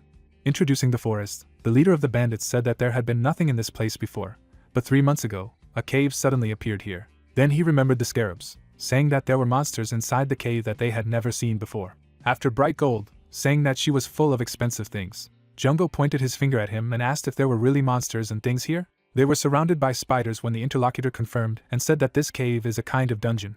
The hero looked at him in surprise and thought that somewhere before he had heard about wandering dungeons. Song-hyun lowered his eyes. Imagining people in a magic circle, the hero reflected that ordinary dungeons exist exclusively in other dimensions, and it is impossible to enter them without a portal. But there is one exception. Imagining a monster in the city, the guy thought that for some reason, an entire dungeon had once appeared in the middle of the continent, and this was a wandering dungeon. The guy frowned and thought that the last time such a thing was seen was several hundred years ago. He looked at the leader and said that the scroll must be one of the items they found here, who replied that he had never seen such an item, so he was happy. But things took a bad turn when their young people found the anti-magic scroll. The bandits approached people on the street. They got into a fight with wizards in the city. The girl tore the scroll. Since they usually cannot defeat the wizard on their own, they bowed down. But that day was different. Darkness gathered around the robber. The robbers loomed menacingly over the man. Song-hyun folded his hands and said that they had completely destroyed them. His companion added that it was impossible to use a spell in the area of anti-magic. Rodent looked down and said that it was a historic day for them. They had a lot of grudges against the mages. And the problem was that they had started looking for items in the caves even more. He remembered how the girl, pointing to the side, said that she had found something. The others smiled at the kid that if they use it, then the wizard will be finished, and they will even be able to blow up the whole city. The guys looked at him in surprise. He covered his face with his hand and said that he did not know what they had found, but they were already out of their minds. Then he glanced at his interlocutors, asking them to stop them. Jungko scratched his head and asked what they would do. The heroes replied that he didn't like mages either. Song-hyun remembered his comrades saying that he did not want to see the fall of the city that he had just saved. The hero smiled and asked where the real captain of the gang was. Shadows were visible on the ground. The guy asked if he understood correctly that they first needed to defeat the hidden officers and the captain. Jungko looked around the room and asked where the room they had been told about was, because everything was the same. The hero pointed to his eyes and said that it was not so difficult to find her. He used the skill of observant gaze. His eyes began to glow. The guy was looking at the walls around him. The hero saw a magic seal on the wall. Jungko began digging after hearing about the entrance. Beetles fell from the hole. Jungko pointed to the magic circle and said that he thought it was the entrance, not understanding how they could get inside. Song-hyun materialized the sphere and said that he knew one way. The bandit raised his head and asked what the noise was. The wall began to crack. The hero burst inside. Everyone jumped to their feet, and he said it was a pleasure to meet him, and they said why the hell he was being nice as if nothing had happened. The bandit drew his blade and asked how he had found them. Songhyun rushed towards them. The guy struck quick blows. The girl flew away. The hero approached her and asked her to help them find their captain. Songhyun glanced to the side when someone asked if he was there to see him. Someone's footsteps were heard. The man put his hand on his belt and said that he did not recognize his face. Songhyun turned around and said that he had been told that they had found something dangerous in this cave. The leader looked at him and asked again. A smile appeared on his face. The hero looked at him in surprise when he asked if Rodin had told him everything. He rubbed the back of his head and added that this old man seemed to be really frightened. The guy did not understand such a reaction. The bandit looked at the hero menacingly and asked if he had said that he could die if he pretended to be who knows what. Songhyun lowered his eyes. Debris scattered from the explosions. A clenched fist moved forward. The hero dodged the blow of the red-haired man. Jungo watched their fight and said that this fool was demolishing all the supports. Large stones fell down. The brunette swung the knife, leaving a mark, and then threw it at the bandit. The guy grimaced as the blade plunged into his arm. Songhyun pointed his crossbow forward and thought that he should just keep his distance. Lefany opened his mouth and screamed. Then he abruptly pulled the knife out of his hand. Throwing it away, he rushed towards the enemy. The healer frowned and wondered if he had gone ahead. The redhead gritted his teeth. A bright arrow struck the stone. Moving in a zigzag, the bandit approached the hero. Looking with shining eyes, the brunette thought that he was fast. Jungo ran towards them with a shovel, shouting that he was here too. Swinging, he hit the bandit in the face with a shovel. Blue lightning surrounded the weapon. A bright glow surrounded the bodies of the guys. Songhyun frowned and called out to his comrade. Jungo was holding a shovel from which lightning was emanating, and the hero assumed that it was a reverse flow of mana. The man stepped forcefully on his chest. Frowning, the guy with the bandage ordered to drop the weapon and surrender. He put his foot on the brunette's throat and threatened that otherwise he would break his neck. The healer smirked and said that he would regret it. The system reported the creation of an arrow from a small mana potion. 3 shining arrows flew forward. The silhouette disappeared in a dazzling glow. Surrounded by lightning, he frowned on the hero's name. The system reported that he used the ability to counter mana, due to which he has a strong resistance to mana. Contact with it causes an explosion. The guy looked at him with blue eyes and thought that he knew that he was opposed to mana. Looking at the opponent's silhouette, he reflected that opponents of mana are born with strong mana resistance. He takes half the damage from normal skills that require mana. Looking carefully ahead, Songhyun understood why he was in opposition to the magi. Lefany looked at his palms and asked what he had just done. It didn't hurt at all. There was a red artifact above the guy's palm. He asked if he didn't understand. It was a magic arrow. Holding a shining diamond, the healer said with a smile that he was a magician. Lefany stared at him in shock and asked, could it be the emblem of the Manhwa Tower? He removed his leg from his victim's neck. Rushing at the brunette, Lefany shouted that he was a magician.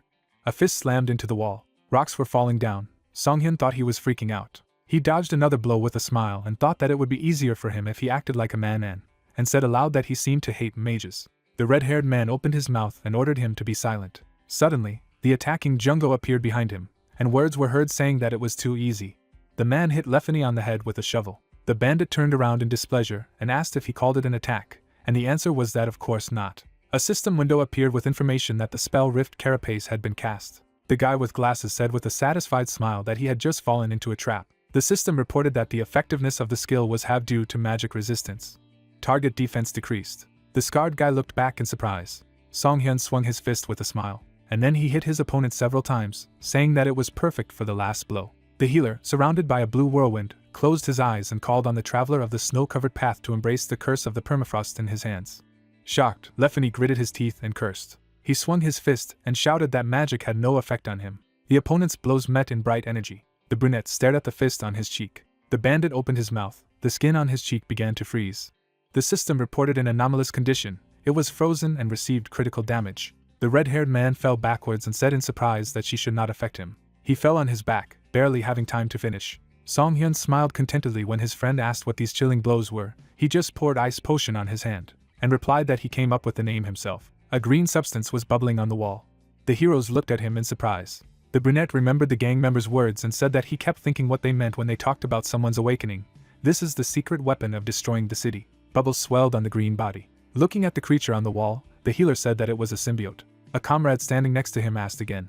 Songhyun looked ahead and said that it was one of the parasite monster species. He imagined a man possessed by a huge insect and said that if you put this creature in a person, you can get a super strong soldier. With such help you can calmly conquer cities. Songhyun's eyes glowed blue. Looking at the green cocoon, the hero said that it looked like it would hatch soon. The system window stated that the cocoon of the Gordius larva was in the process of hatching. The parasite was able to control the minds of living beings. Jungo pointed his finger at the monster and asked, "Why don't they take it for themselves?" The man opened his mouth in amazement when his friend offered to act, but then not to blame him, When this creature begins to consume his life, memory, energy, and so on, the symbiotes ask a very high price for their gift. The brunette took out a crossbow when someone shouted from behind. Opening his mouth wide, the man shouted that they were fools. Lefany attacked them from above, swinging his leg. A powerful blow broke stones. Jungo clutched his shovel and exclaimed that they were joking. He had already come to his senses. The frowning enemy was breathing heavily. Standing in front of the green cocoon, the hero heard that with this power, he would be able to defeat people like them with one finger. The guy took a scroll out of his inner pocket. Tearing it apart, Lefany yelled for them to stop their futile attempts to stop them. A purple magic circle appeared under the hero's feet. Jungo was surrounded by pixels and screamed that he was disappearing. An artifact began to appear in Songhyun's palm. He said that it was a teleportation scroll. The thrown object bounced off the floor. The heroes in the magic circle disappeared. The same shining portal appeared in the red forest at the entrance to the cave. The heroes appeared inside the magic circle. Touching the ground with his foot, the guy said that he got rid of them very easily. Standing near the entrance of the cave, Songhyun said that he was playing for time to let the larva hatch. The comrade asked what they should do. Standing in the rain, the brunette closed his eyes and replied that while he was there, it would be difficult to destroy the parasite. He offered to finish it off quickly. Jungo scratched his head hesitantly, and said that killing was the last resort, and suggested that they look for another option. The healer looked down and thought that he had forgotten what a pacifist he was. Stepping inside the cave, the hero said that they would then wait. He smiled and said that everything would go smoothly very soon. Lefany approached the cocoon. He winced, touching his head, and cursed. At his foot was a bottle with blue contents, and he realized that it was a mana potion. Picked it up. The red-haired man thought that theoretically, with this, he would be able to speed up the hatching process. He splashed the potion on the symbiote, and thought that it was worth hurrying up to destroy the city. A parasite silhouette appeared inside the cocoon. The guy at the monster froze when he heard the scream. Turning around tensely, the leader realized that these were the screams of his men. Outside the secret room, the man was running quickly down the corridor. In front was Songhyun standing with his back to him. The leader was surprised to see his comrades lying on the ground. There were tears on the red-haired guy's face. Lefany furrowed his eyebrows angrily, recognizing Rodent. He swung his fist, angrily asking what he had done to them. The hero stopped him with his fist. Grinning, he mockingly said that he had done it to them. The scarred guy looked at him in shock. Imagining the monster doused with the potion, Songhyun asked if he used the mana potion. It strengthened the symbiote's ability to control minds. He was a rebel. He would not be harmed. He continued to hold the gang leader's fist and said that others could become disabled or even die. Lefany looked at them in amazement and asked if it was because of him. The brunette looked at him with a smirk and thought that although he had left a mana potion there, yes. He lowered his hand and said that he could help. He could cure everyone. He approached and said seriously that he would only do so if he left the city alone. Lefany furrowed his eyebrows angrily and said that he knew it would be so. The hero waved his hand to introduce the monster and said that he assumed that the symbiote was actually the boss of the dungeon. Imagining the buildings engulfed in flames, he continued that if the monster that possessed his body was freed, not only Kamar would suffer, but the entire continent. Songhyun touched his chin and told him to think carefully. The lives of his people were not worth it. The leader opened his mouth angrily, but then he gritted his teeth, lowering his gaze. He lowered his head and replied that he understood, and then asked to help them. Jungo peeked around the corner and asked if his comrade had finished. He was actually blackmailing him. The healer smiled, saying that everyone was alive. The guy with glasses looked at him and asked if he should deal with the symbiote first. Songhyun replied that if he got rid of it, the dungeon could disappear. There was a downpour outside the cave. The hero said that he would like to do everything quickly, but it was raining outside, and they had better than patience. Songhyun was bandaging his friend's arm and was asked that if it hatched earlier, to which he replied that Lefany had put up a barrier. Everything should go smoothly. Someone approached the symbiote. The man with a cunning look reached for the cocoon, while the hero continued that it would be good if some fool did not do stupid things. There were empty vials on the ground. Words were heard that the fire was quickly extinguished. Songhyun sat next to the patient and said that the pressing problems were over. Lefany sadly said that it was his fault. The brunette smiled and said that he was right. Rodent patted the leader on the shoulder and said that he did not do this on purpose. He turned his gaze to the hero and thanked him for the service rendered. Songhyun smiled sweetly. The flame of the fire was burning. The words were heard that here they were. A man ran up to them and said that they were already starting to worry. The healer asked how Rudy? Covered with a blanket, the girl was asleep, and the answer was that she had stopped trembling and had fallen asleep. Jungo said with a relieved smile that he was glad that everything was fine with her. The child was a precious treasure for the parents. The brunette turned to him, saying that he had something for him. He handed him a gray fragment, saying that he had received it after defeating the crab. The system said that it is a shard of an outstanding scarlet exoskeleton, health plus 15%, defense plus 15%, increases the chance of healing after hitting an attack with a water attribute, and the chance to activate the exoskeleton skill. The friend opened his mouth in admiration and asked if he was sure he didn't want to keep it. The hero confirmed that it was intended for those who fight on the front lines. Song Hyun smiled charmingly and thought that he wanted him to take more hits. Tears poured from his friend's eyes. The healer sat down on the ground. He remembered the system that surrounded him and thought that he had gained several achievements on his way here. He sat with his arms crossed in front of the information window, pondering what was the most important of them. The system reported that this is the embodiment of greed, awarded for receiving more than 10,000 points in a day. Song Hyun looked down with a slight smile. He pressed a button to accept the reward. A system window appeared with a point spat machine, which said that he could now use the vending machine from the status window. Obtaining a new item costs 1,000 points. They are updated at 6 a.m. Song Hyun clenched his fists in displeasure, realizing that the goods were not in the form of a lottery. He saw that the skill of ignoring orders was for sale today. The woman looked at the hero burning with anger, who thought, "Is this a reward for difficult content?" The brunette touched the system window and thought that 1,000 points every day is quite significant, but investing in good skills is worth it. The system has notified that a new skill has been obtained to ignore orders. Next, there were windows with rewards in the form of the extraction skill, inventory expansion, the stone breaker feature, and the completion of the wandering world, which gives the effect of strengthening in wandering worlds. The hero thought that he had received several more achievement rewards, and they also gave him an achievement for completing the dungeon. The foolish interdimensional traveler in the person of Jungo was asleep, and the satisfied healer thought that the wise interdimensional traveler ended his day by checking the achievements he had gained. The light reflected off the walls of the cave. The hero said that he should also sleep. He froze in fright as the cave began to shake. Jungo jumped up abruptly, not understanding what was happening. There was movement in the cave. The bandits looked at each other anxiously. The leader asked if it was an earthquake. Song Hyun ran up to them, shouting that this wasn't just an earthquake.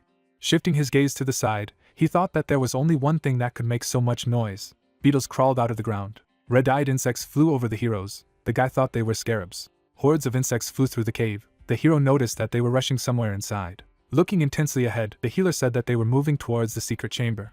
The disgruntled leader of the bandits said that there was a symbiote there. The guys quickly ran after them. Bugs flew around the dungeon. Song Hyun said that they blocked the entrance. A crossbow appeared in his hand. Leaving a bright trail, the arrow flew towards the scarabs. The red-haired man ran forward and shouted that the entrance was open. Suddenly, a scarab sharply wounded his arm. He stared furiously with red eyes. Lefany pinched the wounded shoulder and asked what it was. The hero replied that it was a rare monster, and quite a problematic one. A green beetle flapped its wings. A red system window appeared that a rare scarab had used supremacy. Many other beetles rushed towards him. They formed groups. In front of the entrance to the cave, a large green ball hovered. It is the core of scarabs, a spherical monster formed from a variety of insects.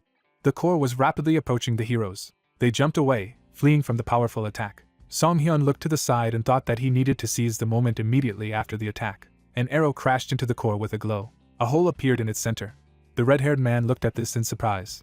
The hole in the core was closing, and he shouted that the monster was healing by devouring the other scarabs. Song Hyun smirked in discouragement, saying that this thing has a talent for healing. The bandit asked what he was happy about. Standing in front of the spherical monster, Lefany asked how to kill this creature, to which he heard that there was one method. Looking at the glow in the center of the orb, the healer replied that this monster was brought together with mana. They could defeat it by getting closer and using the undo skill, which was capable of countering mana like him.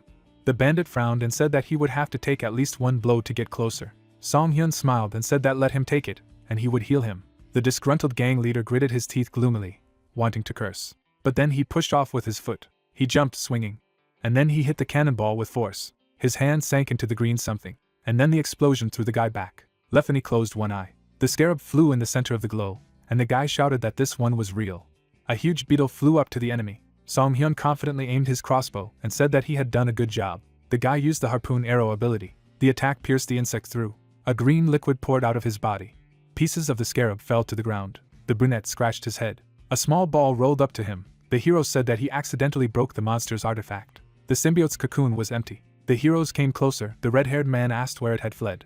The healer touched the torn cocoon and said that it looked as if it had just hatched. He looked intently ahead. He was holding a green stone in his hands. This is Gordian's Tear that completely heals the psyche. When used it will gain the effect of strong hallucinations. The red-haired guy opened his mouth and called for the captain. Lefany glanced sideways at the man behind him, recognizing Bill. Song Hyun looked at the guy and thought that he was probably one of the top of this gang, and said aloud that he was advising the leader to move away from him. He was already infected with the symbiote. Bill stared at them emotionlessly. The system reported that he was infected. The parasite successfully took control of the victim. The infected man smiled good-naturedly and said not to worry, he was perfectly fine. He remembered the monster's attack and said that when the creature rushed at him, his head was about to split, but he was able to keep control of himself. Lefany smiled enthusiastically. He patted the guy's hair and said that he had already begun to worry. The brunette looked at him carefully and doubted that he was okay. The healer was holding a crossbow and said that this did not negate the fact that he was infected. He advised him to run as far away from him as possible. Bill touched his chest with his hand and asked him to wait and listen to him. Suddenly, a green sword appeared in his hand. The hero looked at him in surprise, and he barely managed to dodge the attack. Shocked, Lefany opened his mouth. The healer looked at the remaining green footprint and thought that this was incredible. Bill smiled broadly and said that with this, they would completely destroy Kamar. He bowed to the leader with a smile and said that they had been dreaming of getting rid of these magi for so long. The eyes of the possessed man glowed green. He reminded him that this was the whole plan from the beginning. Lefany stared at him in amazement as he heard that since the parasite no longer controlled him, this was their chance. The palm of the infected was pierced by a flying arrow. Song-hyun held the crossbow and said with a smile that he was now sure. The red-haired man squeezed his arrow-pierced hand, and the guy continued that he was not Bill. Green Eyes frowned when asked how he knew so many symbiotes.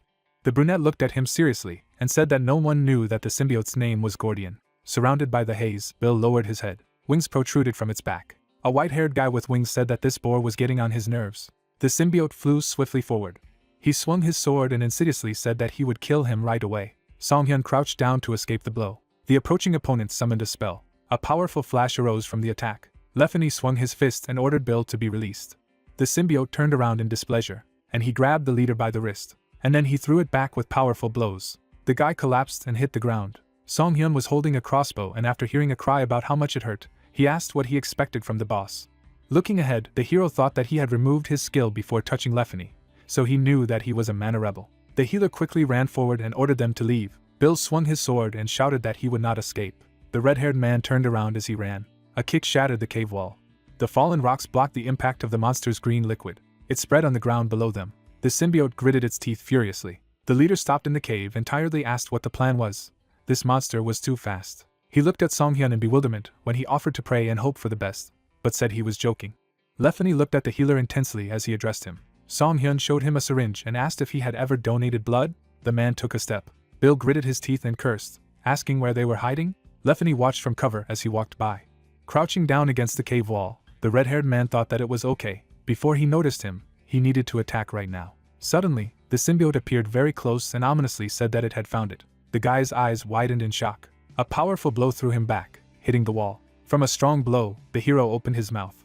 His fingers clutched a container of red liquid. Lefany threw it forward. The jar was reflected in the parasite's purple eye. The leader of the bandits watched with his hand raised. There was a bloody plaster on the crook of his elbow, and the monster thought that since he had a wound on his arm, it was the blood of the man opposing him. A lot of beetles flew to the whistle of the symbiote. With a huge swarm, they broke a container of blood. Lefany frowned and shouted, calling them names. Bill smiled slyly and asked, did he think he would be able to seal his skills? Taking out a shining green sword, the parasite insidiously said that unfortunately his plan had failed. The symbiote raised his hands with his sword, saying that he was sorry. Song-hyun held a blood arrow-loaded crossbow and mockingly asked if it had really failed. Arrows flew at the enemy. The wounded monster froze with his sword raised. An arrow pierced his neck. Song-hyun held a crossbow and revealed that the vial he had broken was filled only with the blood of a defective healer. Lefany smiled broadly and said that these arrows did indeed contain his blood. A dazzling glow hid the symbiote's body. The satisfied brunette threw the crossbow over his shoulder, saying what a pity. A blue liquid splashed into Bill's head. A bright blue flash appeared around him, and he screamed. The hero tossed the container, saying that there was no better mana potions. After catching her, he continued that for a guy who had absorbed the blood of the man who confronted him, beetles exploded on approach. Song-hyun looked down and thought that if he tried to squeeze the symbiote out of him, then the guy might die. The system reported an extraction skill that can extract a foreign substance. The guy's hand was surrounded by blue light. The guy controlled the skeleton's hand, surrounded by radiance. He turned his hand to the side. The bone palm copied his movement. The hero thought that he understood how it worked. A bone hand grabbed Bill's body, and then she took a huge insect out of it. The healer kicked him violently. He swung his knife at the monster. The symbiote frowned and asked to stop. Looking at him, the hero heard that if he spared him, he would make him stronger, and thought that he was using telepathy. The brunette looked at him and thought that he was using telepathy. Waving a knife, the hero replied that he did not need it, he was a healer. The monster closed his eyes and said that he would give information about the wandering dungeon. The hand with the knife froze. The symbiote trembled under the hero's foot and asked if he had any questions about this dungeon. If the guy left him alive, he would tell. Song-hyun looked at him and thought that he needed information about this dungeon. The monster lifted his head when he heard that the hero would listen to him. Introducing a huge dragon and a mage, the insect said that to create a dungeon you need power, Monsters need the power of the main boss, and people need the abilities of a sword master or archmage. In other words, anyone can create a dungeon if they have enough mana. Lefany watched the guy look at the monster and thought, what is he doing? Imagining the shards of the shattered mirror that the girl was holding, the symbiote said that the wandering dungeon was different. A power that transcended dimensions, the only entity capable of moving entire spaces, was a deity. The hero looked down and asked again, so the gods' stones were descending from the cave. He said that they had been silent for the last hundreds of years. Why now? The beetle replied that he had no idea. When he noticed the change, he was already here. Imagining a ball bending space, he said that moving one dimension into another in this way causes some harm to the dimension. He does not know what kind of god did it. Song Hyun pinned the monster to the ground when he heard that it was definitely not one of the good guys. Shifting his gaze to the side, the guy thought that if the wandering dungeons continued to appear, Azul might not be able to withstand the collision of dimensions and disappear. He imagined ghosts in the blazing flames and thought that this meant that the evil god wanted to destroy this world. The brunette looked at the monster and thought, how did such important information disappear? The healer removed the leg from the beetle's body and said that he did not expect anything, and this turned out to be valuable information. The monster bared its mouth, and then he quickly flew to the guy, saying that he had relaxed his vigilance. Green rays penetrated the hero's body. Lefany opened his mouth in amazement. The white-haired Songhyun looked up in confusion. The hero stared ahead in shock, hearing the order to obey in his head. Lefany sat holding on to his wounded stomach and called out to him. The healer's body was surrounded by a green glow, and a friend asked him to wake up. The silhouette of the monster hovered over the hero and said that he liked this mighty body. The symbiote's eyes sparkled, and he declared that he would destroy this world with his body. Opening his mouth, the healer said that he was incorrigible. Behind him, a bony hand reached out to the monster. The healer used the skill to pull the parasite out of his body. The skeleton's hand gripped the screaming monster. She pinned him against the wall of the cave, and the parasite asked the hero how he did it. He had to be under his control. Songhyun introduced an arrow bouncing off the head. It was the logo of the Ignore Orders skill, which enhanced mental strength and gave immunity to mind control abilities.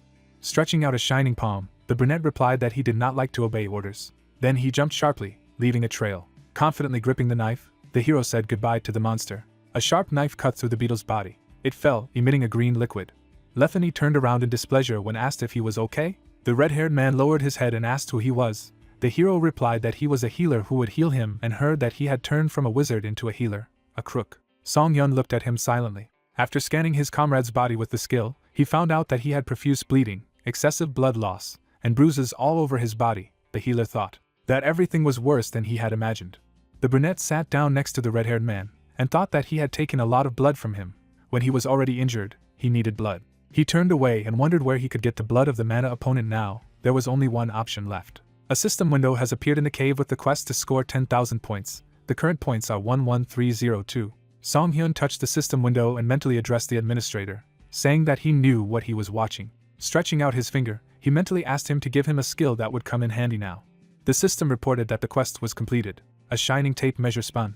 The hero's gaze became surprised, and he thought that this was it. The system window reported on the recycle skill, which returns the item to its original state, splits the prefabricated item into its individual components and triggers with 100% probability. The healer held an arrow with the blood of the opposing mana. He looked at the red arrow and thought that with this skill, he would be able to refine these arrows into blood again.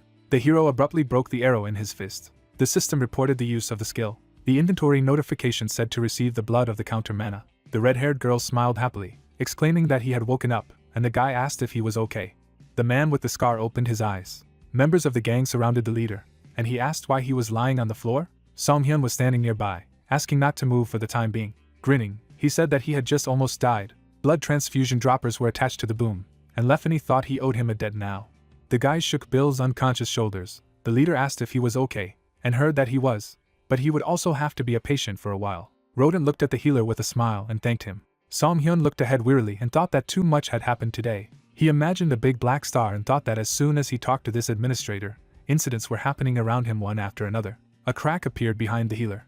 Suddenly the cave began to tremble and collapse. Cracks appeared on the floor. The bandit grabbed his girlfriend in shock and asked what was happening again, if there was another earthquake. A purple fragment appeared in the cave. The hero thought that he hoped that the death of the boss would entail the removal of only the dungeon of the cave, and the entire shelter would disappear. He resolutely looked ahead and shouted that the dungeon was leaving. It was falling into the crack between dimensions.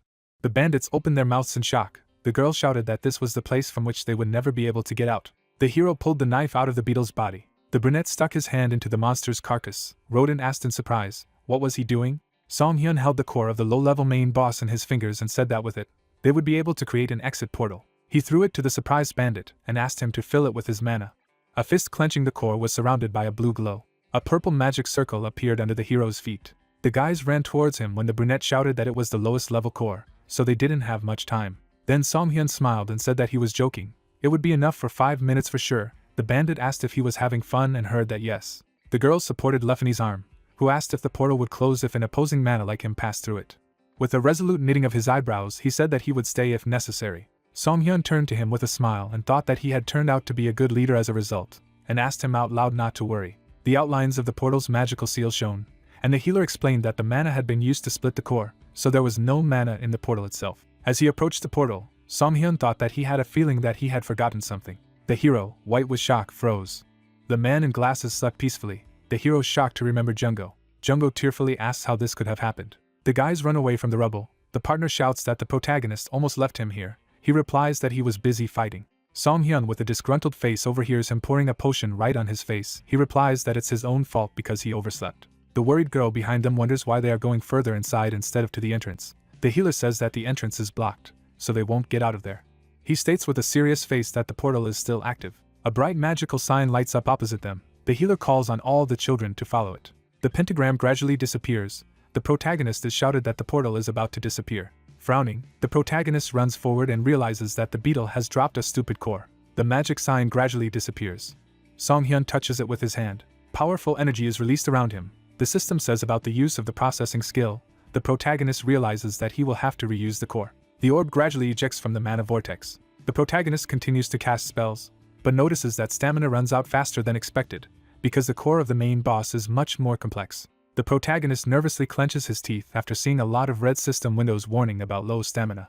He holds a purple glowing sphere in front of him. The system states that his stamina has already been depleted. Jungo and the girl look at him in shock. The system declares an abnormal state of fainting. A partner in glasses runs to his comrade in arms, who suddenly begins to fall. Not far from the fallen stones, a group of people is standing. The question is raised about what they have been dragging for so long. The fighter looks back at the blue magic portal and thinks that something has gone wrong.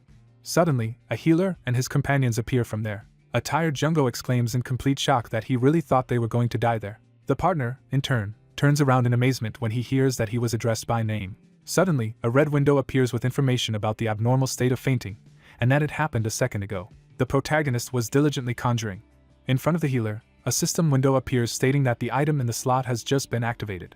The bright vitality brooch glows. The system in the window says that absorbing the buff activates an additional buff. Song-hyun calmly directs his hand with a pink orb. The pop-up says that stamina has been restored by 45%. An image of a white card with a diamond drawn on it appears. The guy claims that they got out thanks to his crystal enhancement card. The healer thanks his assistant with a slight smile. Jungo smiles broadly and declares that he is happy to help. After a while, a group of children sits near the trees. Others carry firewood from the forest. The main character asks the interlocutors if they are related to each other.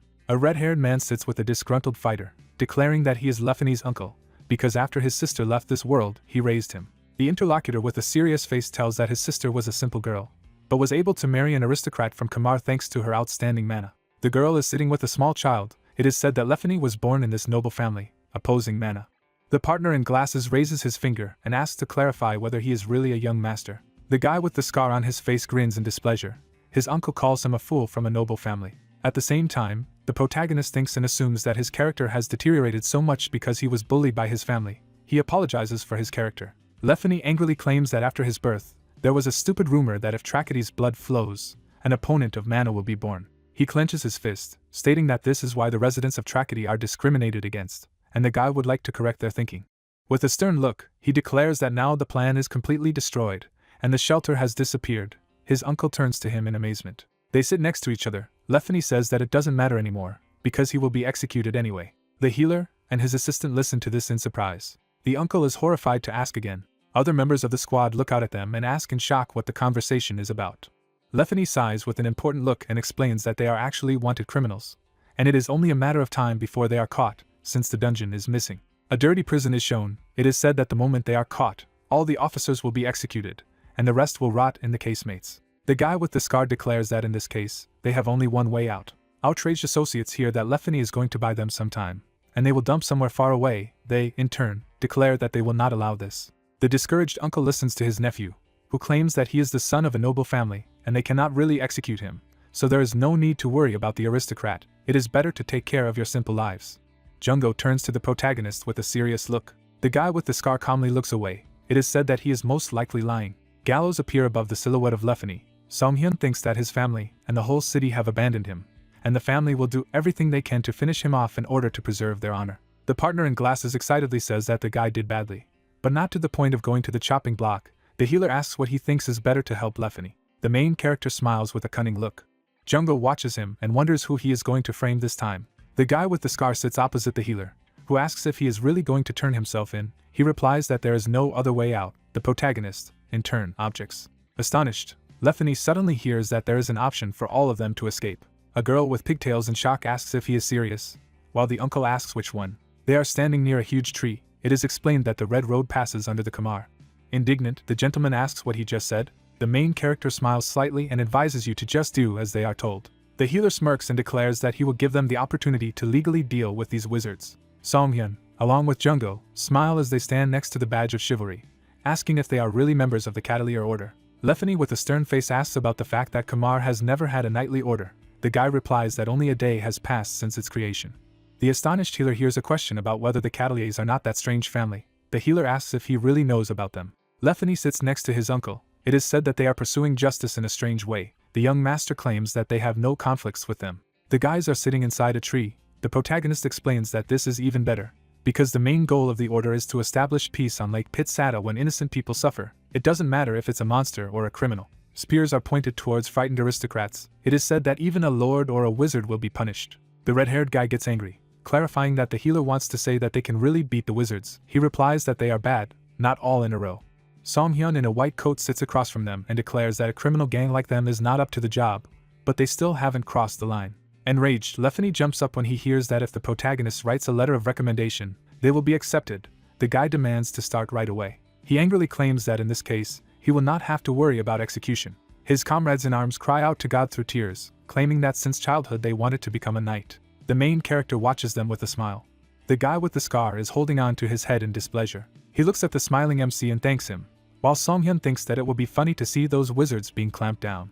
A group of guys are walking through a dense forest at dawn. Lefany asks that he will now go to Tragedy. The protagonist replies that he is, but they will stay there for a few days and find transport. They are told to be careful, because there is a bad situation there. A window pops up that you need to score 12,500 points. The protagonist sees this notification and thinks that this time it is necessary to score so many points, and an additional reward